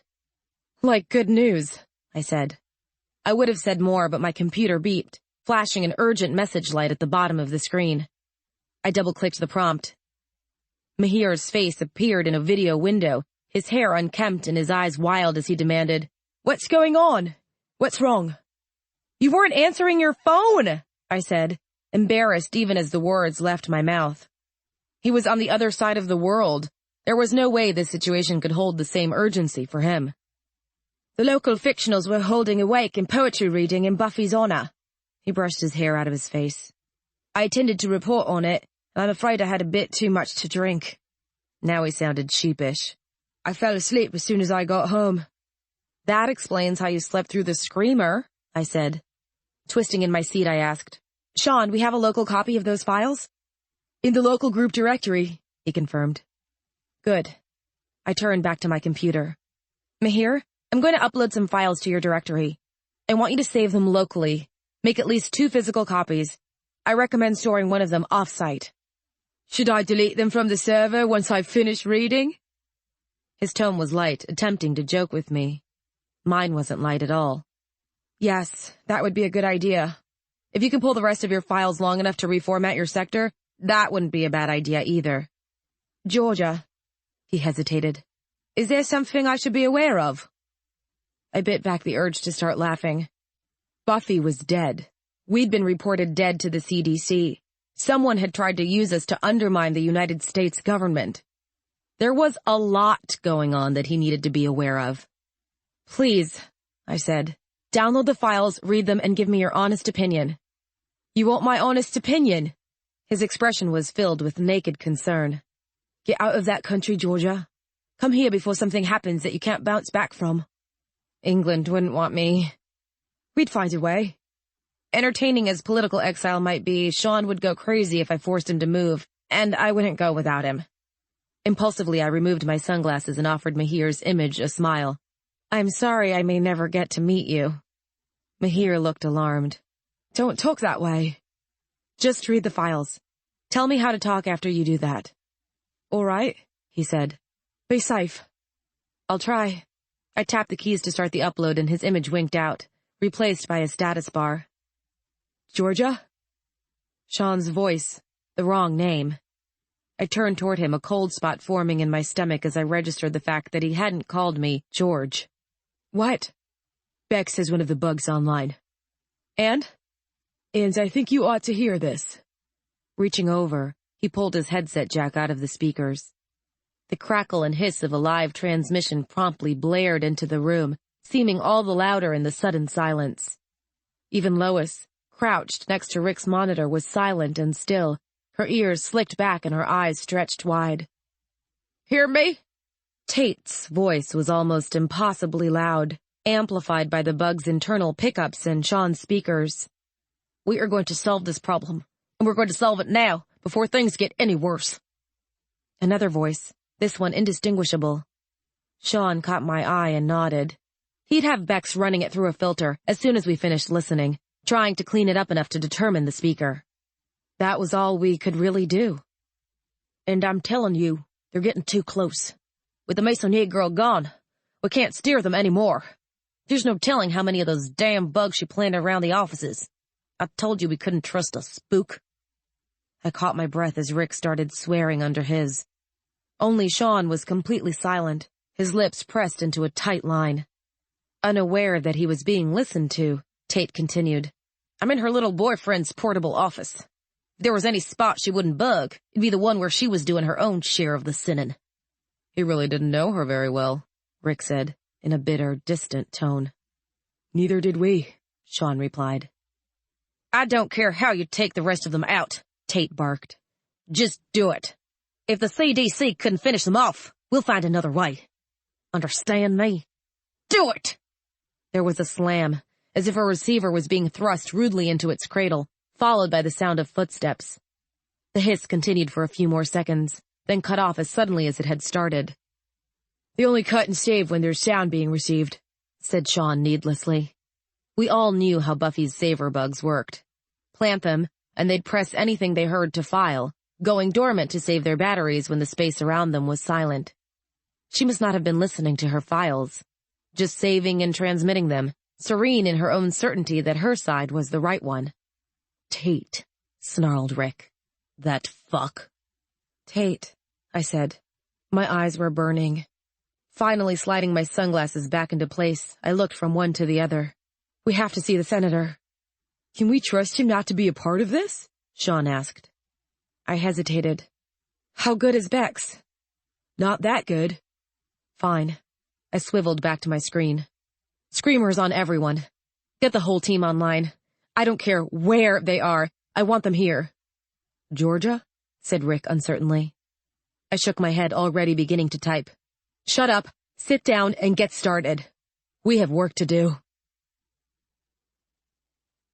Every life has a watershed moment, an instant when you realize you're about to make a choice that will define everything else you ever do, and that if you choose wrong, there may not be that many things left to choose.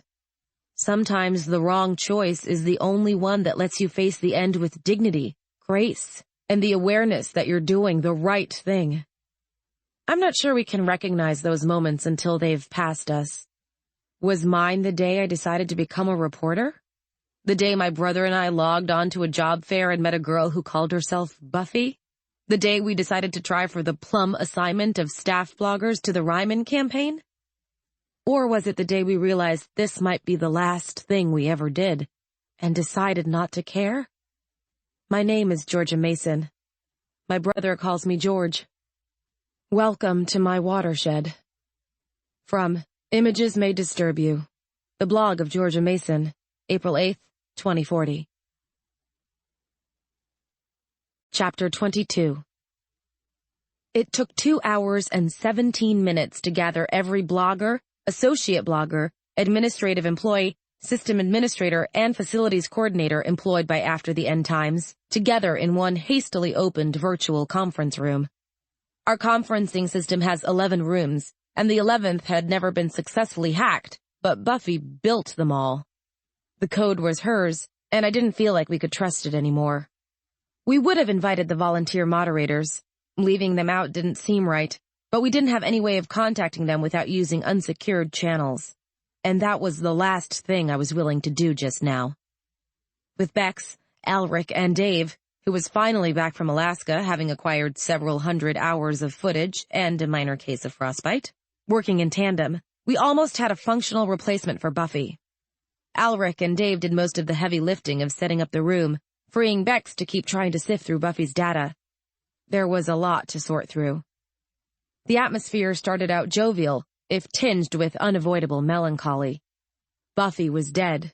We weren't, and every person who logged on seemed to feel the need to comment on both facts, congratulating us on our survival even as they mourned for her. The fictionals were taking it the hardest. No surprise there, although I was pleased to see Magdalene stepping up to comfort the ones who seemed the most distraught. No fewer than 4 of the network connections we were getting off the fictionals were coming from her house. Fictionals tend to be the most social and the most paranoid of the bloggers you're likely to encounter, but Maggie, with her sprawling old farmhouse with the military-grade security system, has a talent for getting them to set the second aside in favor of the first. She could have been an alpha at her own site if she'd wanted it, but what she'd wanted was to work with Buffy. That wasn't an option anymore. I tapped an IM to Rick, reminding him to ask her about taking the department. If she was handling the mourning period this well, she'd definitely be an asset. The grumbling started about an hour in, when the congratulatory celebration of our survival died down, and it became apparent both that there were people online but working on some sort of secret project, and that we weren't planning to tell anyone what was going on until everyone arrived. No exceptions, no allowances. Not this time. The last person to log on was a Canadian fictional named Andrea, mumbling something about hockey games and cold weather romances as her connection finished rolling and her picture stabilized. I wasn't really paying attention by that point. That wasn't why we were here. Is everyone's connection stable and secure? I asked. Tapping out a predetermined sequence of characters on my keyboard caused the borders of the dozens of tiny video windows to flash yellow. If the answer is yes, please input the security code now appearing at the bottom of your screen. If the answer is no, hit enter. We will be terminating this conference immediately if we can't confirm security. The grumbling slowed. People had been relieved to see us when we first called them, confused as I refused to let them off the line, and finally annoyed by our group refusal to tell them what was going on. Add draconian security measures and it became clear that something was up. One by one, the borders of the video windows representing our staff flashed white and then green as their security status was confirmed. Shaun's window was the last to change states. We'd agreed on that beforehand. He would close the loop. Excellent. I picked up my PDA, which had been queued to my email client since the conference began, and tapped send. Please check your email. You'll find your termination notice, along with a receipt confirming that your final paycheck has been deposited to your bank account. Due to California's at-will status and the fact that you're all employed under hazard restrictions, I'm afraid we're not required to give you any notice. Sorry about that. The conference exploded as everyone started talking at once, voices overlapping into a senseless barrage of sound. Almost everyone. Mahir, Bex, Alric, and Dave stayed silent, all of them having ascertained from the process of getting the conference online that something huge was going on. Shaun, Rick, and I sat quietly, waiting for the furor to die down. It took a while. The Irwins shouted the loudest, while the Newsies shouted the least. They knew me well enough to know that if I was supporting a grand gesture, and this was a grand gesture, there had to be a reason. They trusted me enough to wait and see what it was. Good team. I hired well.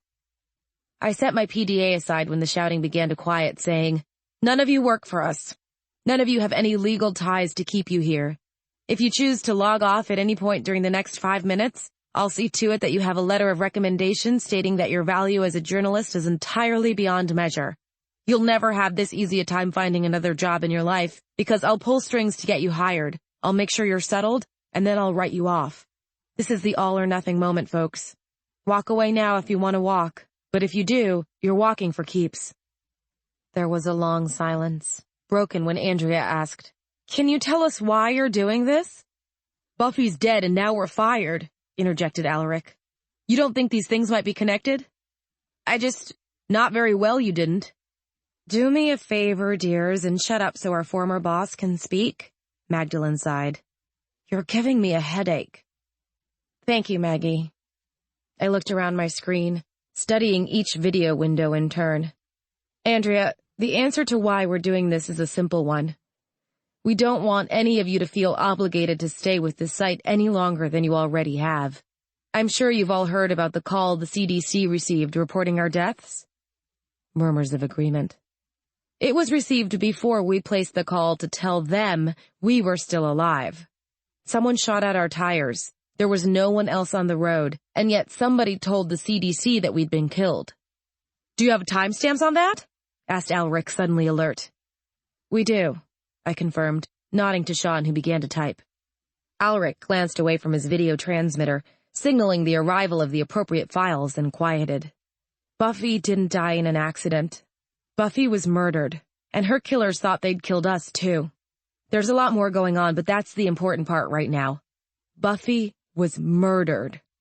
Her murderers would have been happy to do the same to the three of us, and that means I can't put it past them to do the same to any of you. This is your chance to make a graceful exit before I tell you why they want us all dead." I tapped my PDA again. "If you check your email, you'll see an offer of new employment.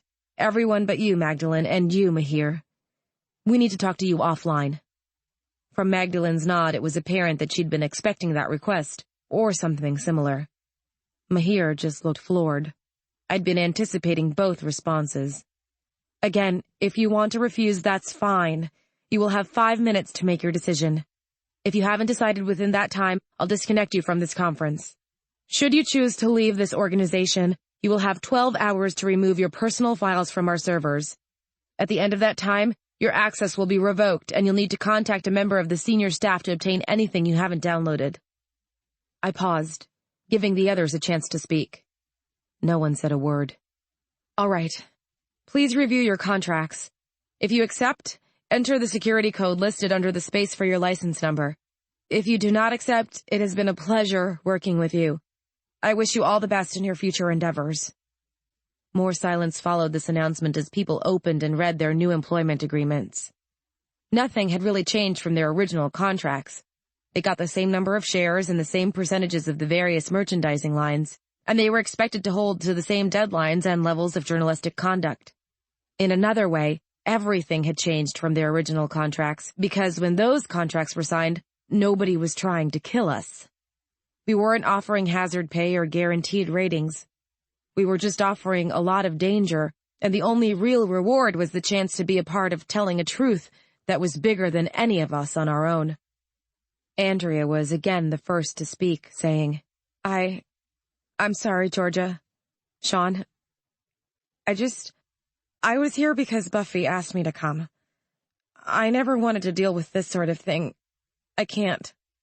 It's all right, Ace, said Shaun soothingly. He's always been good with this sort of thing. That makes one of us. Thank you for all your hard work.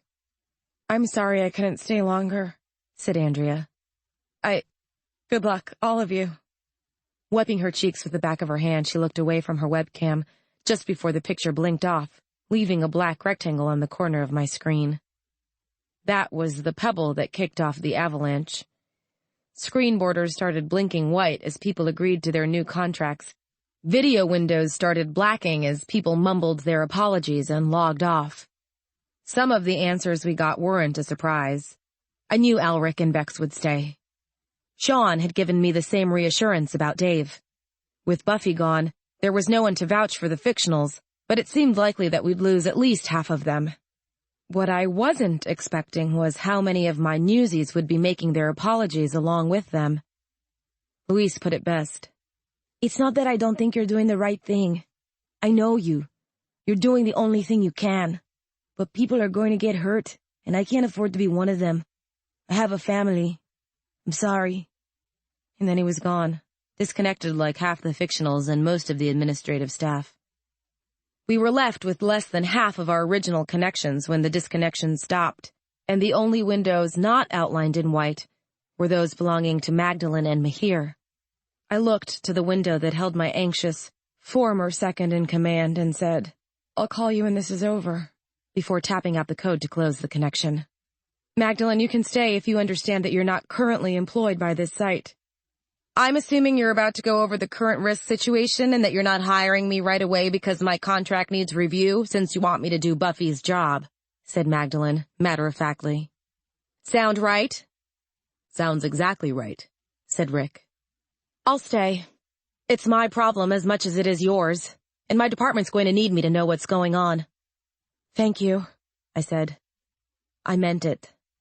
She'd never really replaced Buffy, but her response told me that she was willing to try. Rick, transmit the files. Done. Everyone, please check your mail. You'll find an attachment detailing what we currently know, including that whoever ordered Buffy's death was highly placed in the current government. Tate is involved. This information isn't just sensitive, it's potentially enough to get any one of us killed. Read it, transfer it to offline storage, and wipe your mail. Whether you're involved with our ongoing efforts to find out what's going on is going to be up to you. But if we're convicted of, say, treason against the United States government, all of you have just placed your asses on the line. Welcome to our party. I stood. Shaun and Rick will be remaining to answer any questions you may have. Shaun speaks for the Irwins, and Rick, as my new second, will be speaking for the Newsies. Thank you for coming. Now, if you'll excuse me, I need to make a phone call. Ignoring their protests, I walked into the bathroom, turning off the interior lights before closing the door behind me. While Dave and Alric were cobbling together a new conference room, Shaun and I had been isolating the bathroom in its own frequency screen, creating an envelope that could only be broken by transmissions made on a very specific set of bandwidths. Most of my equipment was as good as dead on the other side of that door, which was exactly how I wanted it to be. If I had that much trouble dialing out, the rest of the world was going to have one hell of a time dialing in. Even with the screen's keys coded into my PDA, it took almost 5 minutes to establish a connection with Mahir's phone. His first words were delivered in a sharp, wounded tone. What the hell was that about? Have I given you some reason to doubt my dedication to this site? Have I ever done anything other than precisely what you asked of me? Because I'm not feeling terribly valued at the moment, Miss Mason. Hello to you too, Mahir, I said, leaning against the bathroom sink and removing my sunglasses. The glow from my PDA was enough for me to see by. It wasn't enough to relieve my headache, but it was a start. You are terribly valued. That's why I fired you. There was a long pause as he tried to sort through that sentence. Finally, he admitted, I'm afraid I'm not following you. Look, there's every chance in the world that things are going to go wrong. I wish that I was lying to him. I never wanted to be a liar so badly in my life. We're playing in an arena we're not equipped for, and there's nobody we can call who has the tools we need to get equipped for it. We're either going to find what we're looking for, or we're going to go down in flames. What does that have to do with firing me? You seem happy to take everyone else down with you. What robs me of my right to a seat on the Titanic? The fact that I need you to be receiving the signals in the Coast Guard tower.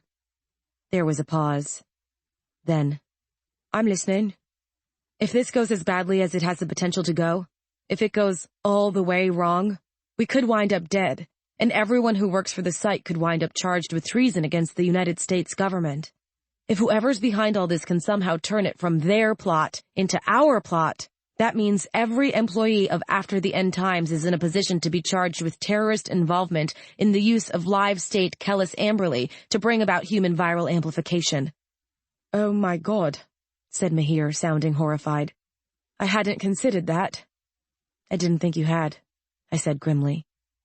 The Raskin-Watts ruling of 2026 didn't impact just America. How could any country, however opposed to the United States government it might be, afford to look like it was soft on the matter of the infected? It couldn't. Every industrialized nation in the world with an extradition treaty had stepped forward by the end of 2027 to state that any individual found guilty of using or conspiring to use Kellis Amberley as a weapon would be turned over to the government of the affected nation or nations in order to stand trial. Being outside the boundaries of a country no longer protected you from that country's laws if you were foolish enough to cross the one line everyone had agreed to draw in the sand. The United States doesn't apply the death penalty to many crimes these days. Terrorism remains an exception to this particular rule. Use Kellis Amberley as a weapon, and die. That plain, that simple, that universal. Georgia, I appreciate the thought. I truly do, but I don't think sparing me is going to save the rest of you. It's not intended to, I said. Well, then what is it intended to do? It's intended to give you time to download everything off the server, burn it to disk, and run for Ireland, I said. Ireland has never had an extradition treaty with the United States. It still doesn't.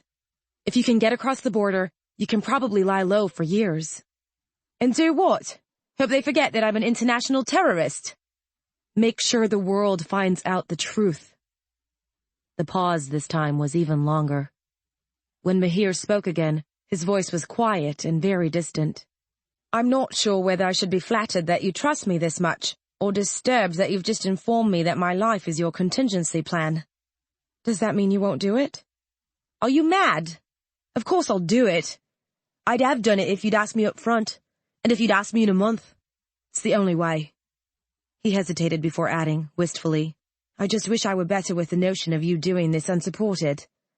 Rick's a good fellow, but I've not worked with him long enough to feel like I'm leaving you in competent hands. What he can't manage, Shaun will, I said. I'm going to cut off your official server access at midnight. I'll be mirroring all our findings on the old server address. You remember the old server? The old server was a box we rented from Talking Points when we were all a part of Bridge Supporters. We'd used it to back up our files when we were on the road, since Bridge Supporters wouldn't post anything that hadn't been through full validation and didn't store anything uploaded by a beta blogger for more than 24 hours. We hadn't used it since well before the campaign trail began, and almost no one outside the clerical staff at Talking Points knew I still had the lease. It wasn't entirely secure, but it wasn't ours either. Mahir could access it without leaving a trail that would prove he was still part of our group. I do, he said. I suppose I shouldn't call you after this. Not a good idea. I'll contact you when I can. Right, he chuckled. Cloak and Dagger, that's us. Welcome to journalism. Indeed. I do wish I'd met you in the flesh, Georgia Mason. I truly do. It's been an honor and a privilege working with you. You may still get the chance, Mahir. I'm not ready to count us out yet. I slid my sunglasses back on. Be good, be careful, and be alert. Your name is still connected to After the End Times. I can't change that. I wouldn't want you to. You do the same, won't you? I'll try. Good night, Mahir. Good night, Georgia. And good luck. The click of the call disconnecting sounded more final than it had any right to. Snapping my phone closed, I straightened, sighed, and reached for the door. It was time to get back to my team. We had an awful lot of work to do. It is with regret, but without shame, that I must announce my resignation from this site. We part not over differences of politics or religion, but merely over a desire to explore different things. I wish the Masons the best in their future projects, and I look forward to seeing what they will accomplish. I'm sure it will be something spectacular. From Fish and Clips, the blog of Mahir Gowda, April 9, 2040. Chapter 23. 6 weeks is a long time in the news, even when you're not working on a big project. Following a political campaign is a big project, one that's capable of taking up the resources of an entire team of dedicated bloggers. Training a new division head is also a big project.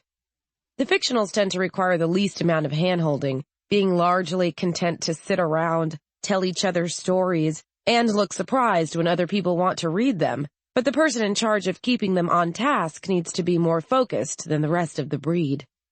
There were contracts to sign and review, permissions to change, files to transfer, and 1,000 little administrative things to handle that none of us wanted to deal with. Not with Buffy's blood still fresh in our minds. Buffy caused her share of problems during those 6 weeks. Maybe she was gone, but she was still very much a part of the team, and not a productive one. Beck spent the bulk of her time hunting through our code and communications feeds looking for bugs and backdoors.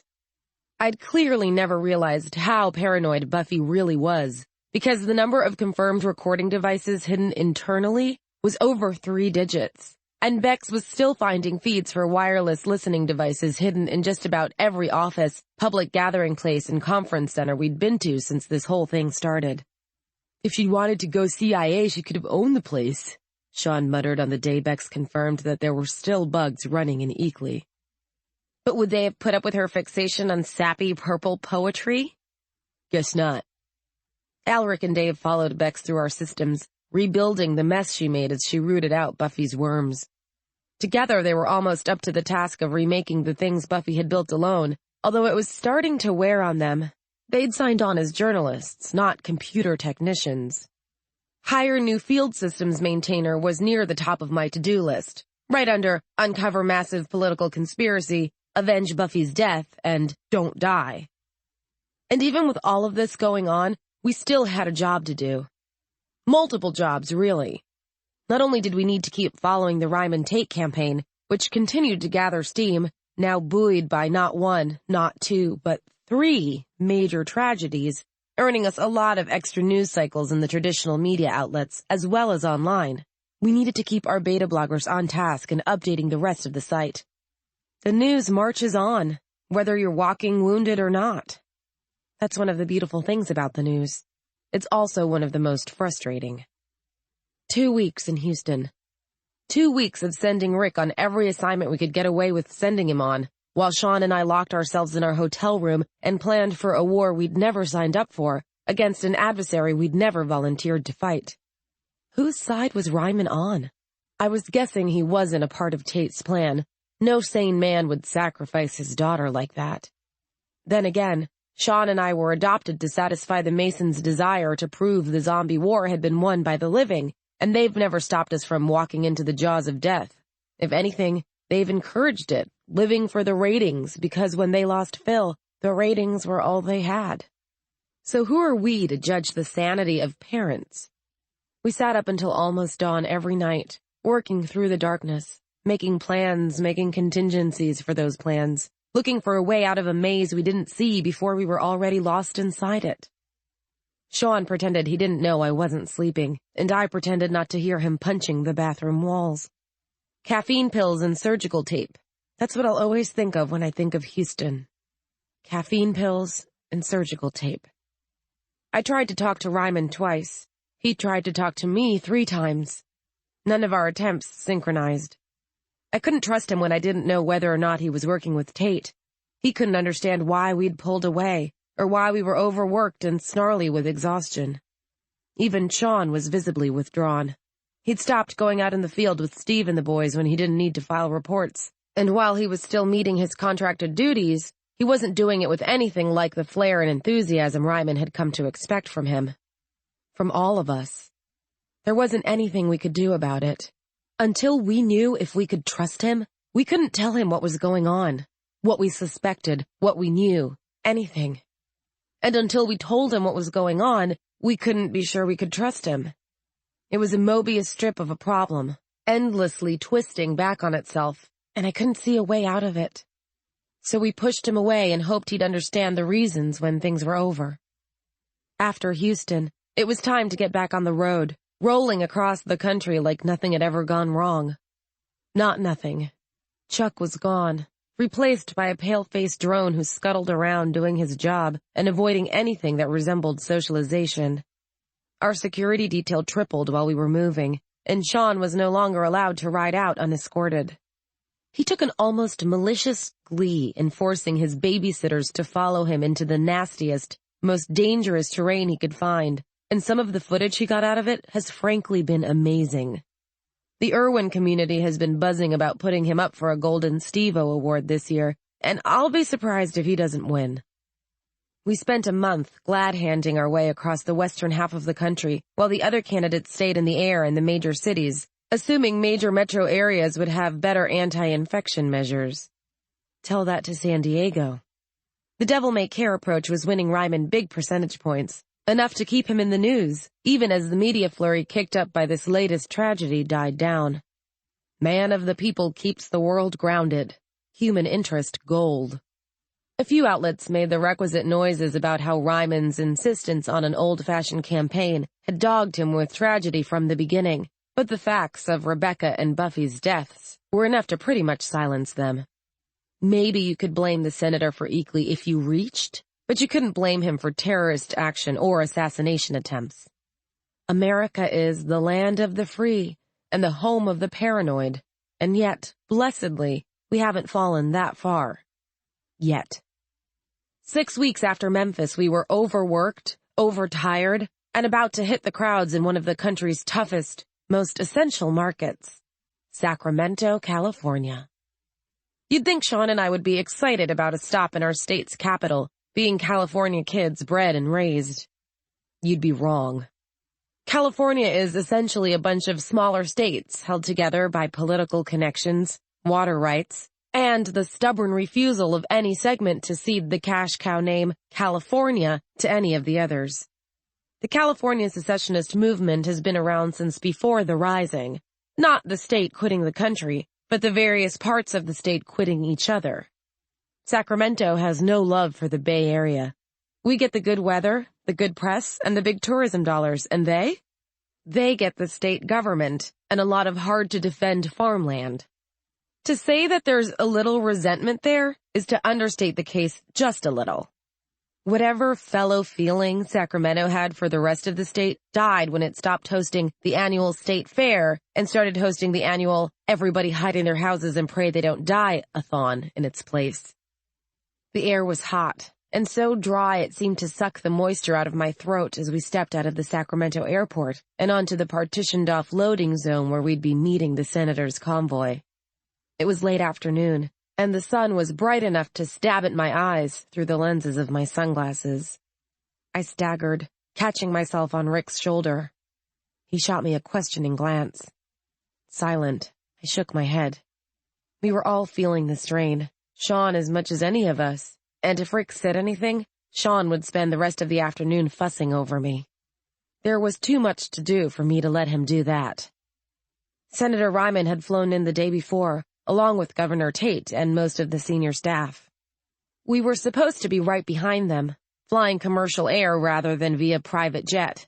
Unfortunately, a medical emergency grounded our plane in Denver, forcing us to wait on the tarmac with 100 terrified passengers to see whether our aircraft was about to be declared a closed quarantine zone.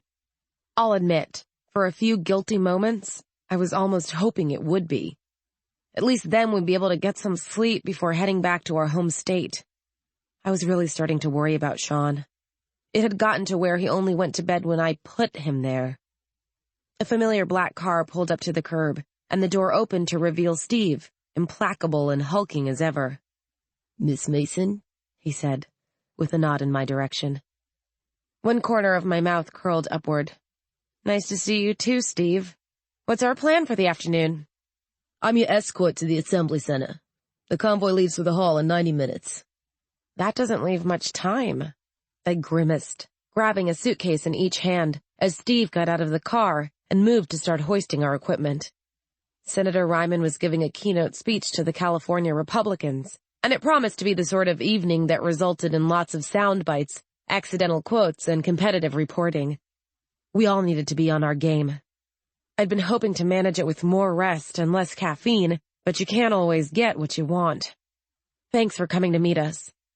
Of course. A second car pulled up behind the first, Carlos getting out and joining in the collection of luggage. Our keepers, the unfortunate Andres, and a blanked-faced woman named Heidi, who I suspected had only been assigned to accompany us because my eyes meant I would have to go for a private security screening, and they didn't want private to mean away from our guards, joined him, first in moving the luggage, then in his car.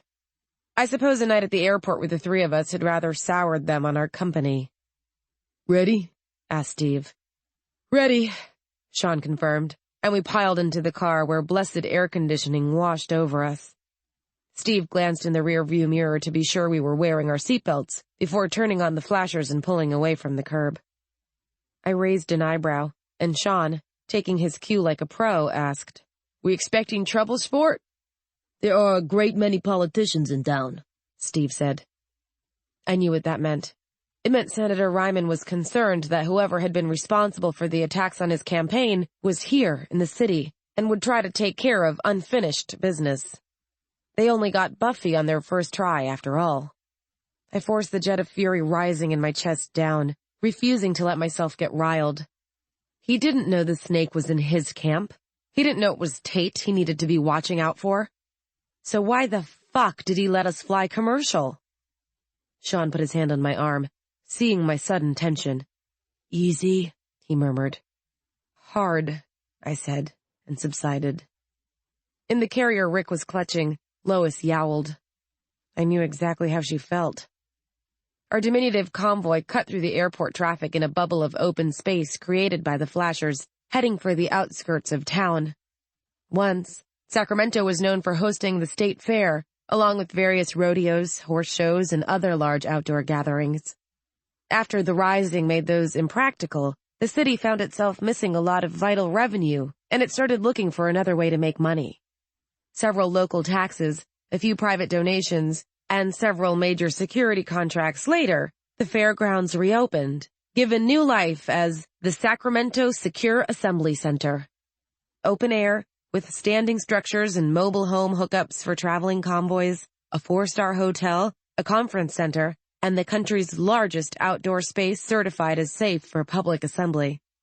If you wanted to see a candidate speak outside, looking heroic and all-American against a blue summer sky, you did it in Sacramento. Presidencies were made there. No matter what your politics were, or how clean a campaign you ran, it all came down to how the people reacted when they saw your silhouette against that sky. According to the itinerary, Senator Ryman and Governor Tate were going to be spending the next 7 days in Sacramento, giving speeches, meeting the press, and getting endorsements from California's political leaders. Not just the Republicans.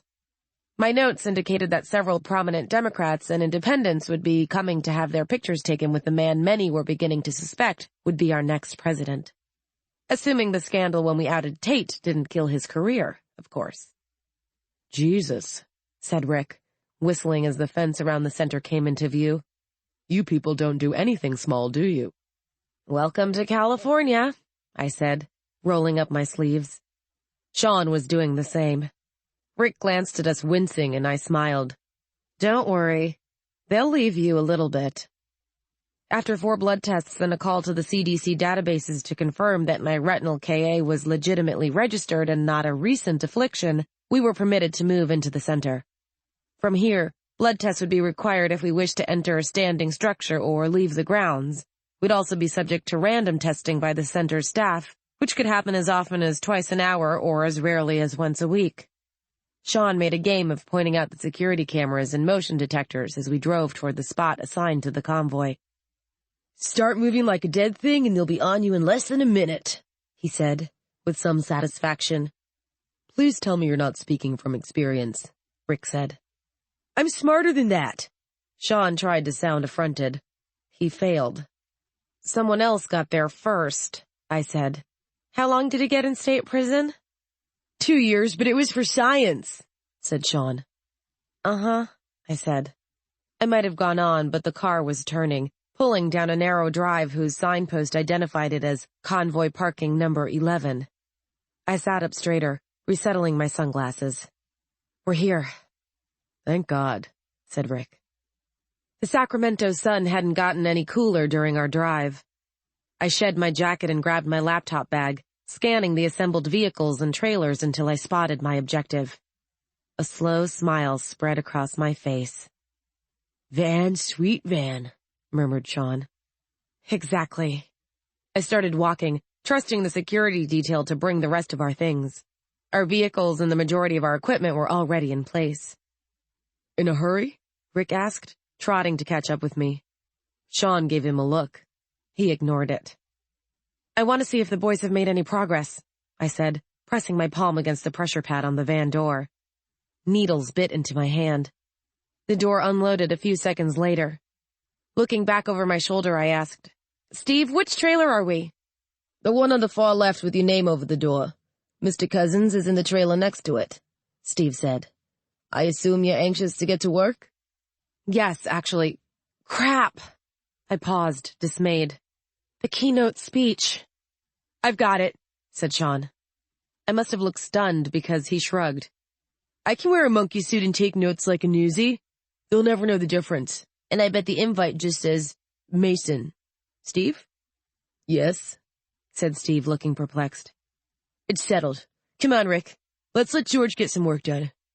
My brother grabbed the startled newsie by the arm and hauled him away. Steve smirked and followed, leaving me standing at the entrance to the van, wondering what had just happened. Then, not being one to look a bit of gift productivity in the mouth, I stepped inside.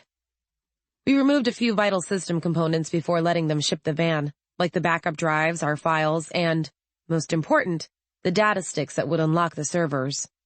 I made my way around the interior, taking my time as I brought each system up and online, ending with the perimeter cameras. There was a certain feeling of homecoming as the screens Buffy had worked so long to get installed began flickering on, showing rotating camera views of the outside. Nothing was happening. That's the way I like it. Once everything was stable, I flipped on the security systems. They would generate enough static to block any outside surveillance less sophisticated than the CIA's. And if we were being monitored by the CIA, we'd have been dead already. Sitting down at my console, I opened a chat window. Most online networking is done via message boards. Totally text, not quite real-time, or streaming video these days. Very few people remember the old chat relays that used to dominate the internet. That's good. That means that if both sides of the chat are on servers you control, you can fly so far under the radar that you're essentially invisible. Luck was with me.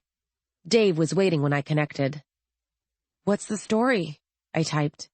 My words appeared white against the black command window. Georgia? Confirm.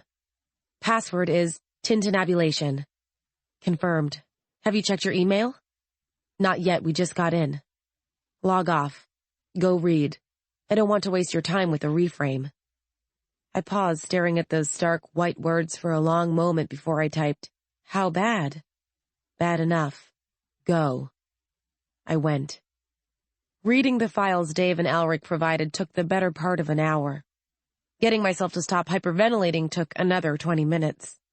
When my lungs stopped burning and I was sure I could control myself, I shut down my laptop, returned it to its case, and rose. I needed to get myself dressed. It was time to crash a party. I always knew I wanted to be a journalist. When I was a kid, I thought they were the next best thing to superheroes. They told the truth. They helped people. I wouldn't find out about the other things journalists did, the lies and espionage and backstabbing and bribes, for years, and by that point it was too late. The news was in my blood. Like every junkie in the world, I needed my next hit too badly to give it up.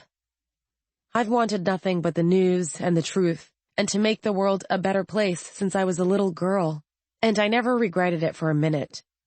Not until now. Because this is bigger than me, and it's bigger than Shaun, and God, I'm scared. And I'm still a junkie. I still can't walk away. From Postcards from the Wall, the unpublished files of Georgia Mason, June 19th, 2040. Chapter 24. Unfortunately for my need to hurry, the instructions regarding the senator's keynote speech and the dinner party to follow were clear. Formal attire was required for all attendees, even media representatives. Maybe especially media representatives.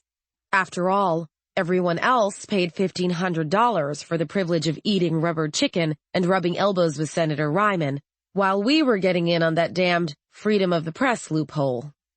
If they shut us out, we'd be free to start playing dirty. If they let us in, cosseted us, petted us, and put us in our places, they could maintain the semblance of control. Maybe it's never stopped a real scandal from growing legs, but it's done a lot to keep the little ones under the table where they belong. The campaign staff had been careful with our luggage, placing mine and Shaun's on our respective sides of the trailer we'd be living in for the duration of the Sacramento stop. That was, sadly, before Shaun tore through like a hurricane, looking for his own formal wear. My suitcases were buried beneath a thick layer of Shaun's clothing, weaponry, paperwork, and other general debris. Locating them took the better part of 10 minutes, and determining which case contained my own formal wear took another 5. I cursed Shaun the whole time. It kept me distracted. Men's formal attire is sensible. Pants, suit coats, cummerbunds. Even ties can be useful, since they work as makeshift tourniquets or garrots. Women's formal attire, on the other hand, hasn't changed since the Rising. It still seems designed to get the people wearing it killed at the first possible opportunity. Screw that. My dress was custom-made. The skirt is breakaway, the bodice is fitted to allow me to carry a recorder and a gun, and there's a pocket concealed at the waist for extra ammo.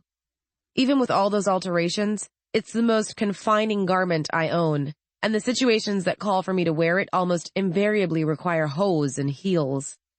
At least modern pantyhose are made with a polymer weave that's virtually puncture-proof. I'd wear the heels. I'd wear the hose. I'd even wear a layer of tinted lip gloss, since that would make it look like I'd applied makeup for the occasion. There was no way I was going to put my contacts in for what was essentially a snatch and grab to get me to the senator and my team, convince them I had news, and get them back to the compound. Still swearing, I yanked the shawl that went with the dress out of the side pocket of my garment bag, clipped my ID badge to the right side of my chest, and went storming back out of the trailer, heading for the motor pool. Steve was on duty, standing at a relaxed sort of attention as he monitored the radio channels for security or vehicular needs. He straightened when he saw me coming, chin bobbing downward as he took in the way that I was dressed. It was impossible to see his eyes behind his sunglasses, but he took no pains to disguise the motion of his head, which rose again as he studied the tailoring of my dress, the shawl around my shoulders, and finally, with a quirk of one eyebrow, my sunglasses. "Going somewhere?" he asked. "I was planning on doing a little gate crashing," I said. "Give a girl a ride?" "Didn't you send your brother in your place?" "Something came up. It's important that I get over there." Steve studied me for a moment, his expression implacable. I looked back at him, keeping my own expression just as composed. We both had a lot of practice, but I was the one who had more to lose if I slipped up. It was Steve who gave in, nodding marginally before he said, "This got something to do with Eakley, Georgia?" His partner died there. We knew there was a conspiracy.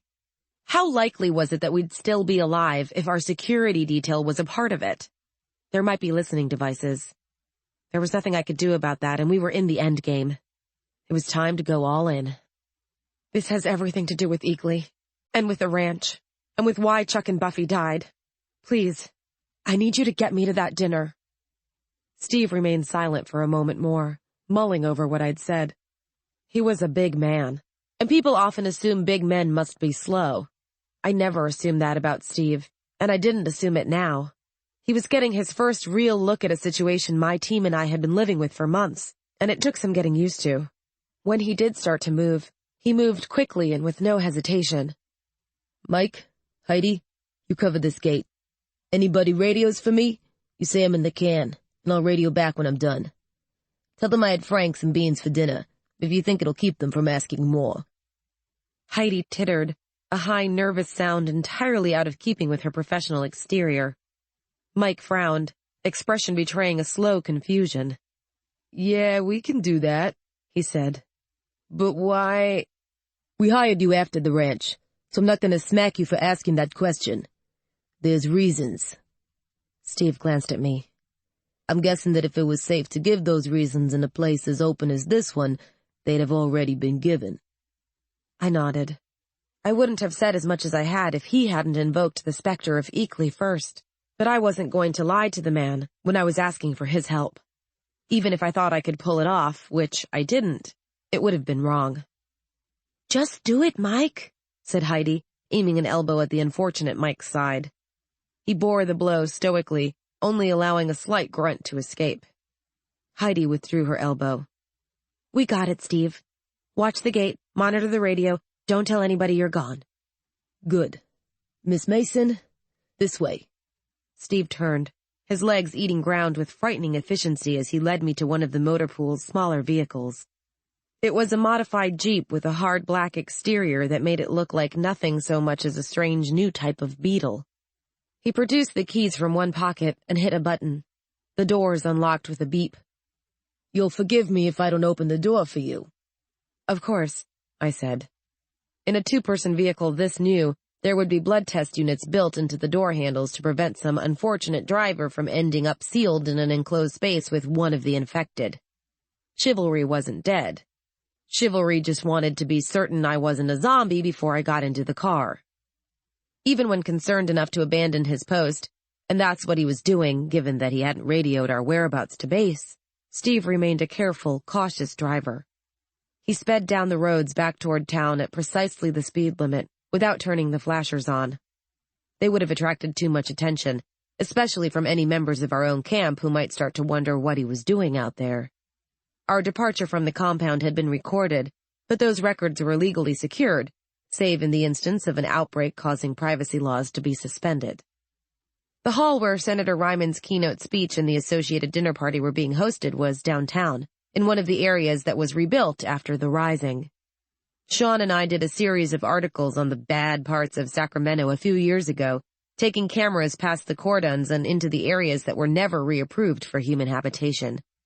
Burnt-out husks of buildings stare out on cracking asphalt, the biohazard tape still gleaming across their doors and windows. In the white marble and clean chrome paradise of the Government Assembly Hall, you'd never know that side of Sacramento existed, not unless you'd been there. It took 3 blood tests to reach the foyer. The first was at the entrance to the underground parking garage, where valets in plastic gloves brought the test panels, clearly expecting us to allow the polite fiction that there weren't guards with automatic weapons flanking the booth. Those men stood there like statues, sending goosebumps marching across my arms. It wasn't the security. It was how blatantly it was displayed. No one would argue if they gunned us down. I had my recorders running, but without a security schematic, I couldn't afford to transmit across what might be compromised airspace, and without Buffy, I didn't have a security schematic I could trust. We needed her so badly. We always had. Steve stayed behind in the garage, standing silent guard over the car. Without my press pass and invitation, he'd never make it to the party without making a scene, and we didn't want to do that. Not yet. I was pretty sure there were a lot of scenes in my future, assuming the senator listened long enough that we could keep on having a future. It took a second blood test to get out of the garage and into the elevator. The third blood test came as a bit of a surprise. It was required to get out of the elevator. How they expected me to have been exposed to the virus during the 10 seconds I'd spent between floors was a mystery to me, but they wouldn't have spent the money on a testing unit if it hadn't happened at least once. The elevator doors didn't open until the light over the door went green, and I spared a moment to wonder what happened when more than one person took the elevator at a time. Then I stepped out into the foyer, and into a world that had never known the Rising. The mystery of the extensive security was solved in an instant, because this huge, lavishly appointed room looked like it was lifted straight from the pre-infection world. No one carried visible weapons or wore protective gear. A few folks had the clear plastic strips over their eyes that signaled the presence of retinal callus amberly, but that was it. The place even had picture windows, for God's sake. It took careful scrutiny to see that they were holograms, looking out over an image of a city too perfect to be real. Maybe that's how it was once, but I doubt it. Corruption's been with us a lot longer than the living dead. Even without visible weapons, there was security. A man with a portable barcode scanner in one hand stopped me not 2 steps out of the elevator. Name? Georgia Mason, after the end times. I'm with the Ryman campaign. I unclipped my badge, handing it over. He swiped it through his scanner and passed it back, frowning at the display. You should have me on your list? According to this, Shaun Mason has already checked in with those credentials. If you'll check your list of associated journalists, you'll see that we're both registered as being attached to the Ryman campaign. I didn't bother trying to win him over with my scintillating wit. He had the look of a natural bureaucrat, and that sort of person almost never yields from the stated outline of their job. Please wait while I access the list. He made a seemingly careless gesture with one hand. Only seemingly careless. I could see 4 people in the crowd who were now looking in our direction, and none of them was holding a drink or laughing. If 4 of the guards on duty were being that blatant, the math of professional security meant there were 4 more who weren't. The scanning unit beeped as it connected to the wireless network and queried the files available on the press corps cleared for entrance. Eventually, it stopped beeping, and the officious little man's frown deepened. Your credentials are in order, he said, sounding as if the very fact that I hadn't lied was inconveniencing him. You may proceed. Thank you. The watchers had melted into the crowd now that they were sure I wasn't gate crashing. I clipped the badge back to my chest, putting several feet between myself and the man with the scanner before reaching up to tap my ear cuff. Shaun, I muttered quietly. There was a pause, the transmitter beeping to signal that it was making a connection. Then Shaun's voice, close by and startled. Hey, George. I figured you'd be neck-deep in site reviews by now. What gives? Remember the punchline I forgot yesterday? I asked, scanning the crowd as I moved toward what I presumed was the entrance to the main dining hall. The really funny one? Shaun's surprise faded, replaced by wariness. Yeah, I remember that one. Did you figure out the rest of the joke? Uh-huh, I did. Some friends of mine found it online. Where are you? We're at the podium. Senator Ryman's shaking hands. What's the punchline? It'll be funnier if I tell you in person.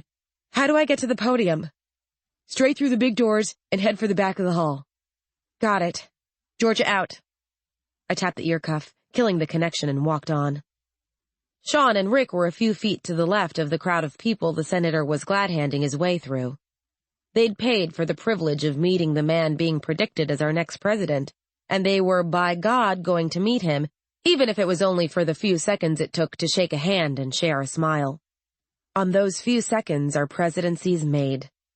Here, behind the believable safety of a double-checked guest list and that guest list's triple-checked infection status, old-school politicians felt free to revert to their old habits, pressing the flesh like it had never gone out of style. You could tell the ones who were genuinely young from the ones who'd had all the plastic surgery and regenerative treatments money could buy, because the young ones were the ones looking nauseated by all the human contact around them. They hadn't grown up in this political culture. They just had to live with it until they became the old men at the top of the hill. The senator didn't look uncomfortable at all. The man was in his element, all toothy smiles, and bits of practical wisdom sliced down to soundbite size, in case one of the nearby reporters was broadcasting on an open band. He'd known to do that sort of thing long before we joined his campaign, but having a constant press entourage had forced him to master the art. He was good. Given enough time, he'd be great. Shaun was watching for my arrival, his shoulders set at the angle that meant he was tenser than hell and trying to hide it. They relaxed slightly as he saw me cutting through the crowd, and he nodded for me to approach. I shook my head, mouthing, "Where's Tate?" Holding up a finger to signal me to quiet, Shaun pulled out his PDA and scrawled a message with the attached stylus. My watch beeped a second later. The message, "Other side of room with investors, what's going on?" scrolling across the screen. The message, "I need to talk to Senator Ryman without Tate hearing. Would have taken too long to type on the tiny fold-out keypad. I deleted the message and kept walking. "Georgia," Rick greeted as I drew close. He was holding a flute of what appeared to be champagne, if you didn't pay too much attention to the bubbles. Sparkling cider. Another trick of working the crowd. If people think you're getting as drunk as they are, they forget to be careful around you. "Rick," I said with a nod. Shaun was shooting me a concerned look, and failing in his efforts to hide it.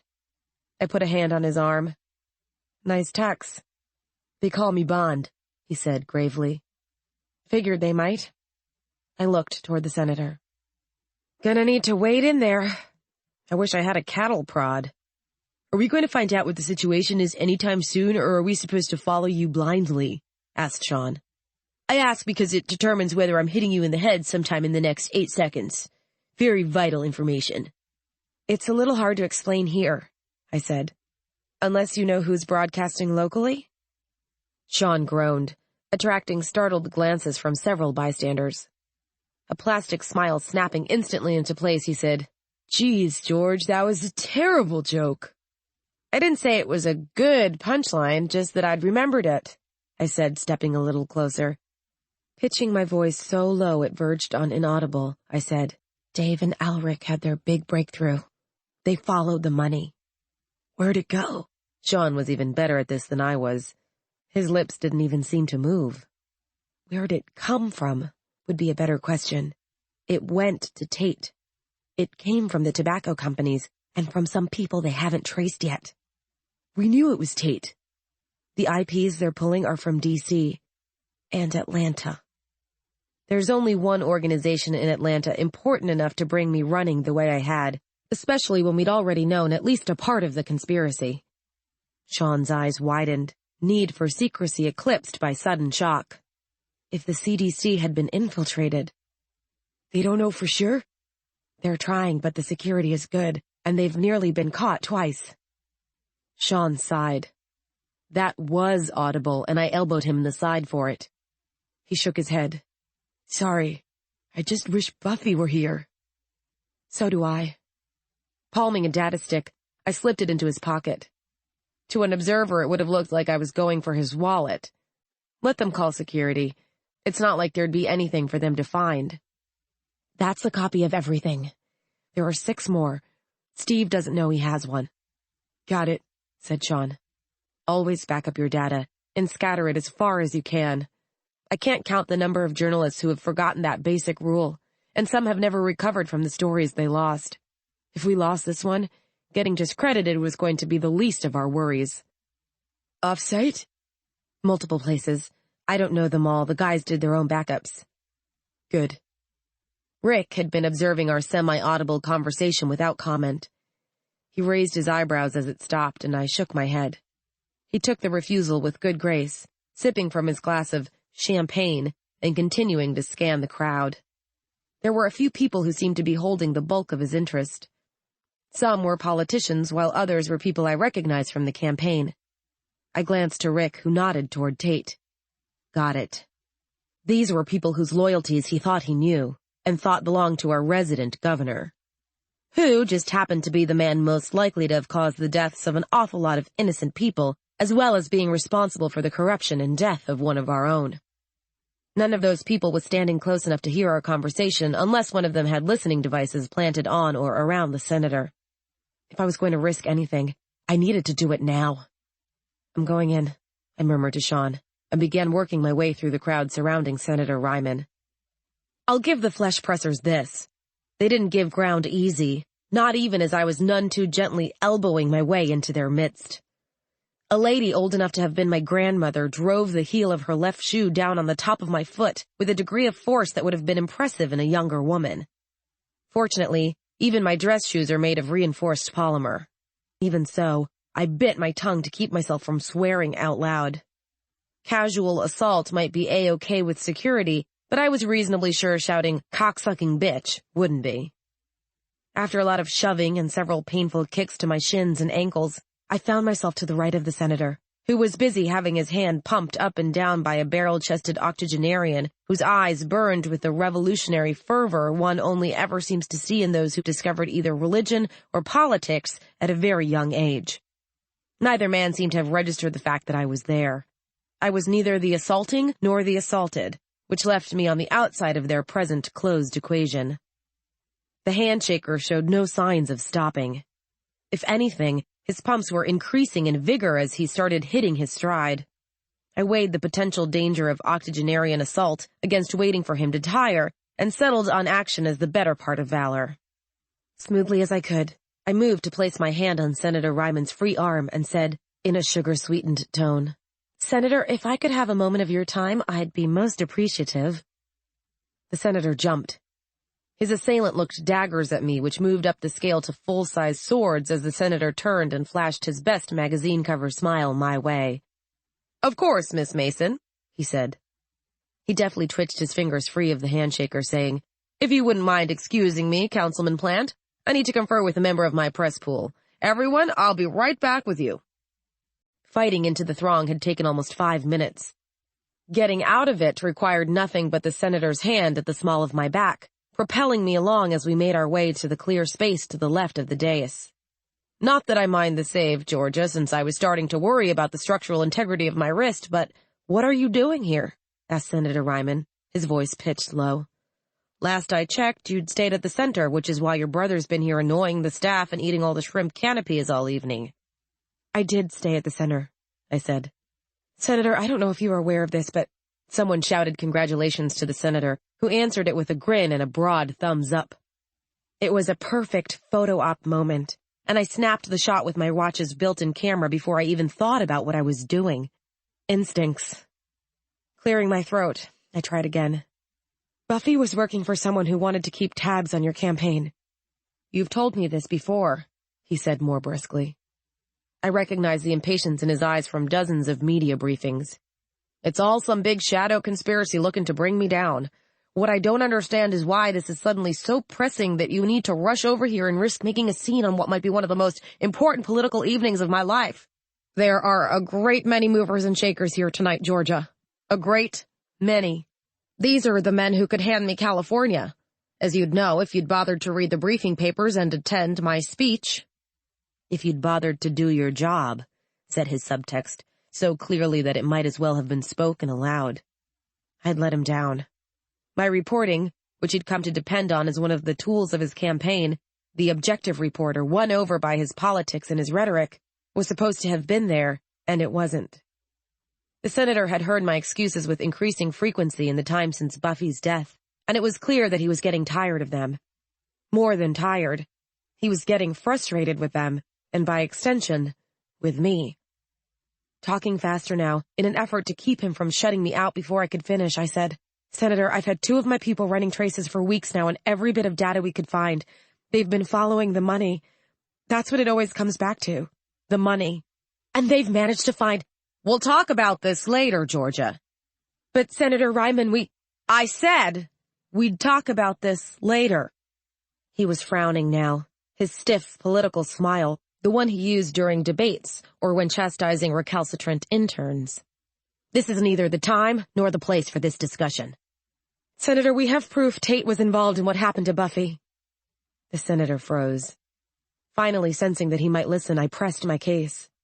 We've had audio for a while, but my team found the payments. We found the contacts. Buffy wasn't the start. Eakley was the start. Eakley and the ranch. No. The word was soft but implacable. I stopped dead, run up against the side of that refusal like I'd just slammed into a wall. After a frozen moment, I tried again, saying, Senator Ryman, please, if you'd just... Georgia, this is not the time and it's not the place, especially if those are the accusations you've come here to make. His face was cold. I'd never seen him look that cold toward anyone who wasn't a political rival. David Tate and I may not have always seen eye to eye on this campaign trail, and God knows I've always known there was no love lost between the two of you, but I'm not going to stand here and listen to you say these things about a man who spoke at my daughter's funeral. I can't have that. Senator, that man was just as responsible for your daughter's death as if he'd infected her himself. Senator Ryman's shoulders tensed, and his hand actually rose several inches before he forced it down. He wanted to hit me. That truth was written so clear across his face that even Shaun could have seen it. He wanted to, but he wouldn't. Not here. Not in front of all these witnesses. It's time for you to go, Georgia. Senator, if the three of you aren't off the premises in the next 15 minutes, you'll be spending tonight in the Sacramento County jailhouse, as I'll have had your press clearance pulled. His tone was calm, even reasonable, but there was no kindness in it, and kindness was the thing I was most accustomed to hearing from him. When I get back to the center, I'll come by your trailer, and you'll show me every scrap of proof you think you have. And then? I asked, despite my own better judgment. I needed to know how seriously he was willing to take this. And then, if I believe you, I'll back you up when we call for the federal authorities. Because what you're saying, Georgia, what you're accusing, is terrorism, and if that accusation gets made without absolute proof behind it, well, there's more than one man's career it could destroy. He was right. If it got out that the Ryman campaign had been harboring a man who'd used Kellis Amberly as a weapon, hell, that a man who'd used Kellis Amberly as a weapon was actually on the ticket, it would ruin him. His political enemies would never let the scandal die.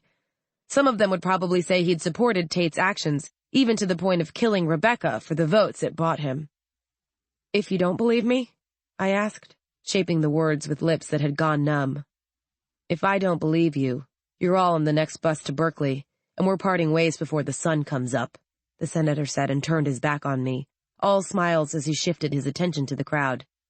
Congresswoman, he said, joviality coming back into his voice as if he'd flipped a switch. You're looking lovely tonight. Is that your wife?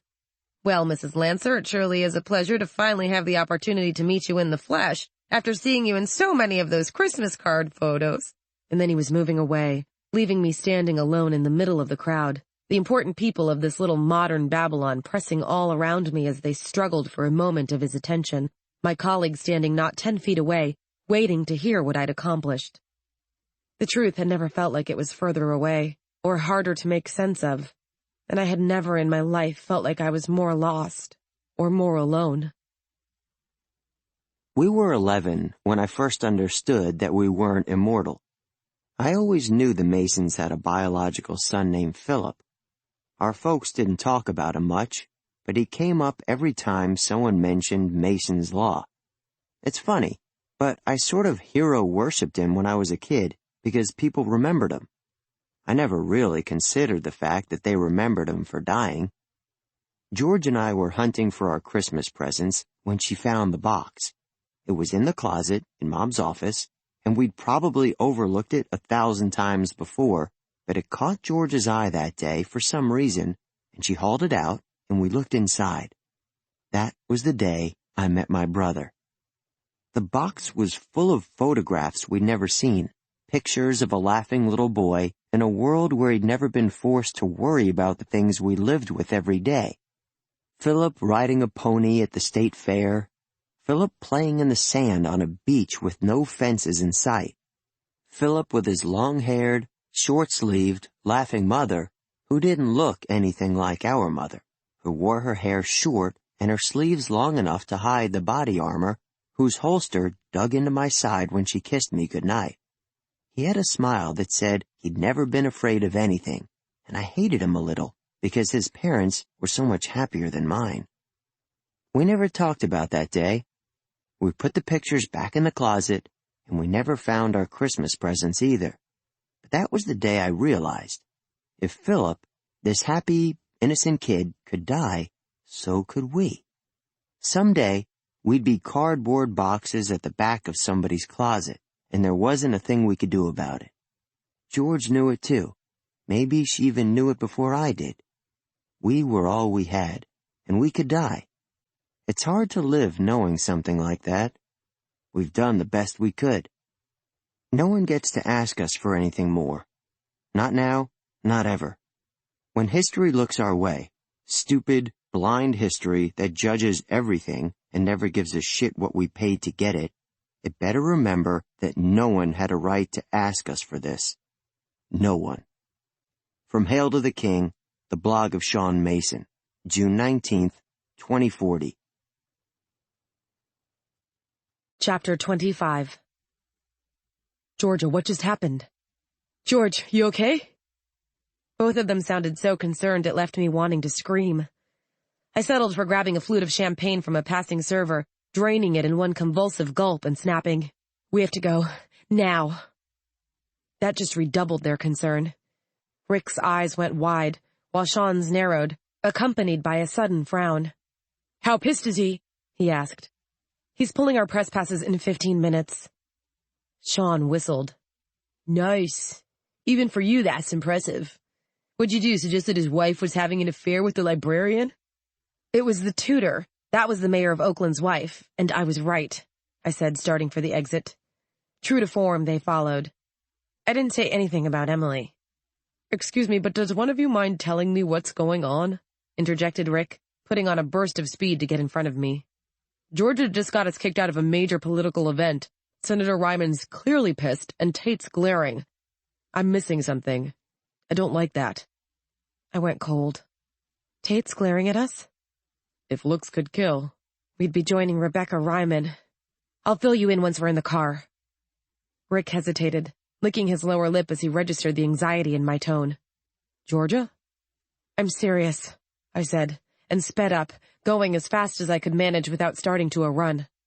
Shaun took the cue from me, linking one arm through mine and using his longer legs to give me a little extra speed. Rick hurried along behind us, holding his questions until we got outside. Bless him for that much, anyway. It took only one blood test to get back to the car. Since everyone on the banquet level was assumed clean after the checks they'd endured to get there, the elevator came at the press of a button, no needles involved until we wanted to exit. Like a roach motel, the infected could check in, but they couldn't check out.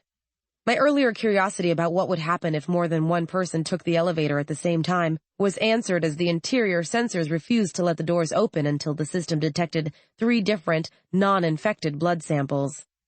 Someone who unwittingly boarded the elevator with a person undergoing viral amplification would just die in there. Nice. Steve was still next to the car, arms folded across his chest. He straightened when he saw the 3 of us come marching out of the elevator, but he restrained his curiosity better than Rick had, waiting until we were reaching for the doors before he asked, "Well?" "Threatened to yank our press passes," I said. "Nice," said Steve, raising his eyebrows. "He pressing charges?"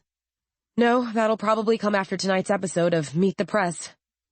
I climbed into the back seat. Shaun did the same on the opposite side of the car, commenting, "She means beat the press. Don't you, George?" "Possibly," I said. "Now will you tell me what's going on?"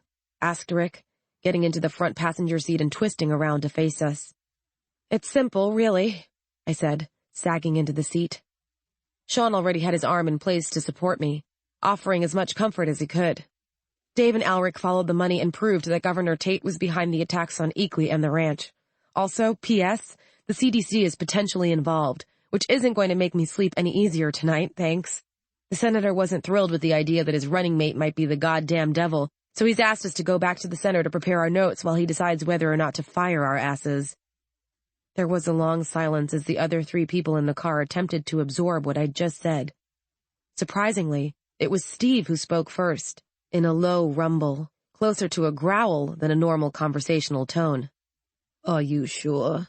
he asked. "We have proof," I said, closing my eyes and leaning into Shaun's arm. "People have been funneling him money, and he's been funneling it on to the sort of folks who think weaponizing Kellis Amberley is a good thing. Some of that money's been coming from Atlanta. Some of it's been coming from the big tobacco companies.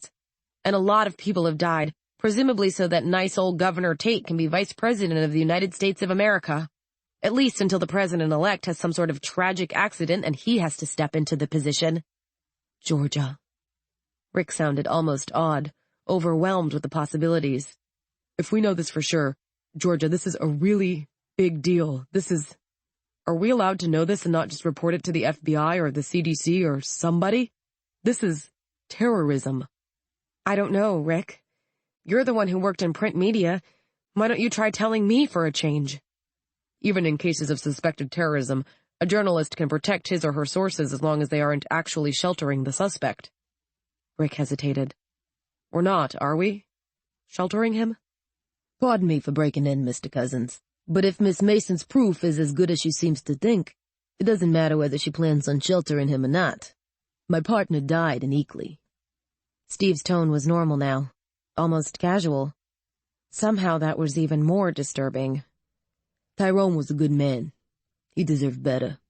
Man who started that outbreak, well, that man doesn't deserve better.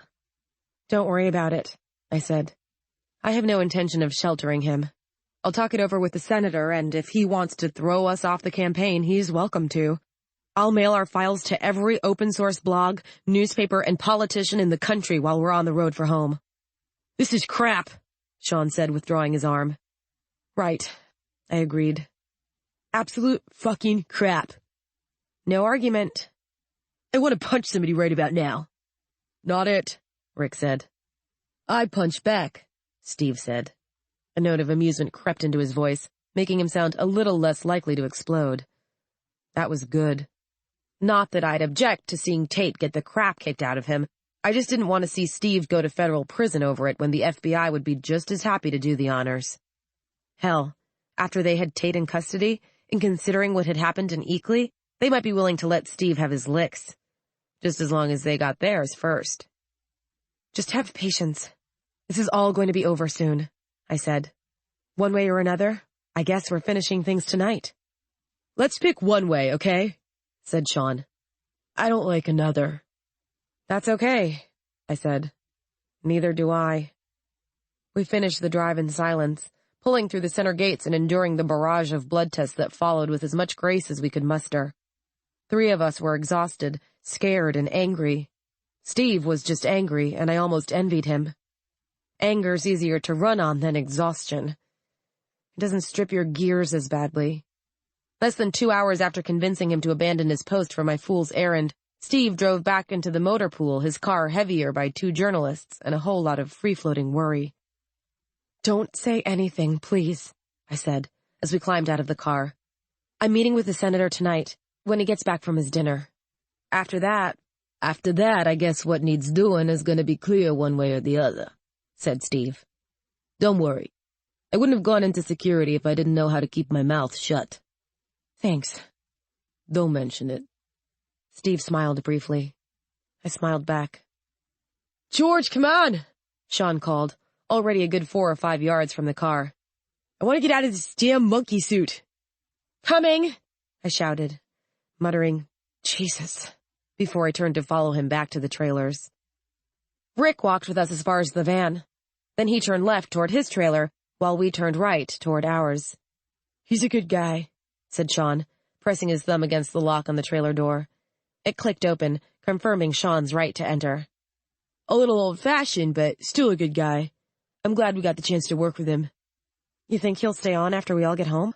I started rummaging through the mass of clothing on the beds and floor, looking for the cotton shirt and jeans I'd been wearing earlier. He can write his own ticket after this campaign. But yeah, I think he may stick around. Shaun was already halfway out of his formal wear, shedding it with the ease of long practice.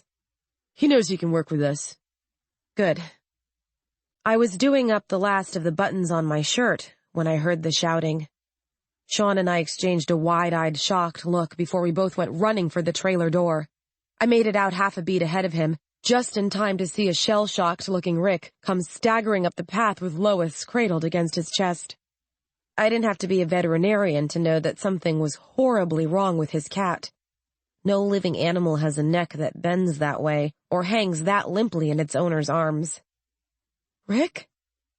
He stopped in his tracks, staring at me, the body of his cat still clutched against his chest. I ran the last 15 feet between us, and Shaun ran close behind me. That was probably the part they didn't figure on. Those 15 feet. Those 15 stupid little feet saved our lives.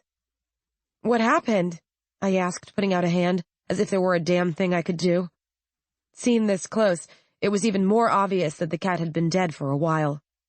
Her eyes were open and glazed, staring blankly off at nothing. She was just... I got back to the trailer and I almost tripped on her. For the first time, I realized Rick was still wearing his formal clothes. He hadn't even had time to change. She was just inside the doorway. I think, even after they hurt her, I think she tried to get away. Tears running down his cheeks. I'm not sure he was even aware of them. I think she was trying to come and find me. She was just a little cat, Georgia. Why would anyone do this to such a little cat? Shaun stiffened. She was inside? Are you sure this wasn't natural causes? Since when do natural causes break your neck? Asked Rick, in a tone that would have been reasonable if he hadn't been crying so hard. We should go to the van. I frowned.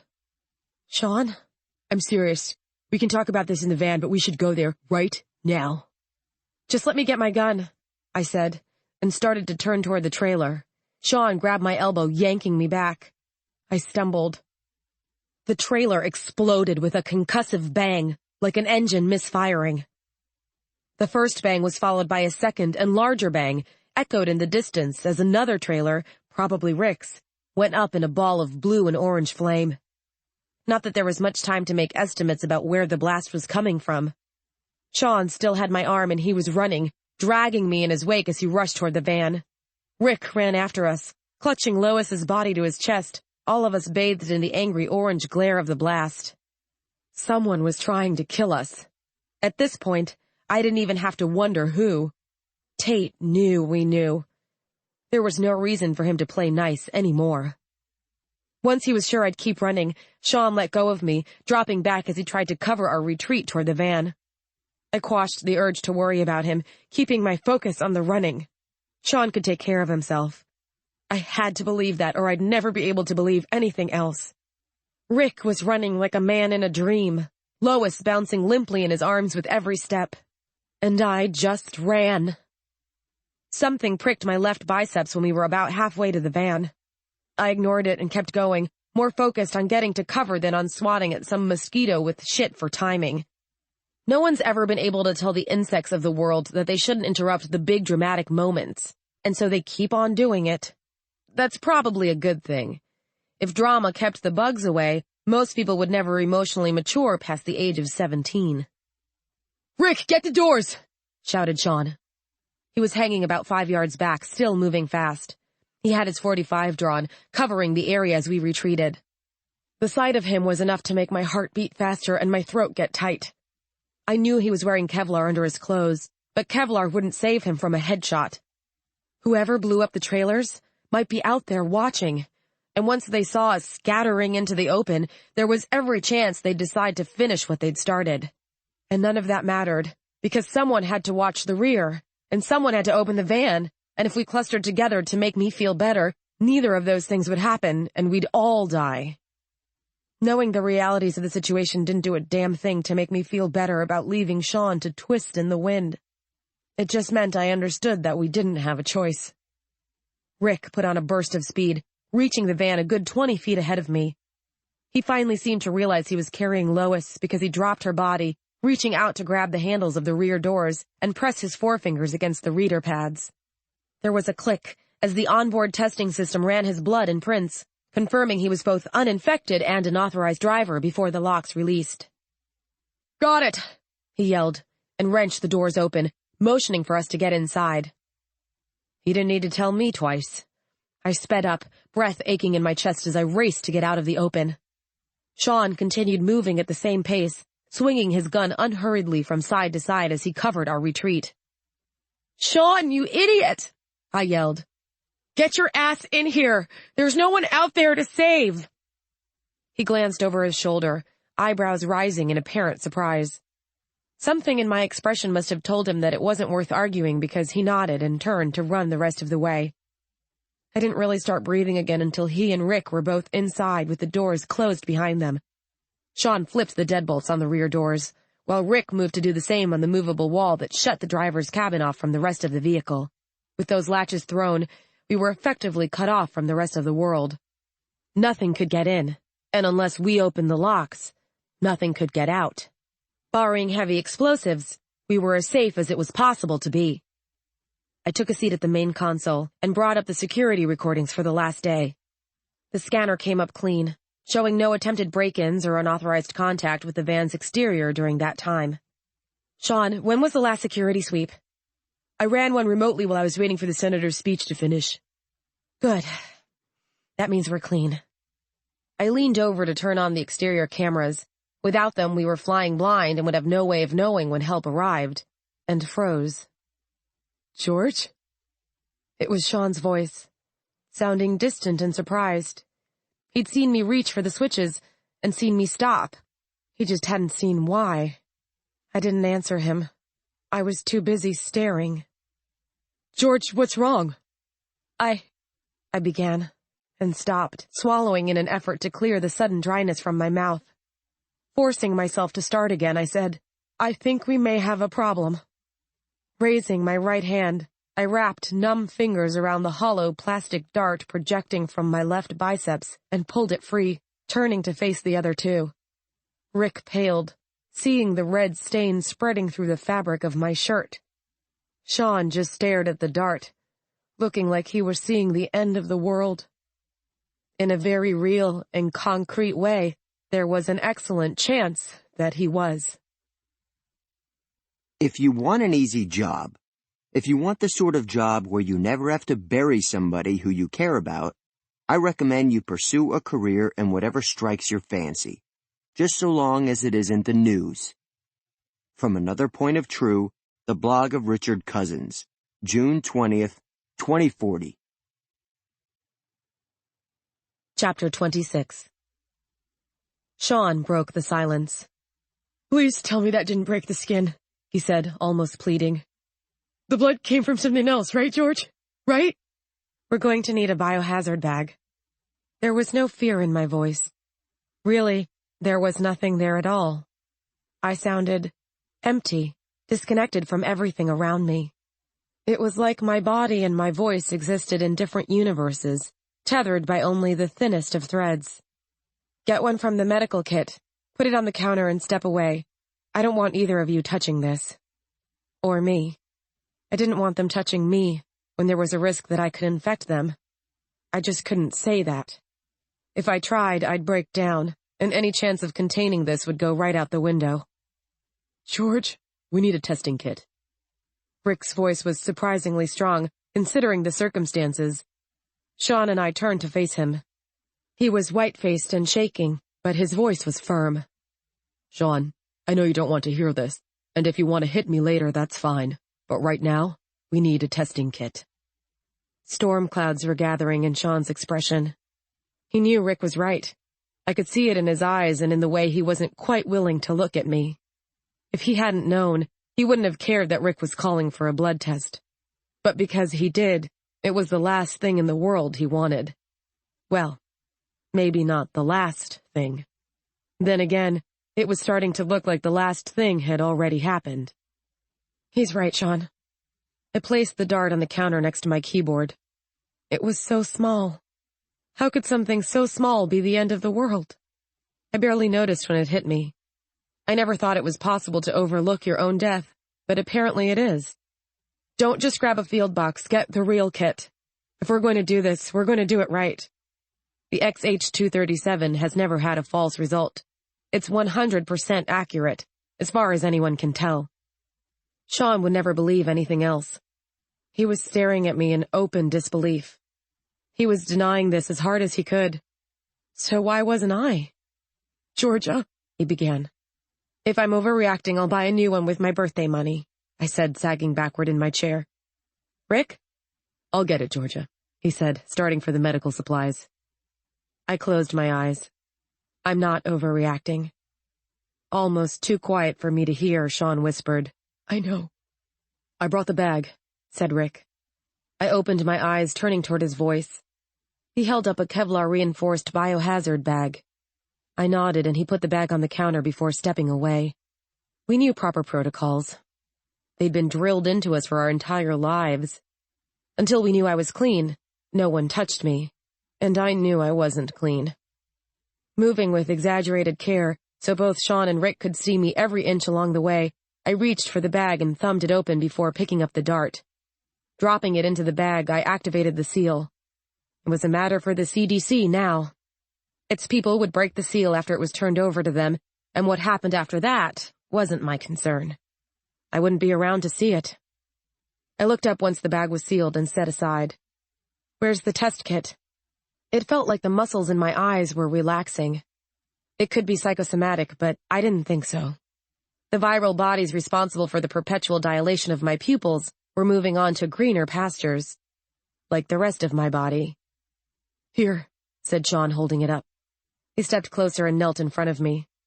He was only inches outside the federally defined danger zone for dealing with someone who might be amplifying. I shot him a sharp look, and he shook his head. "Don't start." "I won't." I extended my left hand. If he wanted to administer the test himself, he had the right. Maybe it would make him believe the results. "You could be wrong. You've been wrong before," Shaun said, sliding the testing kit over my hand. I flattened my palm until I felt the tendons stretch, and gave him the nod to clamp down the lid. He did, pinning my fingers in their wide, starfished position. "I'm not wrong," I said. Dull pain lanced my hand as the needles, one for each finger, and 5 more set in a circle at the center of the palm, darted out, taking blood samples. The lights on top of the unit began to flash, cycling from green to yellow, where they remained blinking on and off, until one by one, they started settling on their final color. Red. Every one of them. Red. Tears prickled against my eyelids. It took me a moment to realize what they were, and then I had to resist the urge to blink them back. Callous Amberley never let me cry before. It was damn well going to let me cry now.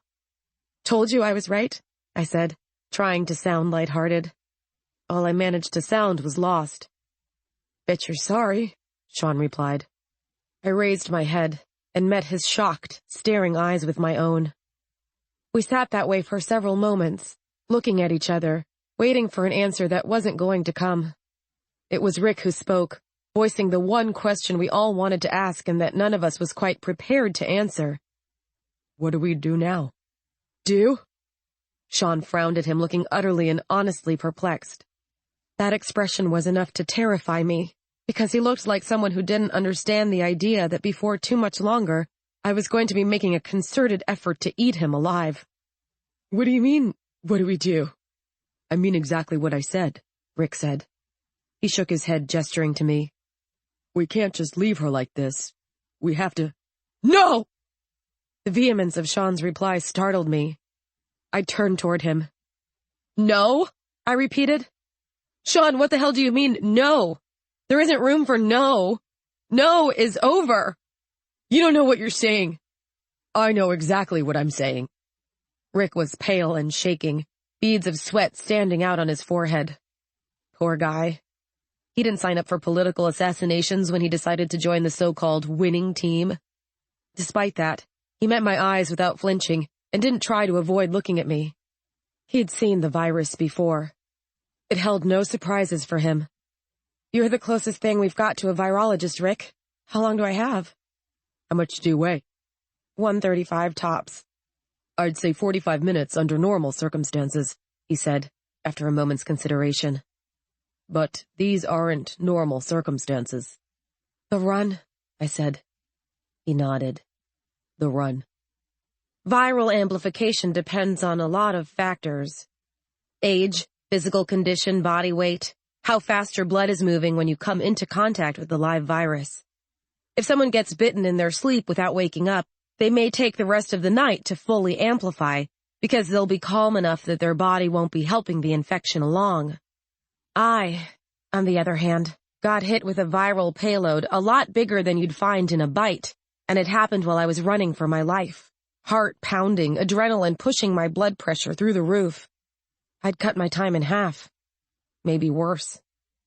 It was already getting harder to think, harder to focus, harder to breathe.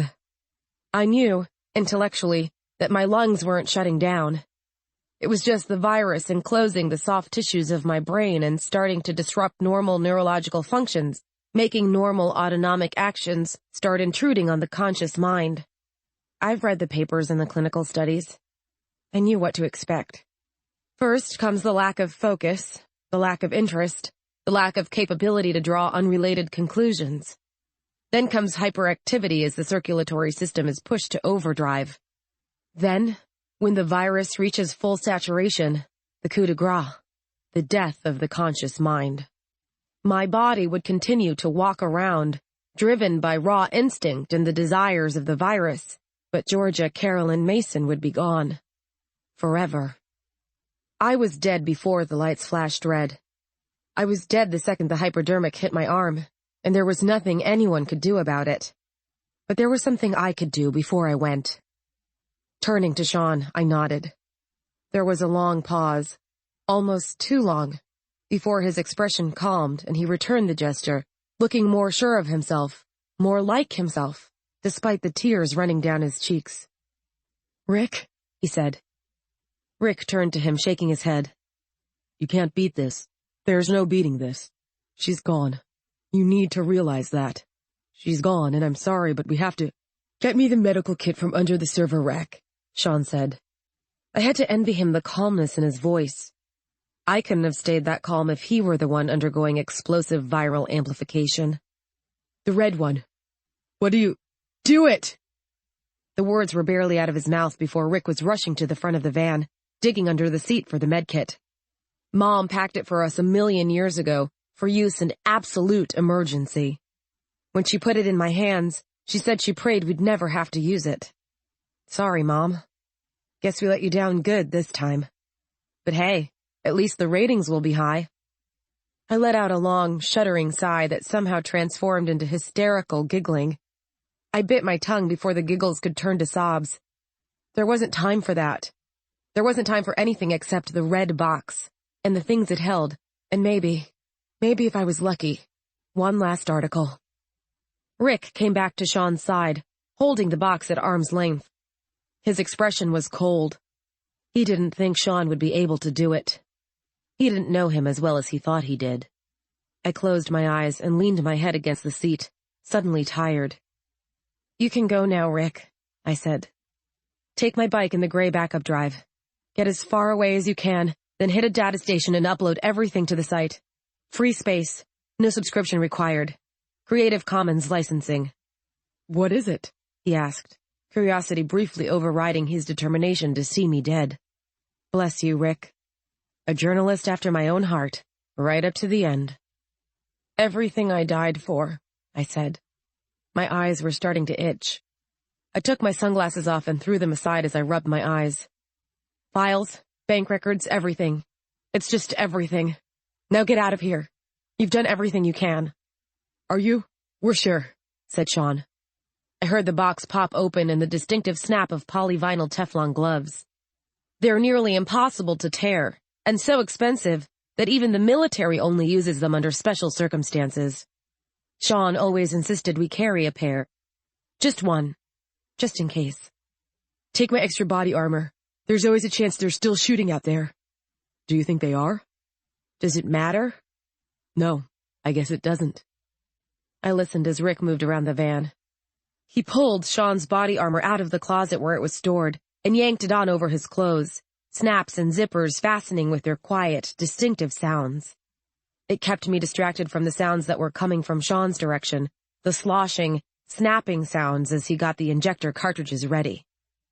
"Thanks, Rick," I said. "It's been one hell of a ride." Right.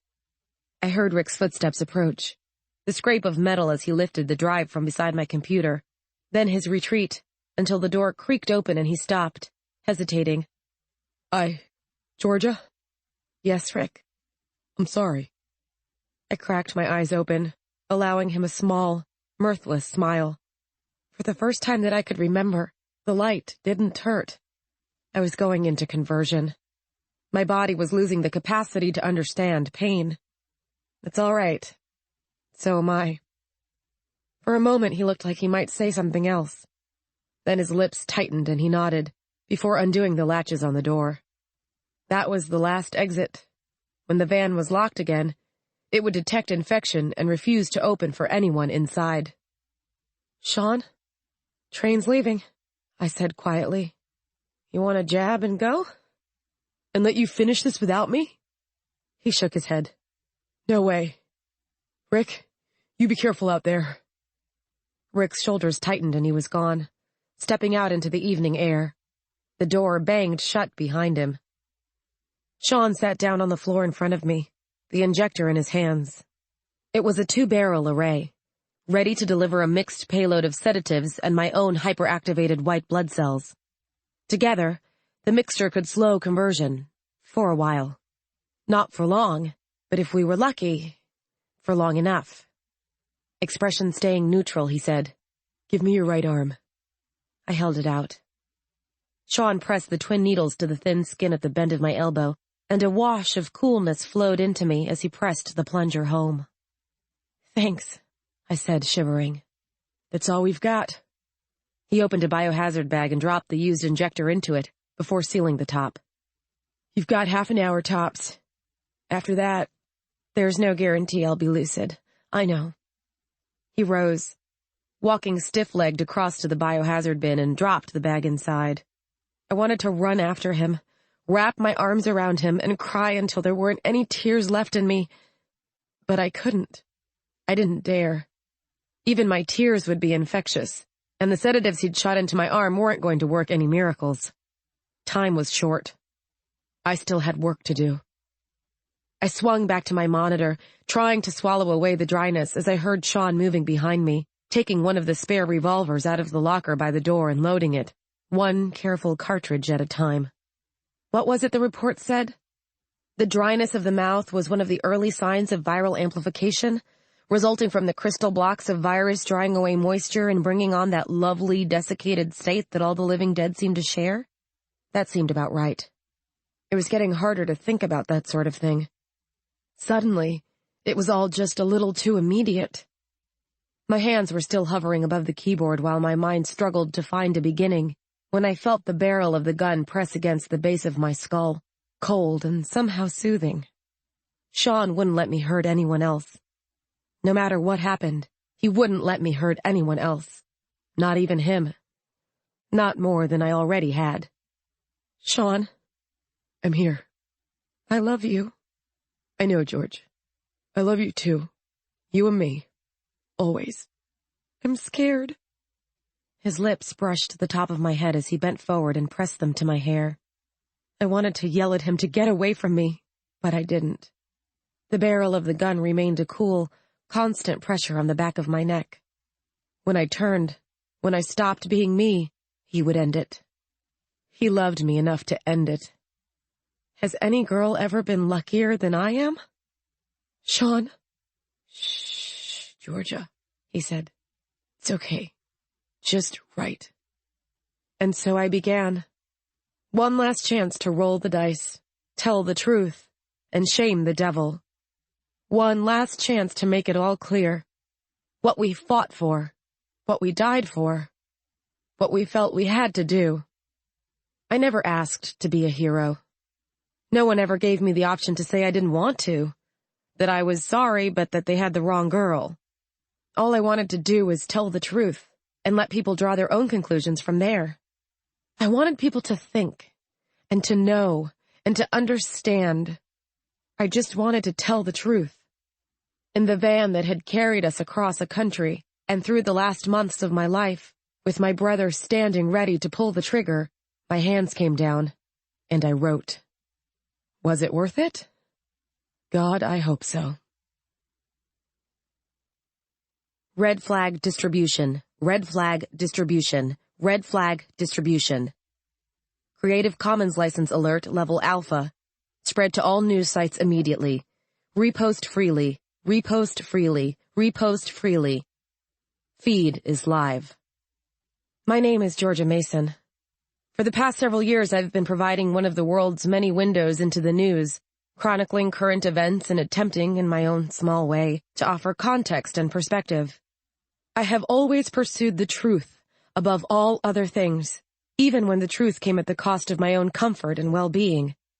It seems, now, that I pursued the truth even when it would mean my life, although I was unaware of it at the time. My name is Georgia Mason. According to the timestamp on the field test unit, model XH-237, known for reliability and, God help me, accuracy, I legally died 11 minutes ago. But for now, at this moment, my name is still Georgia Mason, and this is, I guess you can call this my last postcard from the wall. There are some things you need to know, and we don't have much time. As I write this, my brother is standing behind me with the barrel of a gun pressed against the back of my neck, where a blast will sever the spinal cord with the smallest possible spray radius. In my bloodstream, a large dose of sedatives mixed with a serum based on my own immune system is running a race against the virus that is in the process of taking over my cells. My nose isn't clogged, and I can swallow, but I feel lethargic, and it's hard to breathe. I tell you this so that you'll understand that this isn't a hoax. This isn't some sophomoric attempt to increase ratings or site traffic. This is real. Everything I am about to tell you is the truth. Believe me, understand, and act before it is too late. If you're viewing this from the main page of After the End Times, you'll see a download link labeled campaign_notes.zip on the left-hand side of your screen. Possession of the documents behind that link may be considered treason by the government of the United States of America. Please, click, download, read. Repost to any forum you can, any message board or photo sharing site or blog that you can reach. The data contained in those files is as essential to our freedom and survival as the report of Dr. Matras proved to be during the Rising. I am not overstating the data's importance. There isn't enough time for that. Neither is there enough time for me to repeat the facts that are already codified and ready for you to download. Let this suffice for all the things I cannot say, do not have the time to say, will never say, and wish I could. They are lying to us.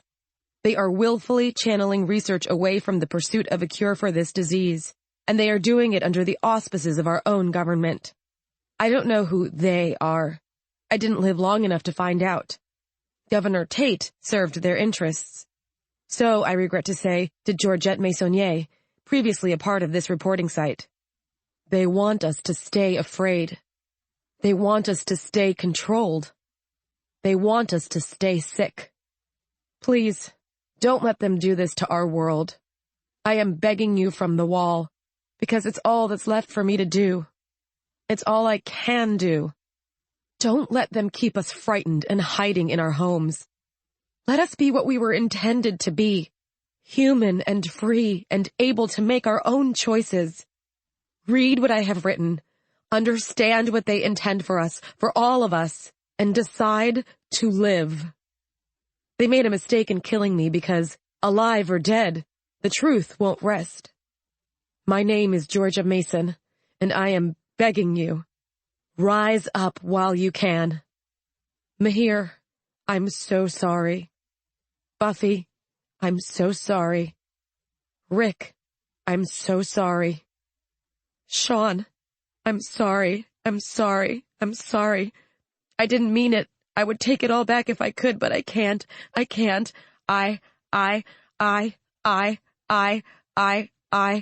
All fading words. Going. Can't do this. Can't. Shaun, please. Shaun, please. I love you. I love you. I always, you know, Shaun, please. Can't. Hold on. Everything. Can't do this. Have to. My name is Shaun. I love you. Shaun, please. Please. Shoot me. Shaun, shoot me. Terminate live feed. Red flag distribution. Red flag distribution. Red flag distribution. Repost freely. Book 5, Burial Rites. I've spent my whole life imagining worlds other than the one that I was born in. Everybody does. The one world I never imagined was a world without a Georgia. So, how come that's the world I have to live with? Shaun Mason. I'm sorry. Georgia Mason. It is the sad duty of the management of After the End Times to announce the death of Georgia Carolyn Mason, the head of our factual news division, most commonly called the Newsies, and one of the original founders of this site.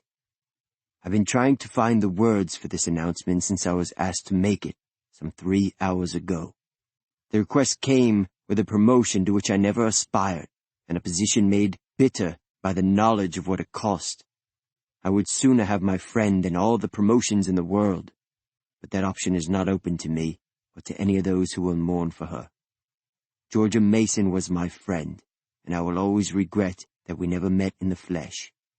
She once told me she lived each day hoping and praying she would find the truth, that she was able to keep going through all life's petty disappointments, because she knew that some day the truth would set her free. Goodbye, Georgia. May the truth be enough to bring you peace. From Fish and Clips, the blog of Mihir Gowda, June 20th, 2040. Chapter 27.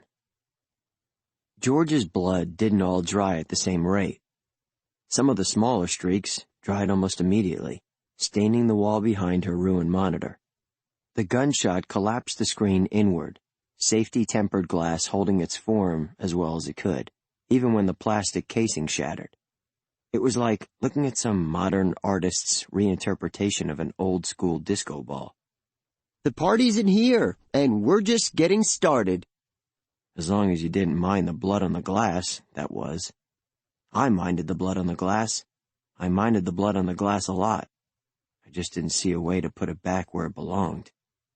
The bigger splashes were drying slow and sticky, the color maturing from bright red to a sober burgundy, where they seemed content to stay. That bothered me. I wanted the blood to dry, wanted it to settle in funeral colors and stop taunting me. I'm a good shot. I've been on firing ranges since I was 7 years old, in the field, legally, since I was 16. Even if the virus still allowed her to feel pain, George didn't have time for pain. It was just the roar of the gun, and then she was slumping forward, face first on her keyboard. That was the only real mercy. She landed face first, so I didn't have to see She didn't have time to suffer. I just have to keep telling myself that now, and tomorrow, and the next day, for as long as I can stay alive. The sound of the gun fired inside the van would have been the loudest thing I'd ever heard if it hadn't been followed by the sound of George falling. That's the loudest thing I've ever heard. That's always going to be the loudest thing, no matter what else I hear. The sound of George falling. But I'm a good shot, and there was no shrapnel unless you wanted to count the aerosolized blood released when the bullet hit when I shot. Not unless you counted the blood. I had to count the blood because it was enough to turn the entire damn van into a hot zone. If I was infected, I was infected. Too late to worry about that kind of shit now. But that didn't mean I needed to make my chances worse. I moved as far away as I could and sat down with my back against the wall, the gun dangling loose against my left knee, to watch the blood dry and to wait. George turned the security cameras on before it was too late to worry about that sort of stuff. I watched the center's security forces rush around with the senator's men and some dudes I didn't recognize. Ryman wasn't the only candidate working Sacramento. There was no sign of Rick. Either he got dead or he got out of the quarantine zone before things went to hell. And things had gone to hell. I could spot at least 3 of the infected on every monitor, about half of them being gunned down by frantic guards who'd never dealt with a for real and true zombie before. They were shooting stupid. They would have known they were shooting stupid if they'd paused to think for 5 seconds. You're not a sharpshooter. You don't go for the head. You go for the knees.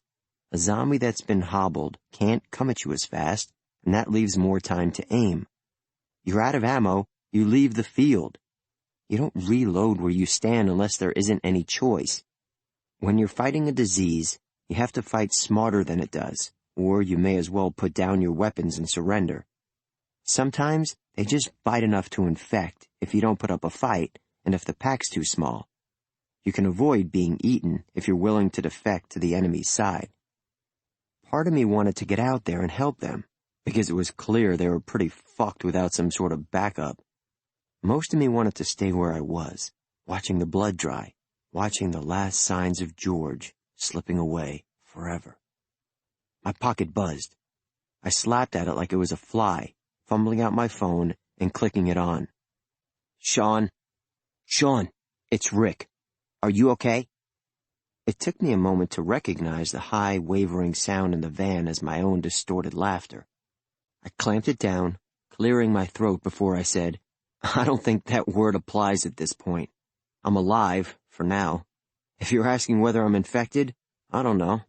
I'm waiting until someone shows up to get me before I run a blood test. Seems a little pointless before that. Did you get out before the quarantine came down? Barely. They were still reacting to the explosions when I got to George's bike. They hadn't had time to do anything. I think they closed the gates right behind me. Do me a favor.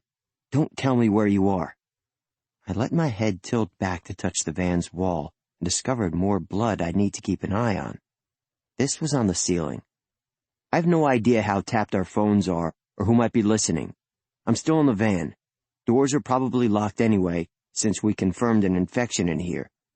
The van's security system wasn't going to trust any attempt to open it from the inside, even if I registered uninfected. It would need an outside agent to free me. That or a rocket launcher, and even I don't pack that heavy for a little political rally. Rick's reply was subdued. I won't. I'm sorry, Shaun. Aren't we all? I laughed again. This time, the high, strangled sound seemed almost natural. Tell me her last transmission got out. Tell me it's circulating now. That's why I called. Shaun, it's insane. We're getting so many hits that it's swamped 2 of the servers. Everyone is downloading this. Everyone is propagating it. Some folks started the usual it's a hoax rumors, and Shaun, the CDC put out a press statement.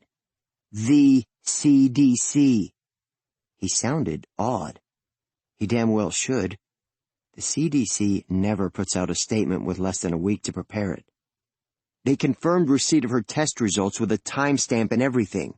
This story doesn't just have legs, it has wings, and it's flying around the world. The name on the press release, it wasn't Wynn, was it? Dr. Joseph Wynn. Guess our trip to Memphis did some good after all. The blood on the ceiling was more satisfying than the blood on the walls. It was thinner up there. It was drying so much faster. She didn't die for nothing. Her story, our story, it got out. Suddenly, I was tired. So goddamn tired. Sorry, Rick, but no. She died for nothing. No one should have died for this. You get away from here, far as you can.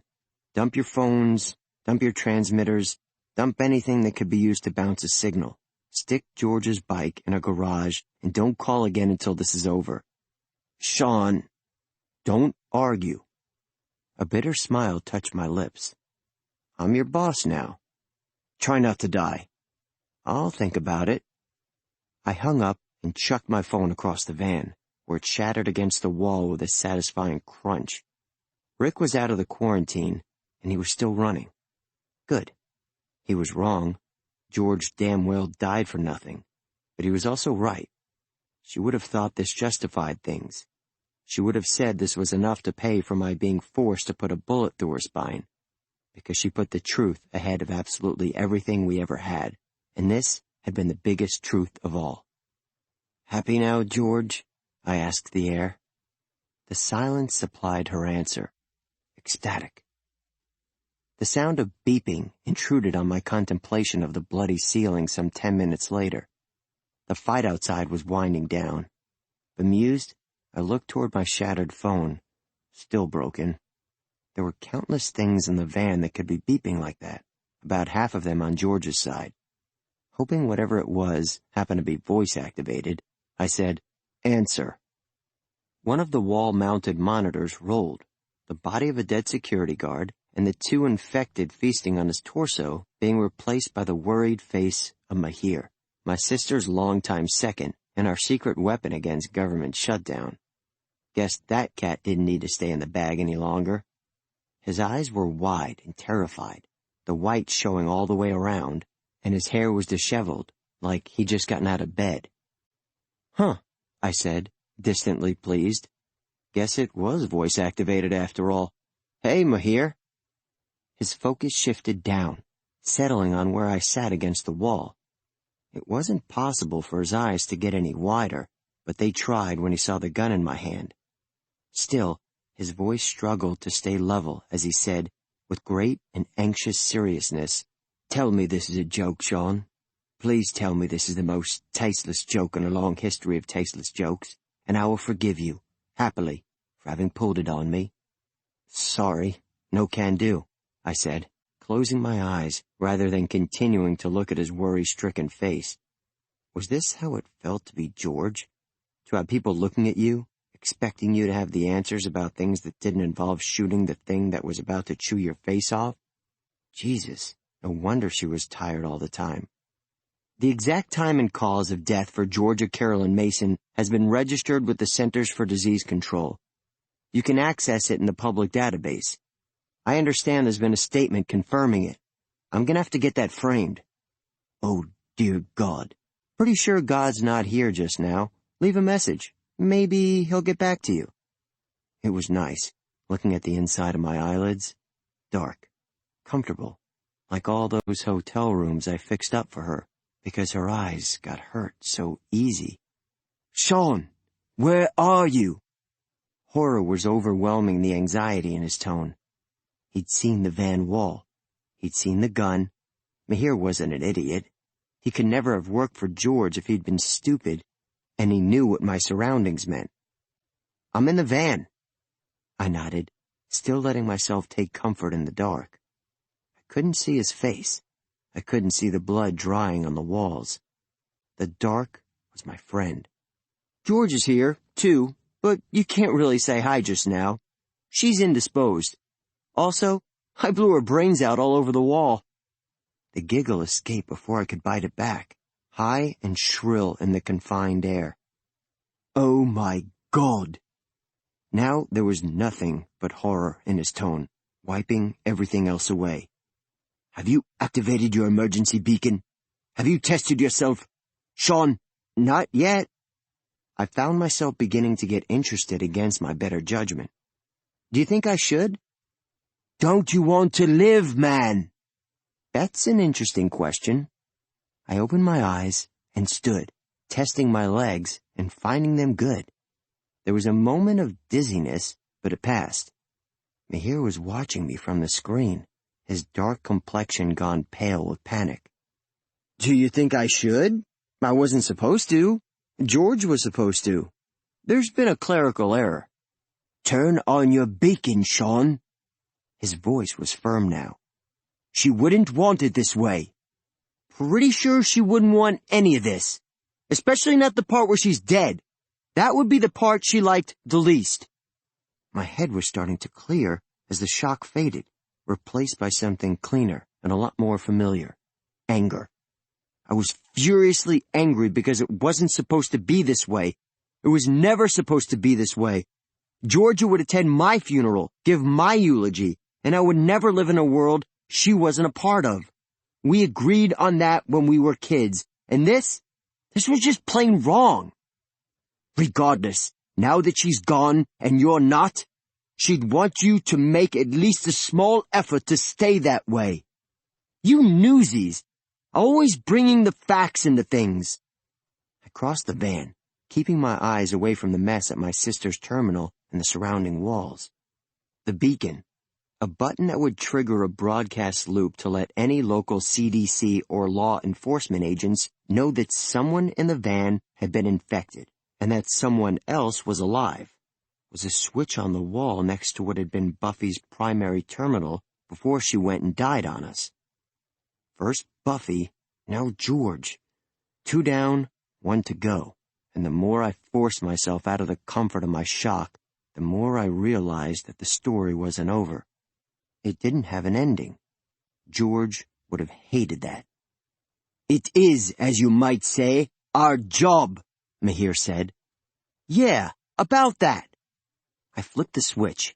A distant, steady beeping began, the beacon signal being picked up and relayed by the illegal police scanner in the sealed-off front seat. "Who are you working for right now?" "Ah, no one. I suppose I'm a free agent. Good, 'cause I want to hire you. Mahir's surprise was entirely unfeigned as he demanded, What? This day can't be good for your blood pressure, I said, crossing to the weapons locker. The revolver wasn't going to cut it.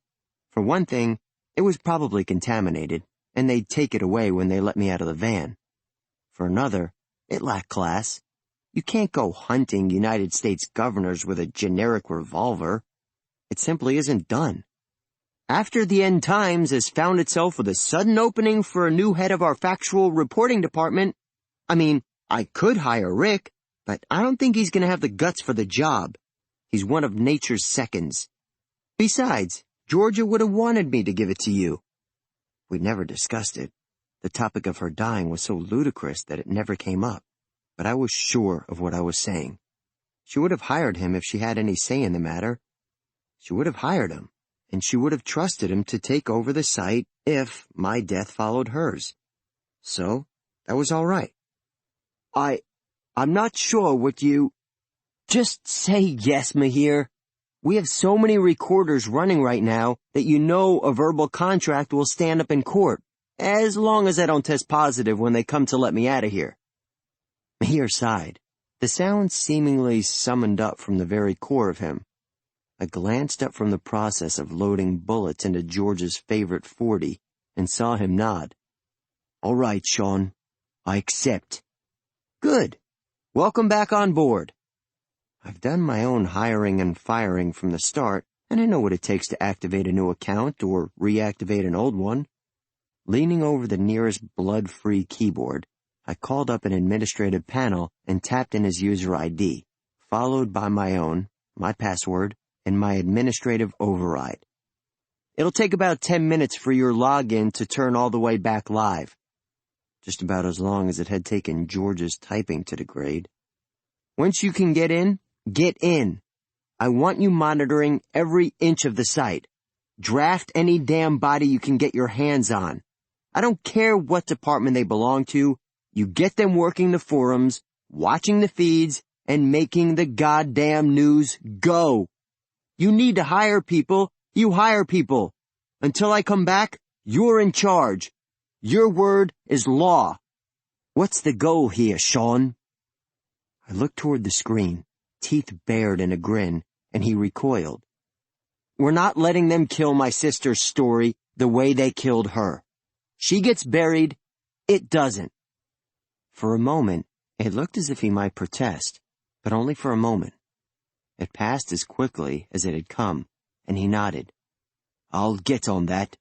Are you about to do something foolish? You could say that, I agreed. Good night, Mahir. Good luck, he said, and the screen went black. I had just finished loading George's gun when the intercom buzzed. Answer, I said, pulling down my Kevlar vest and slamming the weapons locker shut before starting to fasten the buckles around my chest. There? I repeat, Shaun, are you in there? Steve, my man! I didn't have to feign my delight at the sound of his voice. Dude, you're like a cat. How many lives you got anyway? Not as many as you, Steve replied, the rumble of his voice not quite hiding his concern. Georgia in there with you, Shaun? She is, I said, sliding a taser into my pocket. It wouldn't stop someone who'd amplified all the way, but it would slow them down. The virus doesn't like to have the electrical current of its host messed with. She's not really interested in talking though, Steve-O, on account of the bullets I put through her spinal column. If you're not infected, and you'd be good enough to open the doors, I'd be greatly obliged. Did she bite, scratch, or come into contact with you in any way after exposure? They were routine questions. They'd never made me so angry in my life. No, Steve, I'm afraid she didn't. No bites, no scratches, no hugs, not even a kiss goodnight before that Bible-thumping bastard's assassins sent my sister off to the great newsroom in the sky. If you've got a blood test unit and you'll open the doors, I'll prove it. You armed, Shaun? You gonna leave me in here if I say yes? 'Cause I can lie. The pause that followed was almost enough to make me think Steve had decided safe was better than sorry and was leaving me in the van to rot. That was a goal, sure, but not yet. The story wasn't done until the last of the loose ends were tied off, and one of those loose ends was slated to be George's honor guard. Finally, voice low, Steve said, "I haven't read her last entry all the way. I read enough. Stand back from the door and keep your hands where I can see them until you test it out clean." "Yes, sir," I said, and stepped backward. The air that rushed in when the door opened was so fresh, it almost hurt my lungs. The scents of blood and gunpowder were heavy, but not as heavy as they'd been inside the van. I took an involuntary step forward, toward the light, and stopped as a large, dark blur raised what I could only assume was an arm and said, "Don't come any closer until I've moved away." "You got it, Steve-O," I said. "You guys dealt with the little outbreak you had going out here? Sorry I didn't come to join your party. I was preoccupied." "It's been contained, if not resolved, and I understand," said Steve, coming into focus as my eyes adjusted. He knelt, placed something on the ground, and retreated, allowing me to approach the object.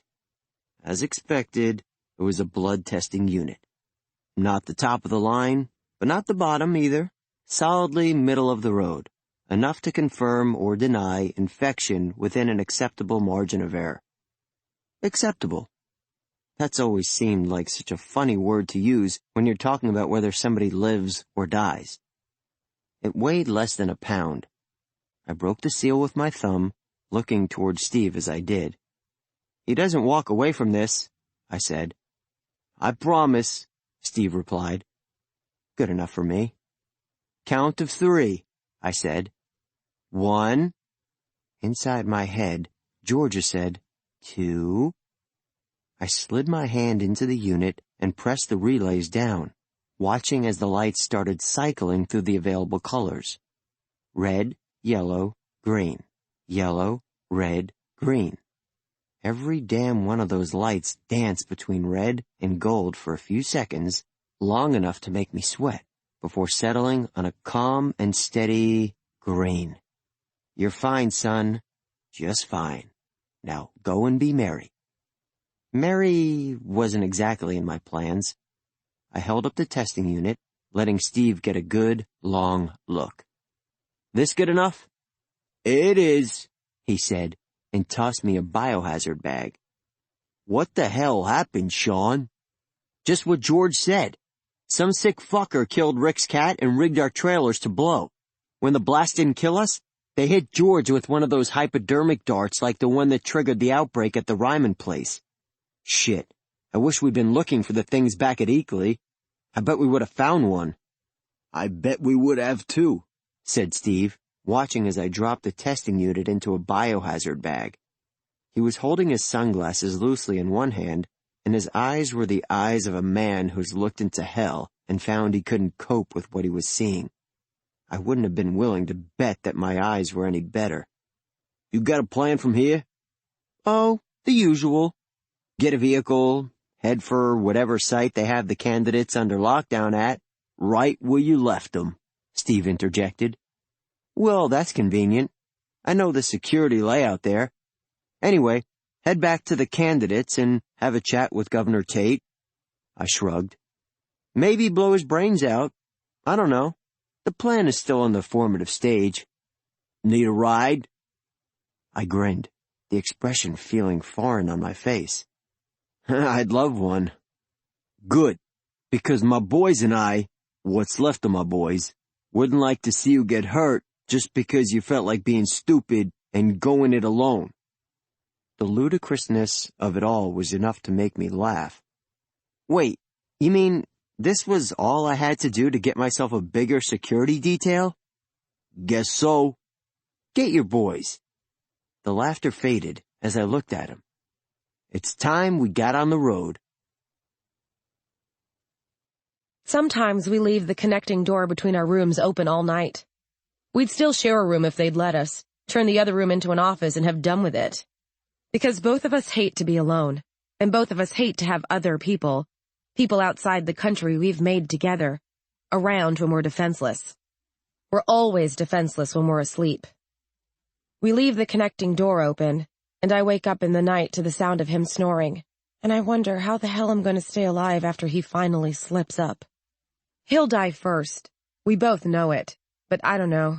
I really don't know how long I'll stay alive without him. That's the part Shaun doesn't know. I don't intend to be an only child for long. From Postcards from the Wall, the unpublished files of Georgia Mason, June 19th, 2040. Chapter 28. The outbreak was still going strong. The infected weren't actually everywhere. It just seemed that way, as they lurched and ran out of the shadows, following whatever weird radar signals the virus uses to tell the active hosts from the ones where the potential for infection is still just that, potential, sleeping and waiting for a wake-up. The scientists have been trying to figure out that little trick for 20 years, and as far as I know, they're no closer than they were the day Romero movies stopped being trashy horror and started being guides to staying alive. I should have been thrilled. It's not every day I get to walk through the center of an actual outbreak, but I was too busy being angry to really give a damn. Zombies didn't kill George. People did. Living, breathing, uninfected people. I recognized a lot of faces among the infected. Interns from the campaign, a few security staffers, one long-faced man with thinning red hair who'd been traveling with us for about 6 weeks writing speeches for the senator. No more speeches for you, buddy, I thought, and put a bullet through the center of his forehead. He fell soundlessly, robbed of menace, and I turned away, nauseated. If I get out of this alive, I may need to look for another line of work. What's that? Asked Steve, between breathless radio calls to his surviving men. He was pulling them back to the motor pool. Several were moving slowly due to the need to herd less well-armed survivors, going against the recommended survival strategies for an outbreak as they responded like human beings. You want to stay alive in a zombie swarm? You go alone or in a small group where everyone is of similar physical condition and weapons training. You never stop, you never hesitate, and you never show any mercy for the people that would slow you down. That's what the military says we should do, and if I ever meet anybody who listens to that particular set of commands, I may shoot them myself just to improve the gene pool. When you can help people stay alive, you help them. We're all we've got. Nothing, I said, with a shake of my head. How are we looking for support? His mouth drew down in something between a wince and a scowl before he said, Our last call from Andres came while I was on my way to get you. He was backed against the wall with 6 of the aides. I don't think we'll be seeing him again. Carlos and Heidi are at the motor pool. That zone's relatively clear. Mike, I haven't heard from Mike. Not Susan or Paolo either. Everyone else is either on the way to meet with us or holding fast in a safe zone. Andres. Crap, man. I'm sorry. Steve shook his head. I never was very good at partners. He turned and fired into the shadows at the side of a portable office. Something gurgled and fell. I gave him a sidelong look, and he actually smiled. You thought we wore these sunglasses for our health? I have got to get a pair of those. We kept walking. What started as a pleasant, well-configured camp for visiting politicians had become a killing ground, full of cul-de-sacs and blind alleys that could hold almost anything. Complacency had long since destroyed the functionality of the layout. I couldn't blame them. There hadn't been an outbreak in Sacramento in years, but I didn't appreciate it either. Luck was on our side. With the senator and most of his senior staff off the grounds for the keynote speech, we had fewer bodies to deal with than we might have otherwise. Our chances of survival had gotten better with every person who left the compound. Just wish we hadn't come back, I muttered. What's that? Asked Steve. I started to answer, but was cut off as something hit me from behind. the momentum forcing me to the ground as hands clawed at my shoulders. Steve shouted. I was too occupied with trying to shake the zombie off to understand what he was saying. It was tearing at my back, trying to bite through the Kevlar. It would move up before too much longer, and my scalp was unprotected. The idea of having my brain literally eaten was really failing to appeal. "Shaun! Busy now!" I rolled to the left, ignoring the growls behind me as I struggled to get the taser out of my belt. "Can you shoot it?" "It's too close." "So get it off me before it figures out where to bite." The taser came free, almost falling into my hand. I twisted my arm as far behind me as I could, praying the thing wouldn't catch the unprotected flesh of my lower arm before the electricity could do its job. "Damn it, Steve! Grab the fucking thing!" Electricity spat and arced as the taser made contact with the zombie's side. Luckily for me, it had been an intern, not a security guard. It wasn't wearing protective clothing. The thing screamed, sounding almost human as the viral bodies powering its actions became disoriented in the face of an electric current greater than their own. I hit it again, and Steve finally moved, grabbing the zombie and yanking it off.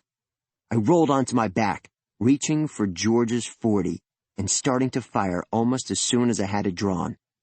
My first shot hit the zombie high in the shoulder, rocking it back. The second hit it in the forehead, and it went down. My heart was pounding hard enough to echo in my ears, but my legs were steady as I scrambled back to my feet. Steve looked a lot more shaken. Sweat stood out on his forehead, and his complexion was several shades paler than it had been before I fell. I glanced around. Seeing that nothing else was about to rush me, I bent, picked up the taser, and replaced both it and the gun in my belt. "You okay over there, Steve-O?" "Did you get bit?" he demanded.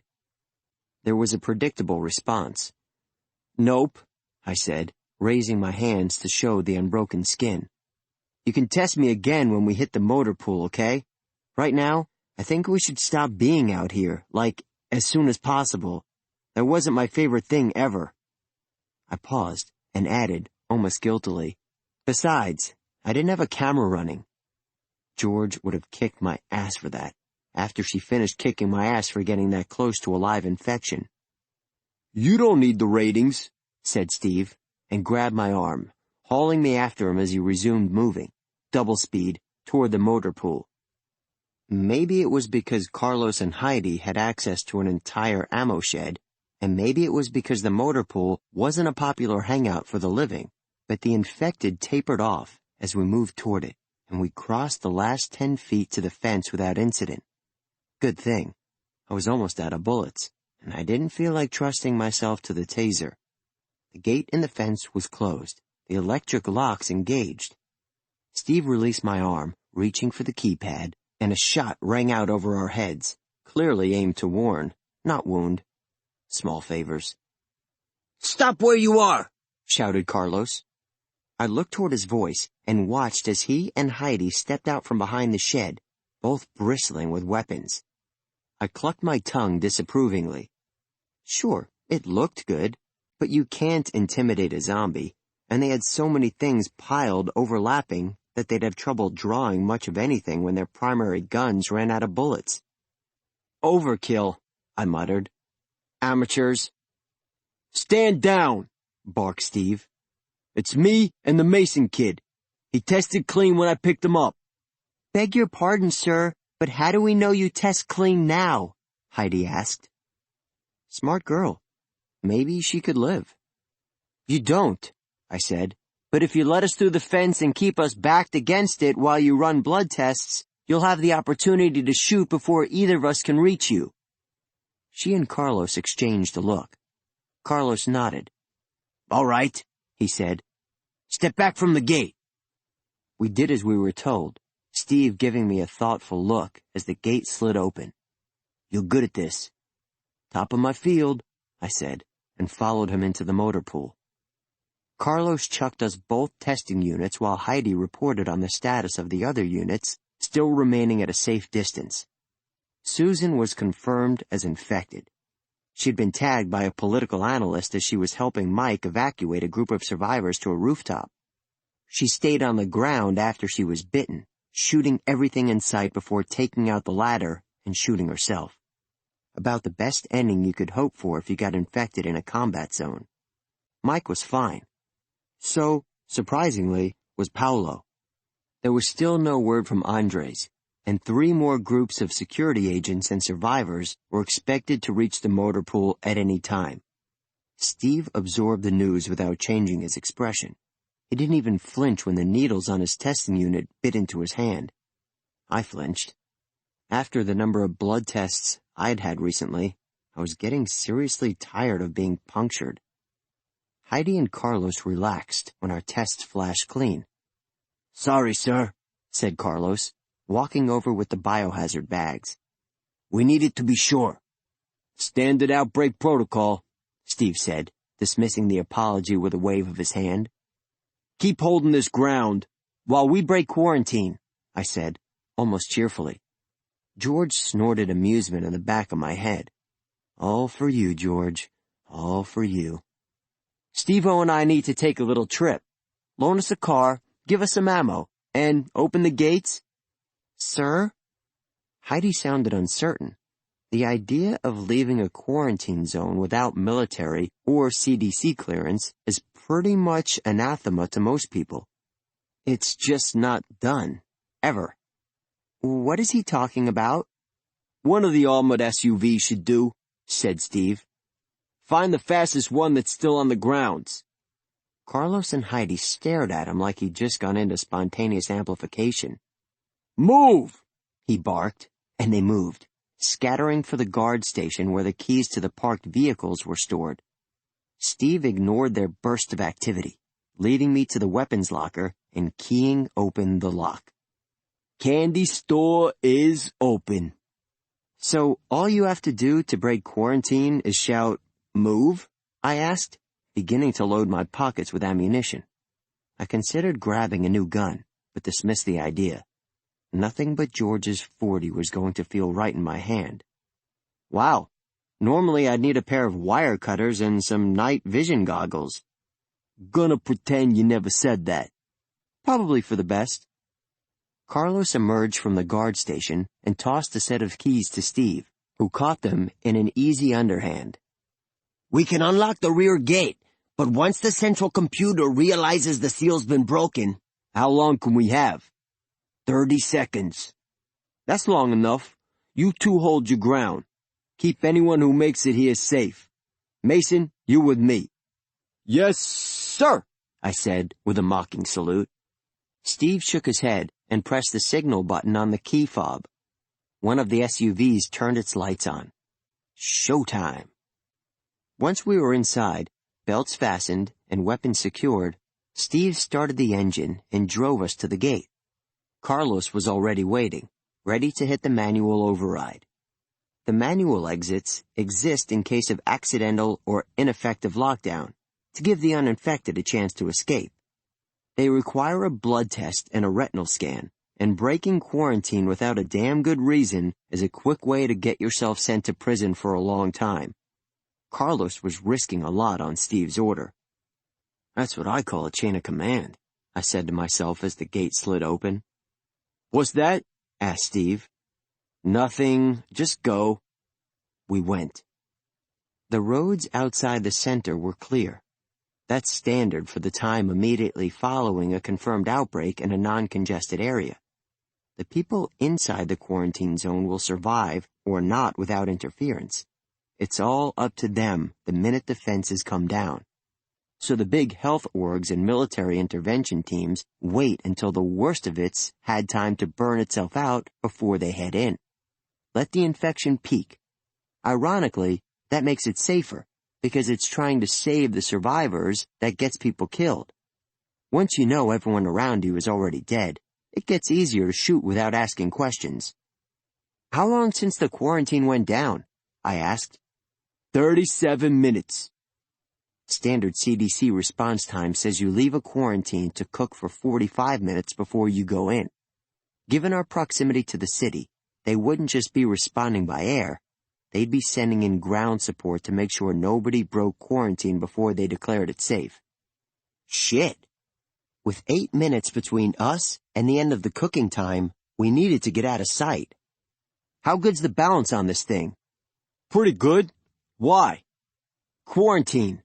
It's gonna be 45 minutes since the bell real soon here, and that means we're gonna have company. Now, I've got a way out, but only if you trust me. If you don't, we're probably gonna get the chance to tell some nice men why we're out here, assuming they don't just shoot first. Kid, I'm already committed. Just tell me where to go. Take the next left turn. Being a good Irwin is partially dependent on knowing as many ways to access an area as possible. That includes the location of handy things like, say, railroad trestle bridges across the American River. See, they used to run trains through Sacramento, back when people traveled that way. The system's abandoned now, except for the automated cargo trains, but they run on a fixed schedule. I've had it memorized for years.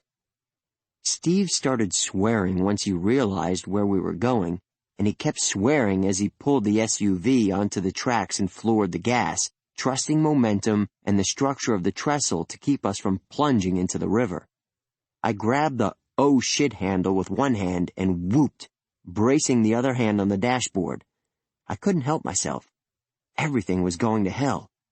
George was dead, and I was on my way to commit either treason or suicide, but who the hell cared?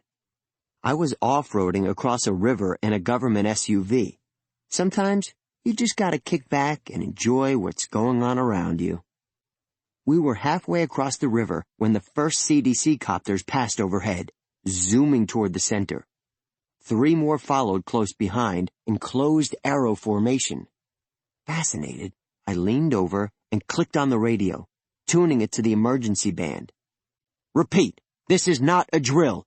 Remain in your homes. If you are on the road, remain in your vehicle until you have reached a safe location. If you have seen or had direct contact with infected individuals, contact local authorities immediately. Repeat, this is not a drill. Remain in... Steve turned the radio off. Breaking quarantine's a federal offense, isn't it? Only if they catch us. I settled back in my seat. Doesn't bother me much, and they're not looking down. All right then. He hit the gas again.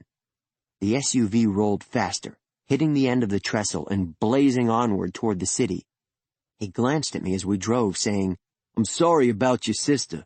She was a good woman. She'll be missed. That's appreciated, Steve. The idea of looking at his face, it would be so earnest, if his words were anything to judge by, so anxious for understanding, made me tired all over again. There was nothing I could do now, nothing I could do until we got to the hall and to the man who had killed my sister.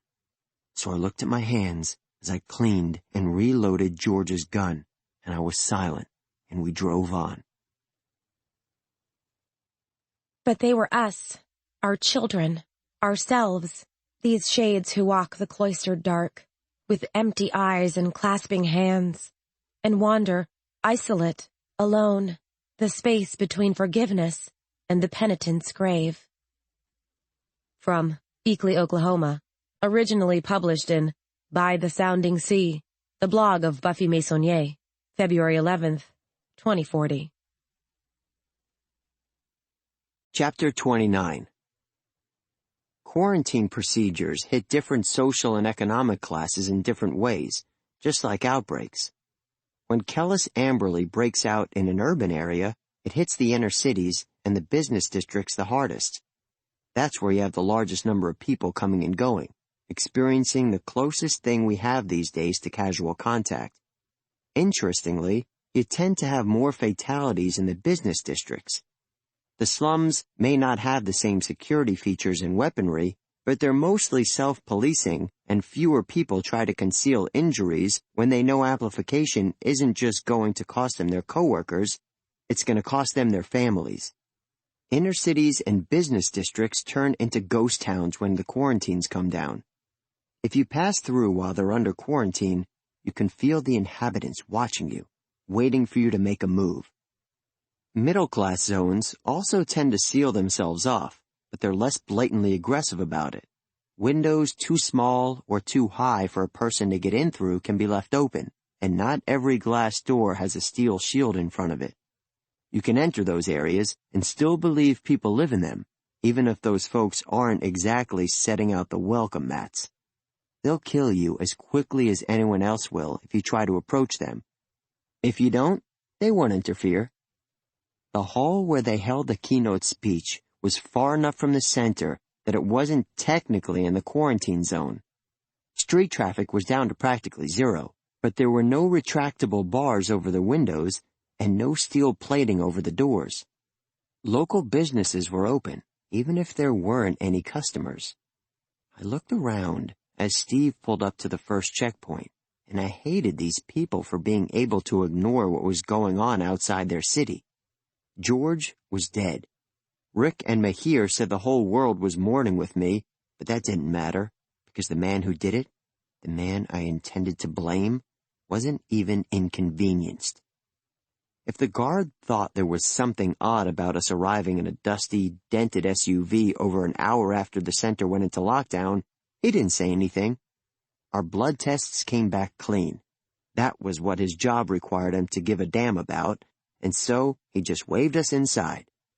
I clenched my jaw so hard I almost tasted blood. "Calm down," counseled George. "It's not his fault. He didn't write the news."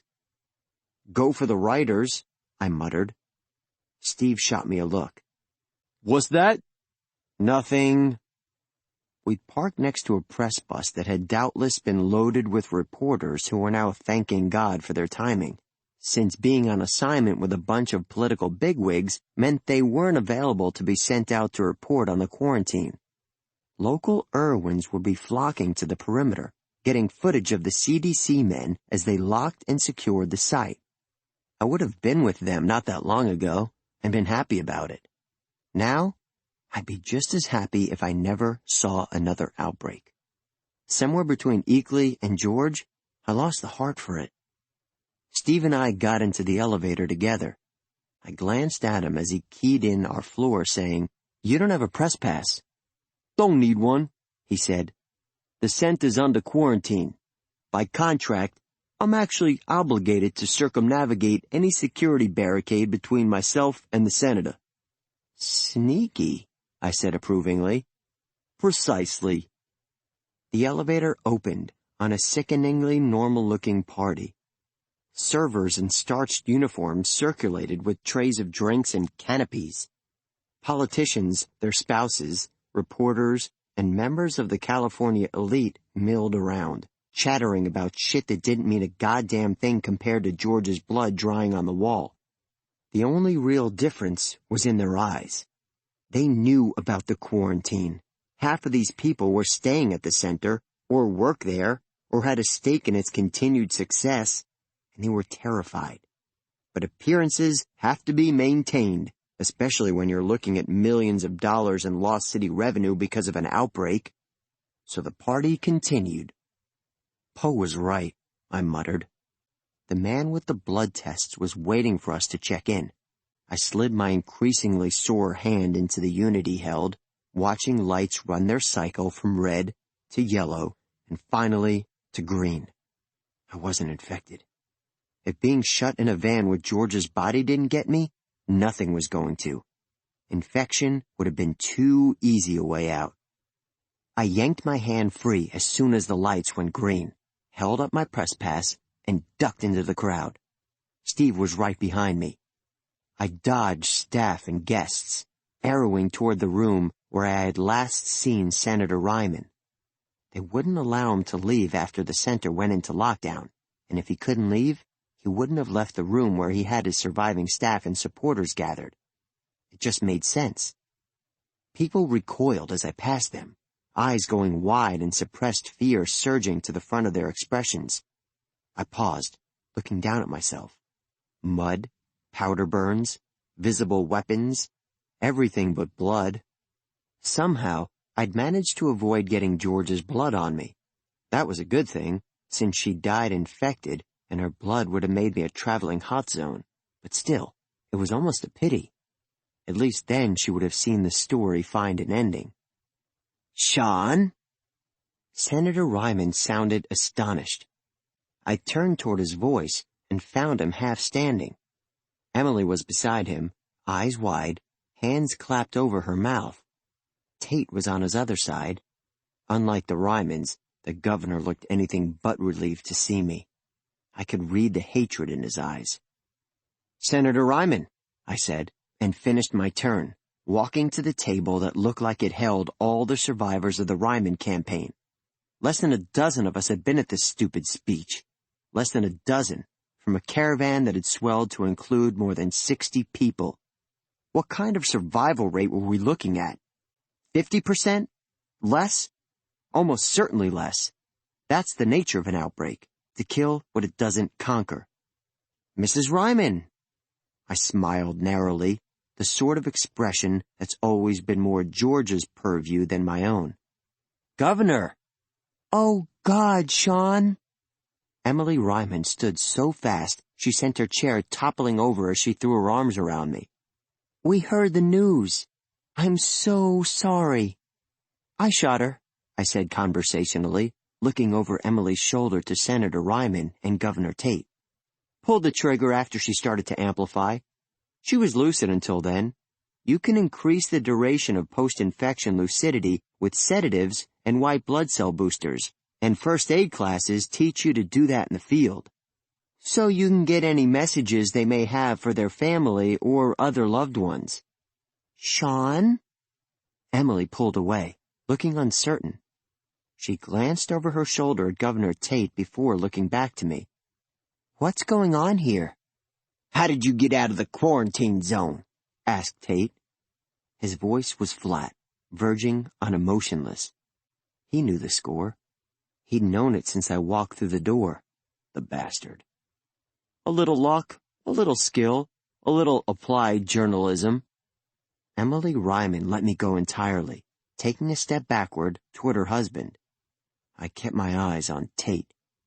"Turns out most of the security staff like my sister more than they ever liked you, probably because George tried to help them instead of using them to further her political ambitions. Once they knew what happened, they were happy to help." "Shaun, what are you talking about?" The confusion in Senator Ryman's voice was enough to distract me from Tate. I turned to blink at the man responsible for us being here in the first place, asking, "Haven't you seen George's last report?" "No, son, I haven't." His expression was drawn tight with concern. "Things have been a bit hectic. Haven't had a sight feed since the outbreak bell rang."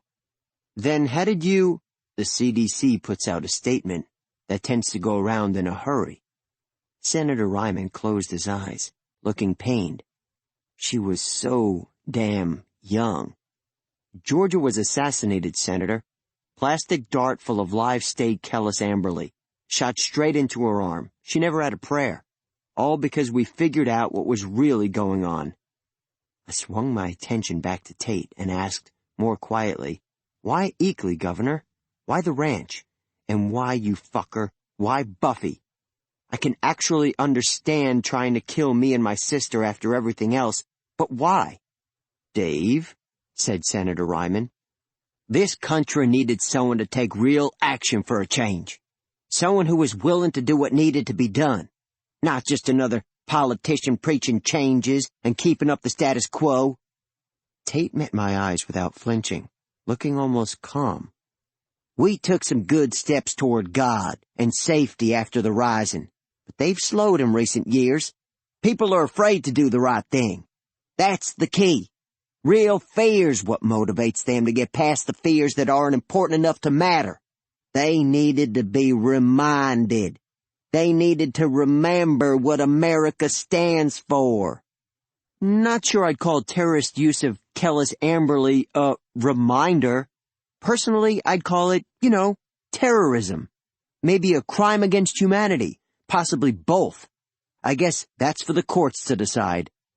I drew George's .40 and aimed it at Tate.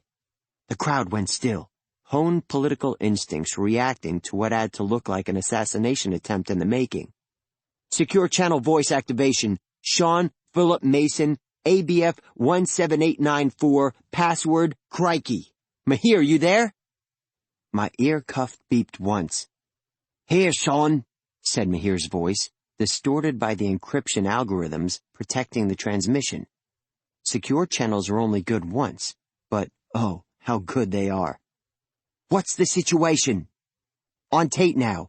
Start uploading everything you receive and download George's last report directly to Senator Ryman. He needs to give it a glance. Governor Tate was glaring. I flashed him a smile. I've been recording this whole time, but you knew that, didn't you? Smart guy like you. Smart enough to get around our security, to get around our friends. Miss Mason was a realist and a patriot who understood the trials facing this country, said Tate, tone as stiff as his shoulders. She was proud to have the opportunity to serve. Miss Mason was a 24-year-old journalist who wrote poetry for a living, I snapped. Miss Mason was our partner, and you had her killed because she wasn't useful anymore. David, is this true? Asked Emily, horror leeching the inflection from her voice. Senator Ryman had taken out his PDA and seemed to be growing older by the second as he stared at its screen. Did you? Eagly? The ranch? Fury twisted her features, and before either I or her husband could react, she was out of her chair, launching herself at Governor Tate. My daughter! That was my daughter, you bastard! Those were my parents! Burn in hell, you— Tate grabbed her wrists, twisting her to the side and locking his arms around her neck. His left hand, which had been under the table since I arrived, came into view, holding another of those plastic syringes. Unaware, Emily Ryman continued to struggle. The senator went pale. Now, David, let's not do anything rash here. I tried to send them home, Peter, said Tate. I tried to get them off the campaign, out of harm's way, out of my way. Now look where they brought us. Me, holding your pretty little wife, with just one outbreak left between us and a happy ending. I would have given you the election. I would have made you the greatest American president of the past 100 years because together we would have remade this nation. No election is worth this, Ryman said. Emily, be still now, baby. Looking confused and betrayed, Emily stopped struggling. Ryman lifted his hands into view, palms upward. What'll it take for you to release her? My wife's not a part of this. I'm afraid you're all a part of this now, Tate said, with a small shake of his head. No one's walking away. It's gone too far for that. Maybe if you disposed of the journalists— the word was almost spat— it could have gone differently. But there's no use crying over spilled milk now, is there? Put down the syringe, Governor, I said, keeping the gun level. Let her go. Shaun, the CDC is piggybacking off feed, said Mahir. They're not stopping the transmission, but they're definitely listening in. Dave and Alaric are maintaining the integrity, but I don't know that we can stop it if they want to cut us off. Oh, they won't cut us off, will you, Dr. Wynne? I asked. I was starting to feel a little lightheaded. This was all moving so damn fast. Keep it together, dummy, hissed George. You think I want to be an only child? I've got it, George, I muttered. What's that? Asked Mahir. Nothing. Dr. Wynne, you there? If it was him, the CDC was with us. If it was anybody else— There was a crackle as the CDC broke into our channel. Hey here, Shaun, said the familiar southern drawl of Dr. Joseph Wynne. Mahir was swearing in the background. Are you in any danger? Well, Governor Tate's holding a syringe on Senator Ryman's wife, and since the last 2 syringes we've seen have been full of callous amberly, I'm not betting this one's any different, I said. I've got a gun on him, but I don't think I could shoot him before he sticks her. We're on our way. Can you stall him? Doing my best. I forced my attention back to Governor Tate, who was watching me impassively. Come on, Governor. You know this is over. Why not put that thing down and go out like a man instead of like a murderer? More of one than you already are, I mean. Not exactly diplomatic there, Shaun, said Dr. Wynne in my ear. Doing the best I can, I said. Shaun, who are you talking to? Asked Senator Ryman. He looked edgy. Having a crazy dude holding a syringe of live virus on his wife probably had something to do with that. Dr. Joseph Wynne from the CDC, I said. They're on the way. Thank God, breathed the senator. Want to put it down now, Governor? I asked. You know this is over. Governor Tate hesitated, looking from me to the senator and finally to the horrified, receding crowd. Suddenly weary, he shook his head and said, You're fools, all of you. You could have saved this country. You could have brought moral fiber back to America. His grip on Emily slackened. She pulled herself free, diving into her husband's embrace. Senator Ryman closed his arms around her and rose, backing away. Governor Tate ignored them. Your sister was a hack and a whore who would have fucked Kellis himself if she thought it would get her a story. She'll be forgotten in a week when your fickle little audience of bottom feeders moves on to something more recent. But they're gonna remember me, Mason. They always remember the martyrs. We'll see, I said. No, he said. We won't. In one fluid motion, he drove the syringe into his thigh and pressed the plunger home. Emily Ryman screamed. Senator Ryman was shouting at the top of his lungs, ordering people to get back, to get to the elevators, behind secure doors, anything that would get them away from the man who just turned himself into a living outbreak. Still looking at me, Governor Tate started to laugh. Hey, George, I said, taking a few seconds to adjust my aim. There was no wind inside. That was a nice change. Less to compensate for. Check this out. The sound of her .40 going off was almost drowned out by the screams of the crowd. Governor Tate stopped laughing and looked, for an instant, almost comically surprised before he slumped onto the table, revealing the ruined mess that had replaced the back of his head. I kept the gun trained on him, waiting for signs of further movement. After several moments had passed without any, I shot him 3 more times anyway, just to be sure. It never hurts to be sure. People were still screaming, pushing past each other as they rushed for the doors.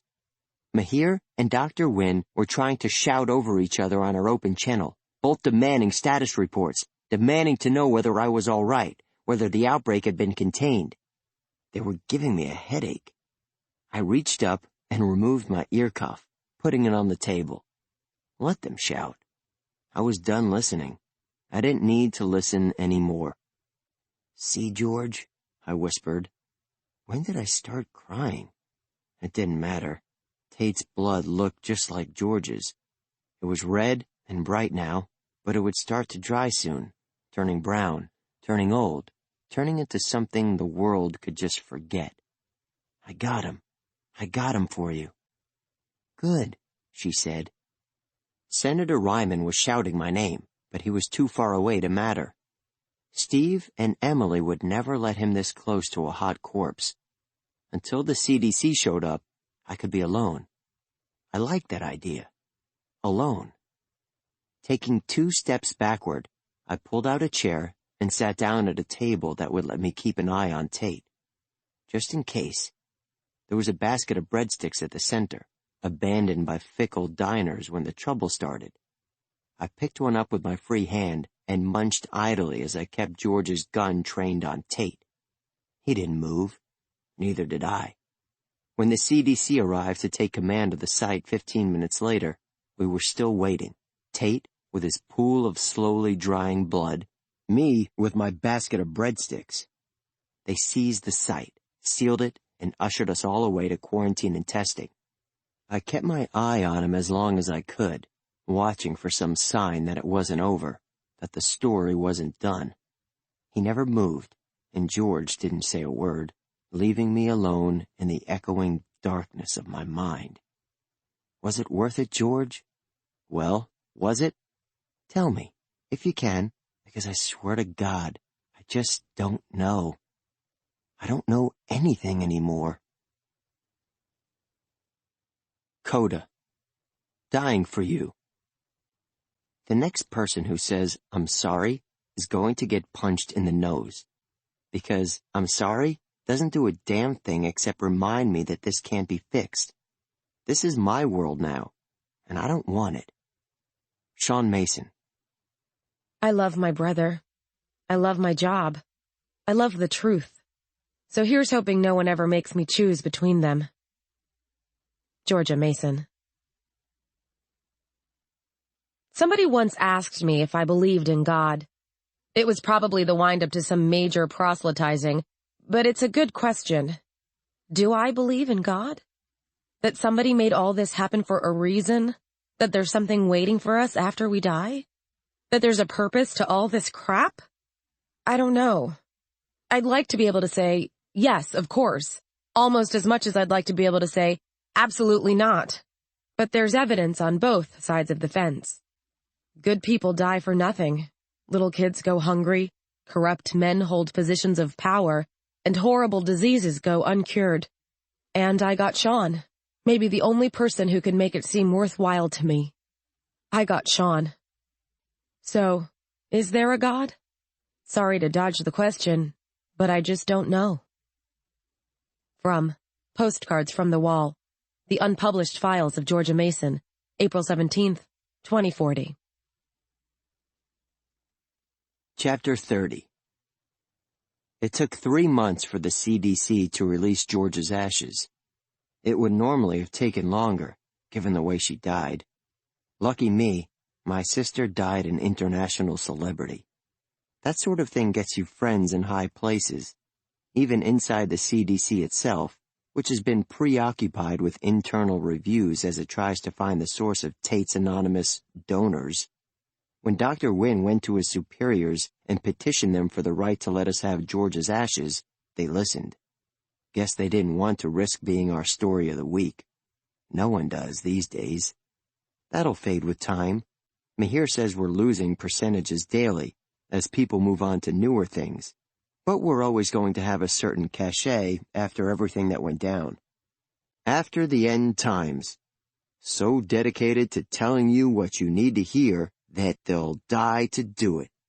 I'd probably be a lot more disgusted by the whole thing if it weren't for the part where it let us bring George home. Dr. Wynne brought the box containing her ashes to me himself, accompanied by a fresh-faced, yellow-haired doctor I remembered from Memphis. Kelly Connolly.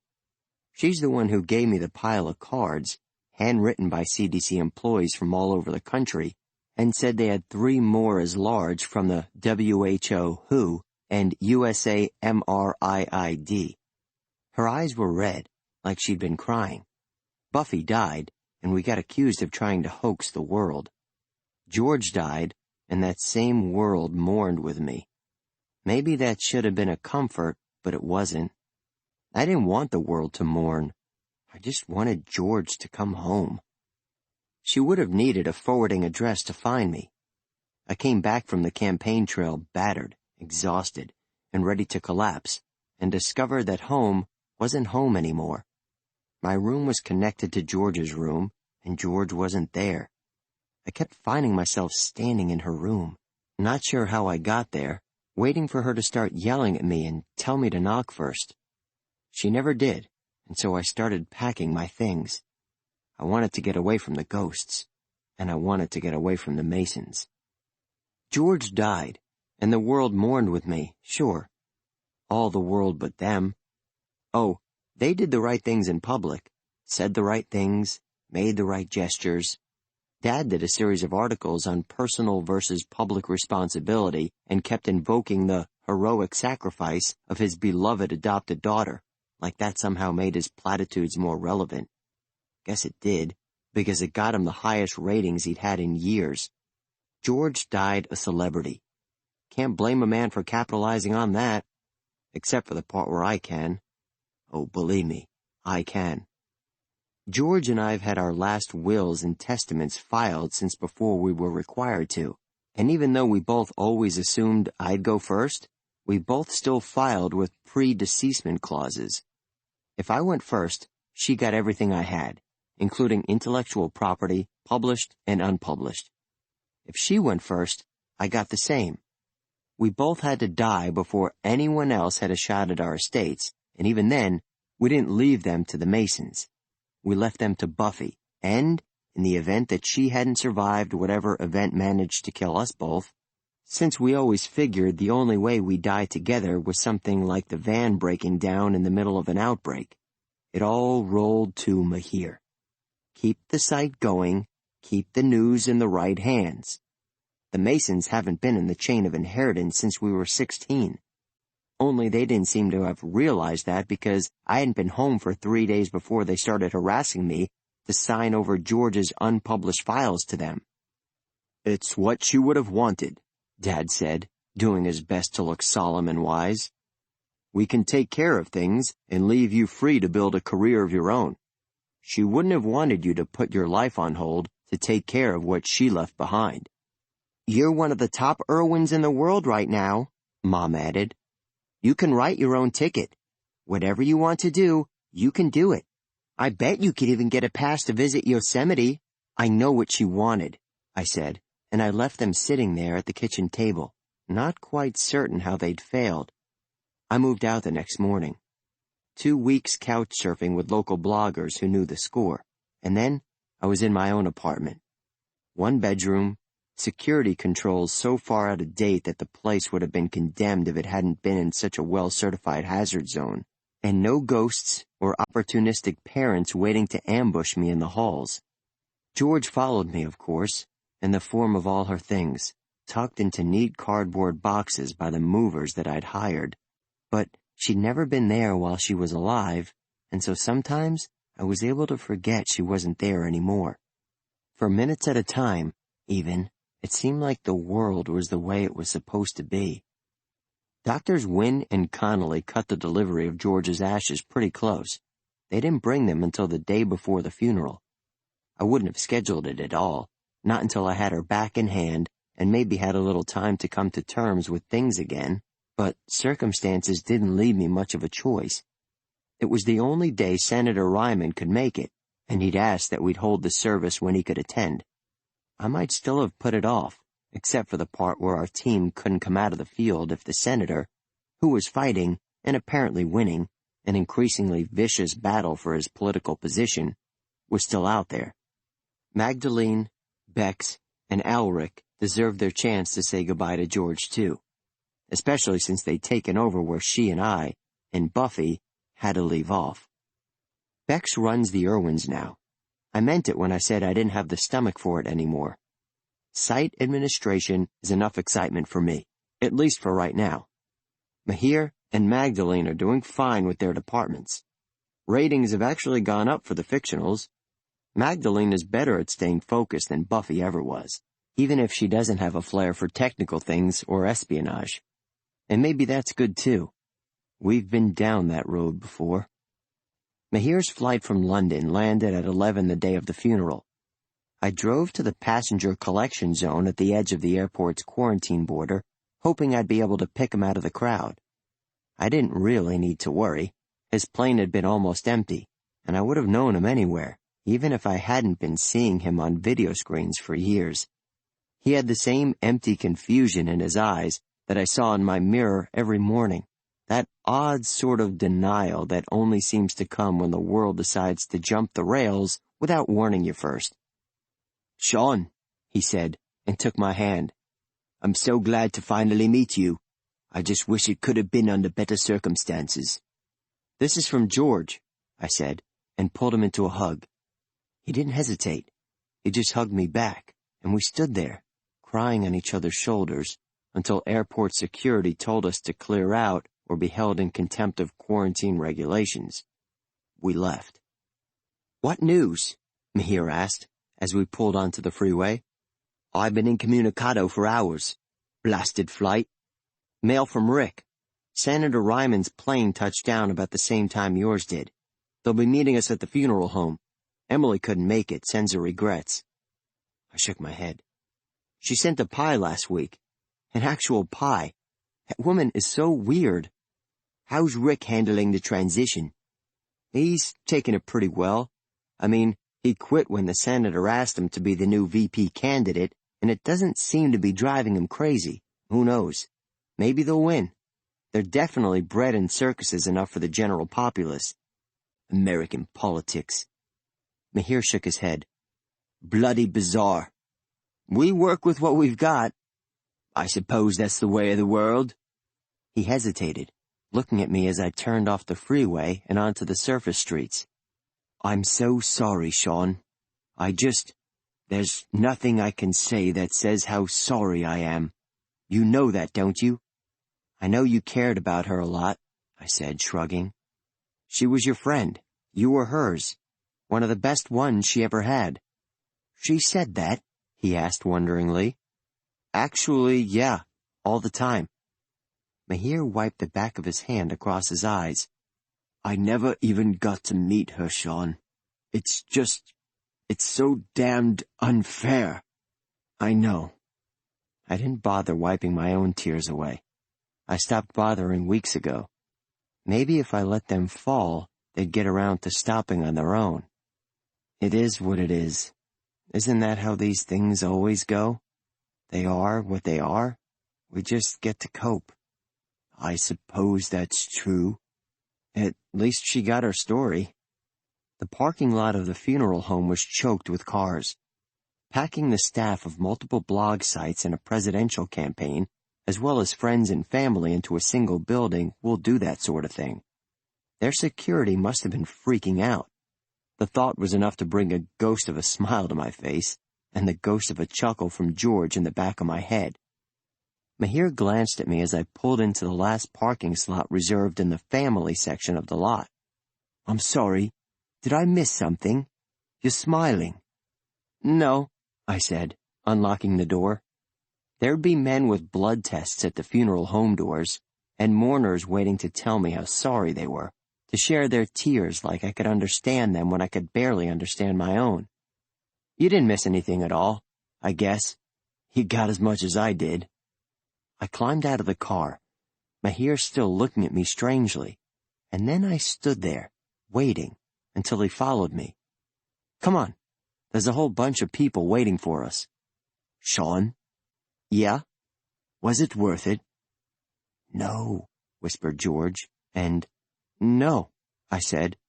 But then again, when you get to the end, what really is? She told the truth as she saw it, and she died for it. I came along for the ride, and I lived. It wasn't worth it, but it was the truth, and it was what had to happen. I tried to hold on to that as we walked into the funeral home to say as many of our goodbyes as we could. It wouldn't be all of them. It never could be. But it was going to have to be enough, for me, and for George, and for everyone. Because there wasn't going to be anything more. Hey, George, I whispered. What? Check this out. We stepped inside. Acknowledgements. This is a book that truly could not have been written without the help of a dedicated and industrious team of editors, continuity checkers, and subject matter experts. From doctors and epidemiologists to people willing to attempt riding luggage carts over railroad trestles for the sake of research, there was as much field work as sit-down study. It was a group effort in many ways, and I owe an enormous debt of gratitude to all the people, named and unnamed, who helped me bring the world of feed to life. Ray Hansen and Sunil Patel were two of the first to join the proofing pool, providing valuable advice about technology, politics, the media, and the way the entertainment world would change after the zombies rose. Ray also carved a jack-o'-lantern with Shaun and Georgia riding the bike over a crowd of zombies. I have excellent friends. Amanda and Steve Perry were my point people for everything having to do with wireless and cellular technology, and taught me a great deal about the miniaturization going on in the real world. Between them and Mike Whitaker, who did the majority of the technical design on Shaun and George's van, I have much more accurate tech than I have any right to. Matt Branstad was responsible for verifying the accuracy of my firearms design and was invaluable when it came to finding new, exciting ways to kill zombies. Michelle and David McNeil Coronado provided regional details on Sacramento. David actually suggested the railroad trestle, as well as providing active, engaging sounding boards for the political climate of the book. Medical assistance was provided by Brooke Lunderville and Melissa Glasser, who rebuilt my medical technology from the ground up several times, while Debbie J. Gates helped out with the animal action. Allison Riley Duncan, Rebecca Newman, Allison Hewitt, Janet Moggan, Penelope Skorzinski, Phil Ames, Amanda Sanders, and Martha Hage were on tap for general proofreading and plot consultation. I couldn't have done this without them. Finally, acknowledgement for forbearance must go to Kate Secor and Michelle Dockery, who received the bulk of my talking it out during the writing process. To my agent, Diana Fox, who is never anything short of heroic. To my editor, Dong Wan Song, who understood the story from the first. And to Tara O'Shea and Chris Mangum, the incredible technical team behind www.miragrant.com. This book might have been written without them. It would not have been the same. Rise up while you can. Introducing. If you enjoyed Feed, look out for Blackout, Book 2 of the Newsflesh trilogy, by Mira Grant. Sometimes you need the lies to stay alive. Shaun Mason. Our story opens where countless stories have ended in the last 27 years, with an idiot. In this case, Rebecca Atherton, the head of the After the End Times Irwins, 3 times winner of the Golden Steve-O Award for Valor in the Face of the Undead, deciding it would be a good idea to go out and poke a zombie with a stick to see what happens. Because, hey, there's always the chance that this time, maybe things will go differently. I know, I always thought it would be different for me. George told me I was an idiot, but I had faith. At least Bex was being smart about her stupidity and was using a crowbar to poke the zombie, which greatly improved her chances of survival. She'd managed to sink the clawed end under the zombie's collarbone, which made it a pretty effective defensive measure. It would eventually figure out that it couldn't move forward. When that happened, it would pull away, either yanking the crowbar out of her hands or dislocating its own collarbone, and then it would try coming at her from another angle. Given the intelligence of your average zombie, I figured she had about an hour before she really needed to be concerned. Plenty of time. It was a thrilling scene. Woman versus zombie, locked in a visceral conflict that's basically ground into our cultural DNA by this point. And I didn't give a damn. The guy standing next to her looked a whole lot less sanguine about the situation, maybe because he'd never been that close to a zombie in his life. The latest literature says we're supposed to call them post-Kellis-Amberley amplification manifestation syndrome humans. But fuck that. If they really wanted some fancy new term for zombie to catch on, they should have made it easy to shout at the top of your lungs, or at least made sure it formed a catchy acronym. They're zombies. They're brainless meat puppets controlled by a virus and driven by the endless need to spread their infection. All the fancy names in the world won't change that. Anyway, Alric had never been a field situation kind of guy. He was a natural newsie, one of those people who was most comfortable when sitting somewhere far away from the action, talking about cause and motivation. Unfortunately for him, he'd finally decided that he wanted to go after some bigger stories, and that meant he needed to test for his Class A journalism license. To get your Class A, you have to prove that you can handle life in the field. Bex had been trying to help him for almost a week, and I was rapidly coming to believe that the kid was hopeless. He was destined for a life of sitting around the office, compiling reports from people who had the balls to pass their exams. "You're being hard on him," Georgia chided. "Don't really care," I replied under my breath. "Shaun?" Dave looked up from his screen, squinting as he turned in my direction. "Did you say something?" "Not a thing." I shook my head, reaching for my half-empty Coke. 5 gets you 10 he fails his practicals again. "No bet," said Dave. "He's gonna pass this time." I raised an eyebrow. Why are you so sure? Bex is out there with him. He wants to impress her.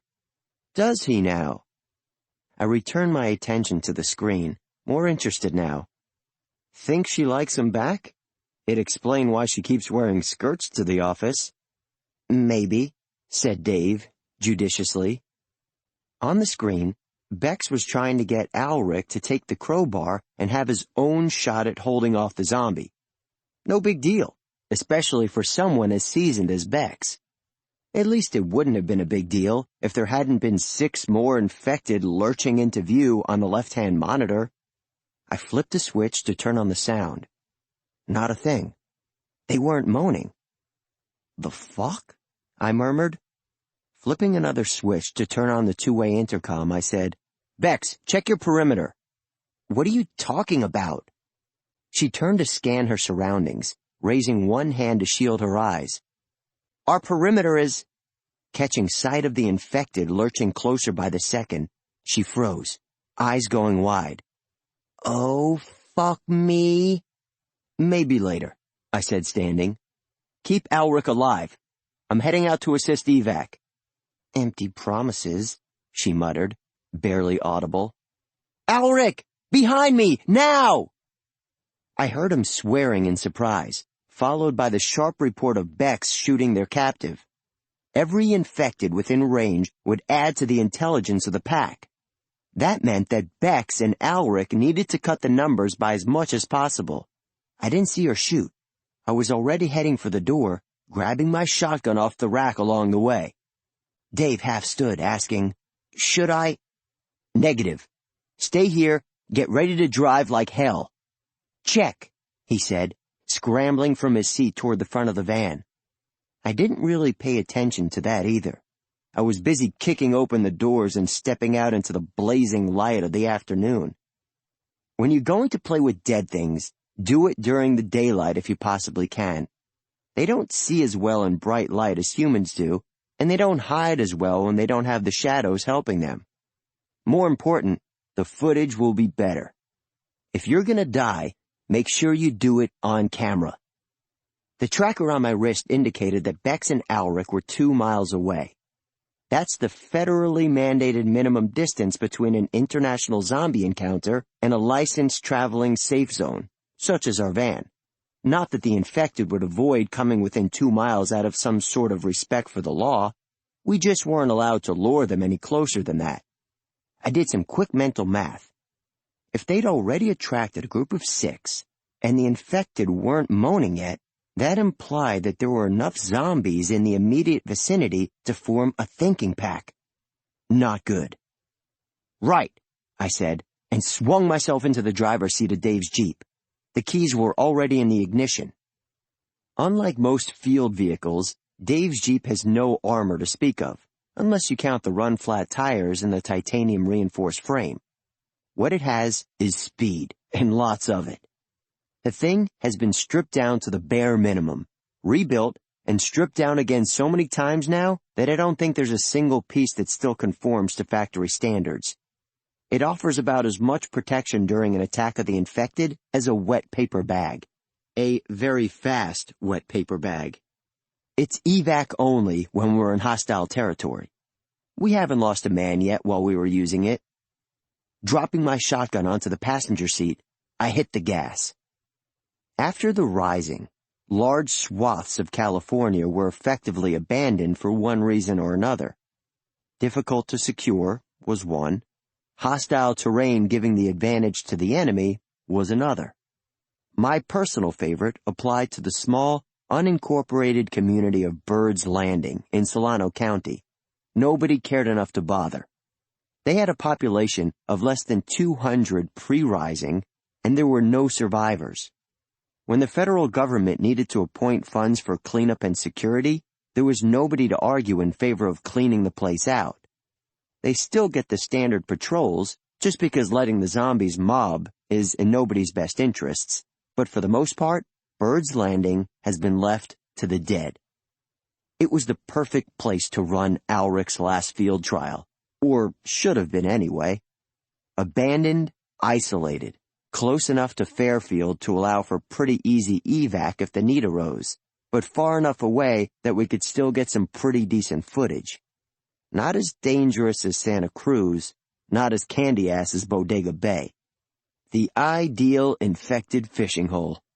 Only it seemed that the zombies thought so too. The roads were crap. Swearing softly but steadily to myself, I pressed the gas pedal farther down, getting the Jeep up to the highest speed that I was confident I could handle. The frame was shaking and jerking like it might fly apart at any second, and, almost unwillingly, I started to grin. I pushed the speed up a little farther. The shaking increased, and my grin widened. "Careful," cautioned George. "I don't want to be an only child." My grin died. "I already am," I said, and floored it. My dead sister, who only I can hear, and yes, I know I'm nuts, thanks for pointing out the obvious, isn't the only one who's been worried about me displaying suicidal tendencies since she passed away. Passed away is a polite, bloodless way of saying was murdered. But it's better than trying to explain the situation every time she comes up in conversation. Yeah, I had a sister, and yeah, she died.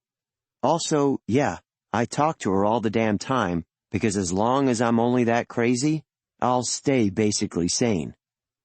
I stopped talking to her for almost a week once, on the advice of a crappy psychologist who said he could help. By the 5th day, I wanted to eat a bullet for breakfast.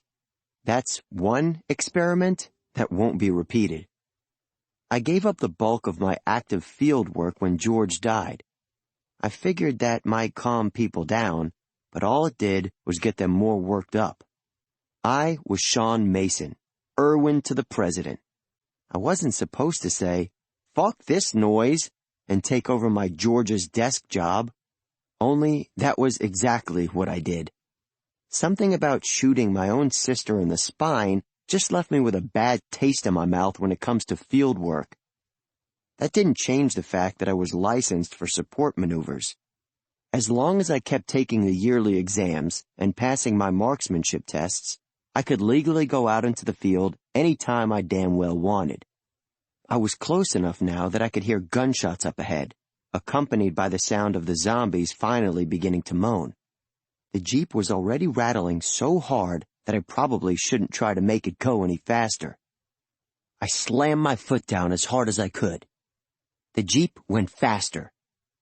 I came screeching around the final bend in the road to find Bex and Alric standing on top of someone's old abandoned tool shed, the two of them back to back at the center of the roof like the little figures on top of a wedding cake. The figures on wedding cakes aren't usually armed, however, and even when they are, it's amazing what you can order from a specialty bakery these days. They don't actually shoot. They also aren't customarily surrounded by a sea of zombies. The 6 I'd seen on the monitors had been quiet because they didn't need to call for reinforcements.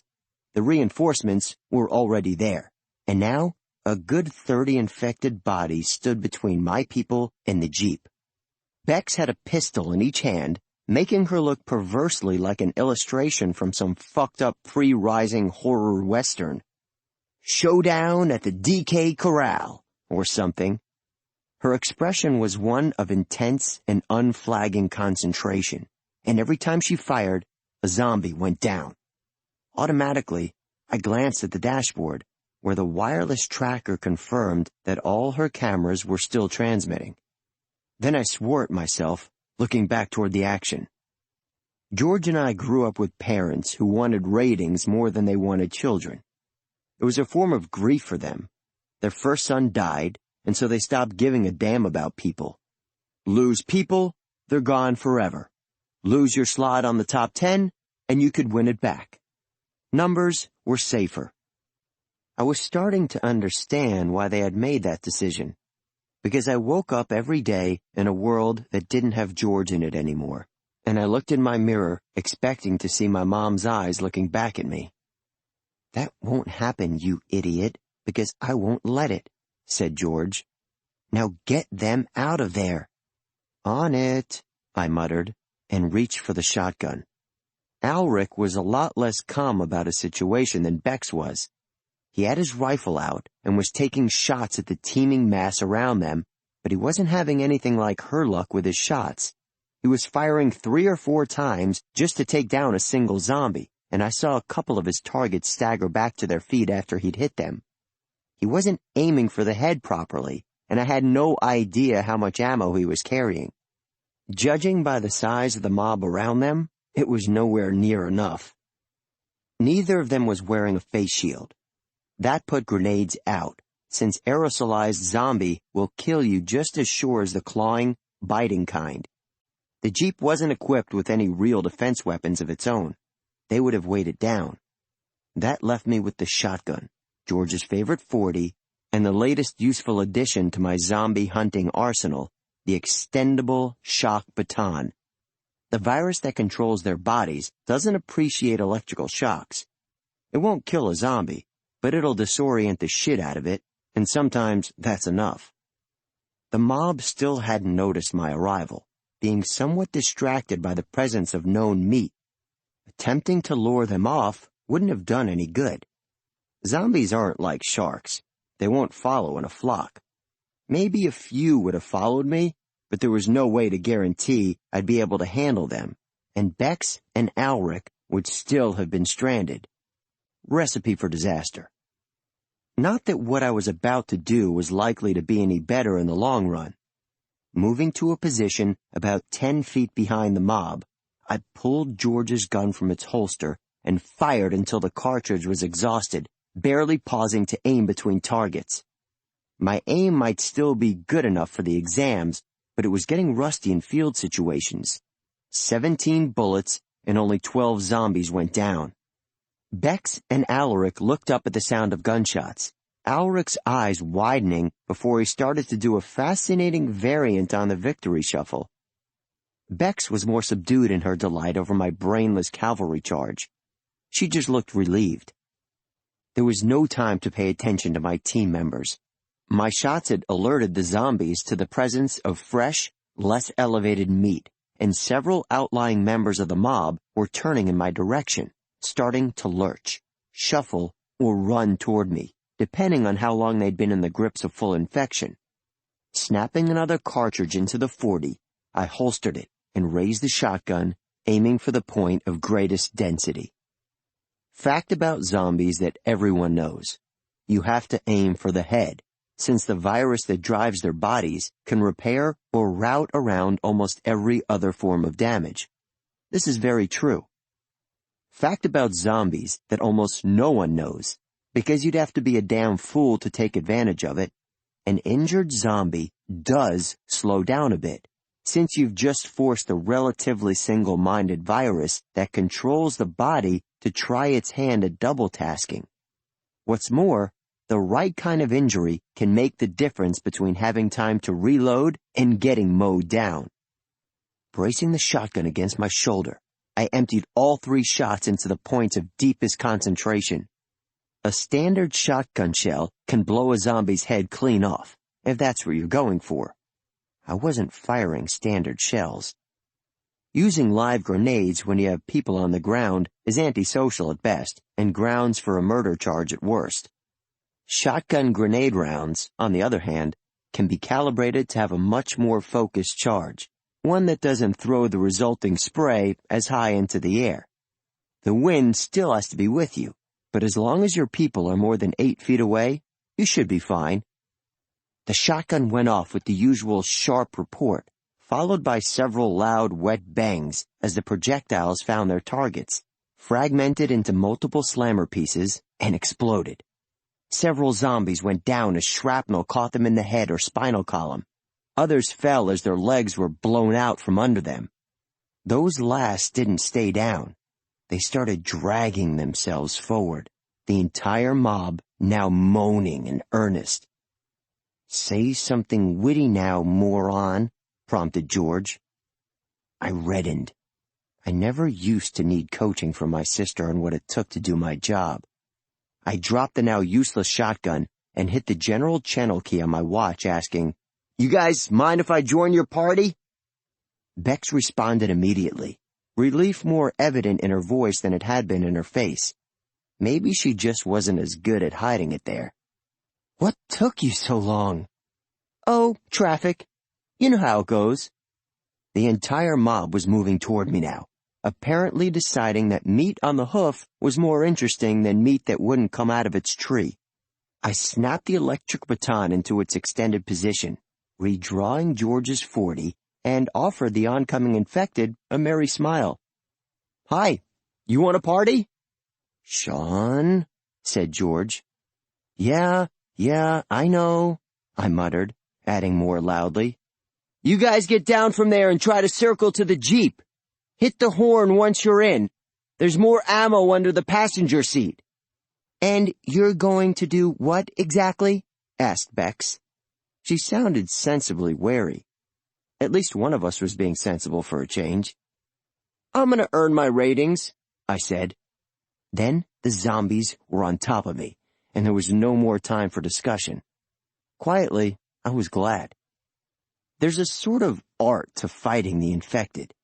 It was almost a good thing that this mob had started off so large. We were cutting down the numbers rapidly, since we had the ability to think tactically, but the survivors were still behaving like members of a pack. They wanted to eat, not infect. They wanted to kill me may not sound like much of an advantage. Just trust me on this one. A zombie that's out to infect will spit at you if it can. It'll try to smear you with fluids. That gives it a lot more weapons. A zombie that wants to eat you is just going to come at you with its mouth, and that means it only has one viable avenue of attack. That evens the odds. Just a little. Just a little can be more than enough. Using my baton, I swept a constant perimeter around myself, shocking any zombie that came into range and trusting the Kevlar in my jacket to keep my arm from getting tagged before I could pull it back. The electricity slowed them down enough for me to keep firing, and more important, it kept them from getting positions established behind me. I could track Bex and Alric by the sound of gunshots, which came almost as regularly as my own. I was taking out 2 zombies for every 3 shots. Not the best odds in the world, not the worst odds either. I was grinning as I backed toward the Jeep, letting the zombies think that they were hurting me while I kept thinning out their ranks. I couldn't help it. Maybe facing possible death isn't supposed to make me happy, but years of training can't be shrugged off overnight, and I was an Irwin for a long time before I retired. Aim, fire. Swing, zap. Aim, fire. It was almost like dancing, a series of utterly soothing, utterly predictable movements. I couldn't hear gunshots anymore. Either Bex and Alric had made it to the Jeep, or my brain had started filtering out the sounds of their combat as inconsequential. I had my own zombies to play with. They could deal with their own. Even George had fallen quiet for once, leaving me to move in a small bubble of almost perfect contentment. It didn't matter that my sister was dead, or that the assholes who'd ordered her killed were still out there somewhere, doing God knows what to God knows whom. I had zombies. I had bullets. Everything else was essentially just details. "Shaun!" The shout came from behind me, rather than from inside my head or over the intercom. I barely squashed the urge to turn toward it, which could have been fatal in the field. I put 2 bullets into the zombie that was lunging at me and shouted back, "What? We've made the Jeep! Can you retreat?" Could I retreat? "Well, that's an interesting question, Bex," I shouted. Aim, fire. Aim again. "Is there anything behind me?" "Don't move!" "I can do that." I fired again. Another zombie went down, and hell opened up behind me. Not literally, but the sound of a belt-fed automatic shotgun can be very similar. Bex, it seemed, had found more than just ammo under the seat. Dave and I were going to need to have a long talk about making sure I knew what my assets were before we let me head into the field. "Clear! Great!" My throat was starting to ache from all the shouting. surveyed the zombies remaining in front of me. None of them looked fresh enough to put up a real chase, and so I did exactly what you're not supposed to do in a field situation if you have any choice in the matter. I took a chance. Turning my back on the mob, I ran for the Jeep, whacking anything that looked likely to move with my electric baton. Bex was in the back, covering the area, while Alric sat in the passenger seat looking shell-shocked. Nothing grabbed me, and in just a few seconds, I was using the stripped-down frame to swing myself into the driver's seat. Not bothering with the seatbelt, I hit the gas, and we went roaring out of there, leaving the moaning remains of the Birds Landing zombie mob behind.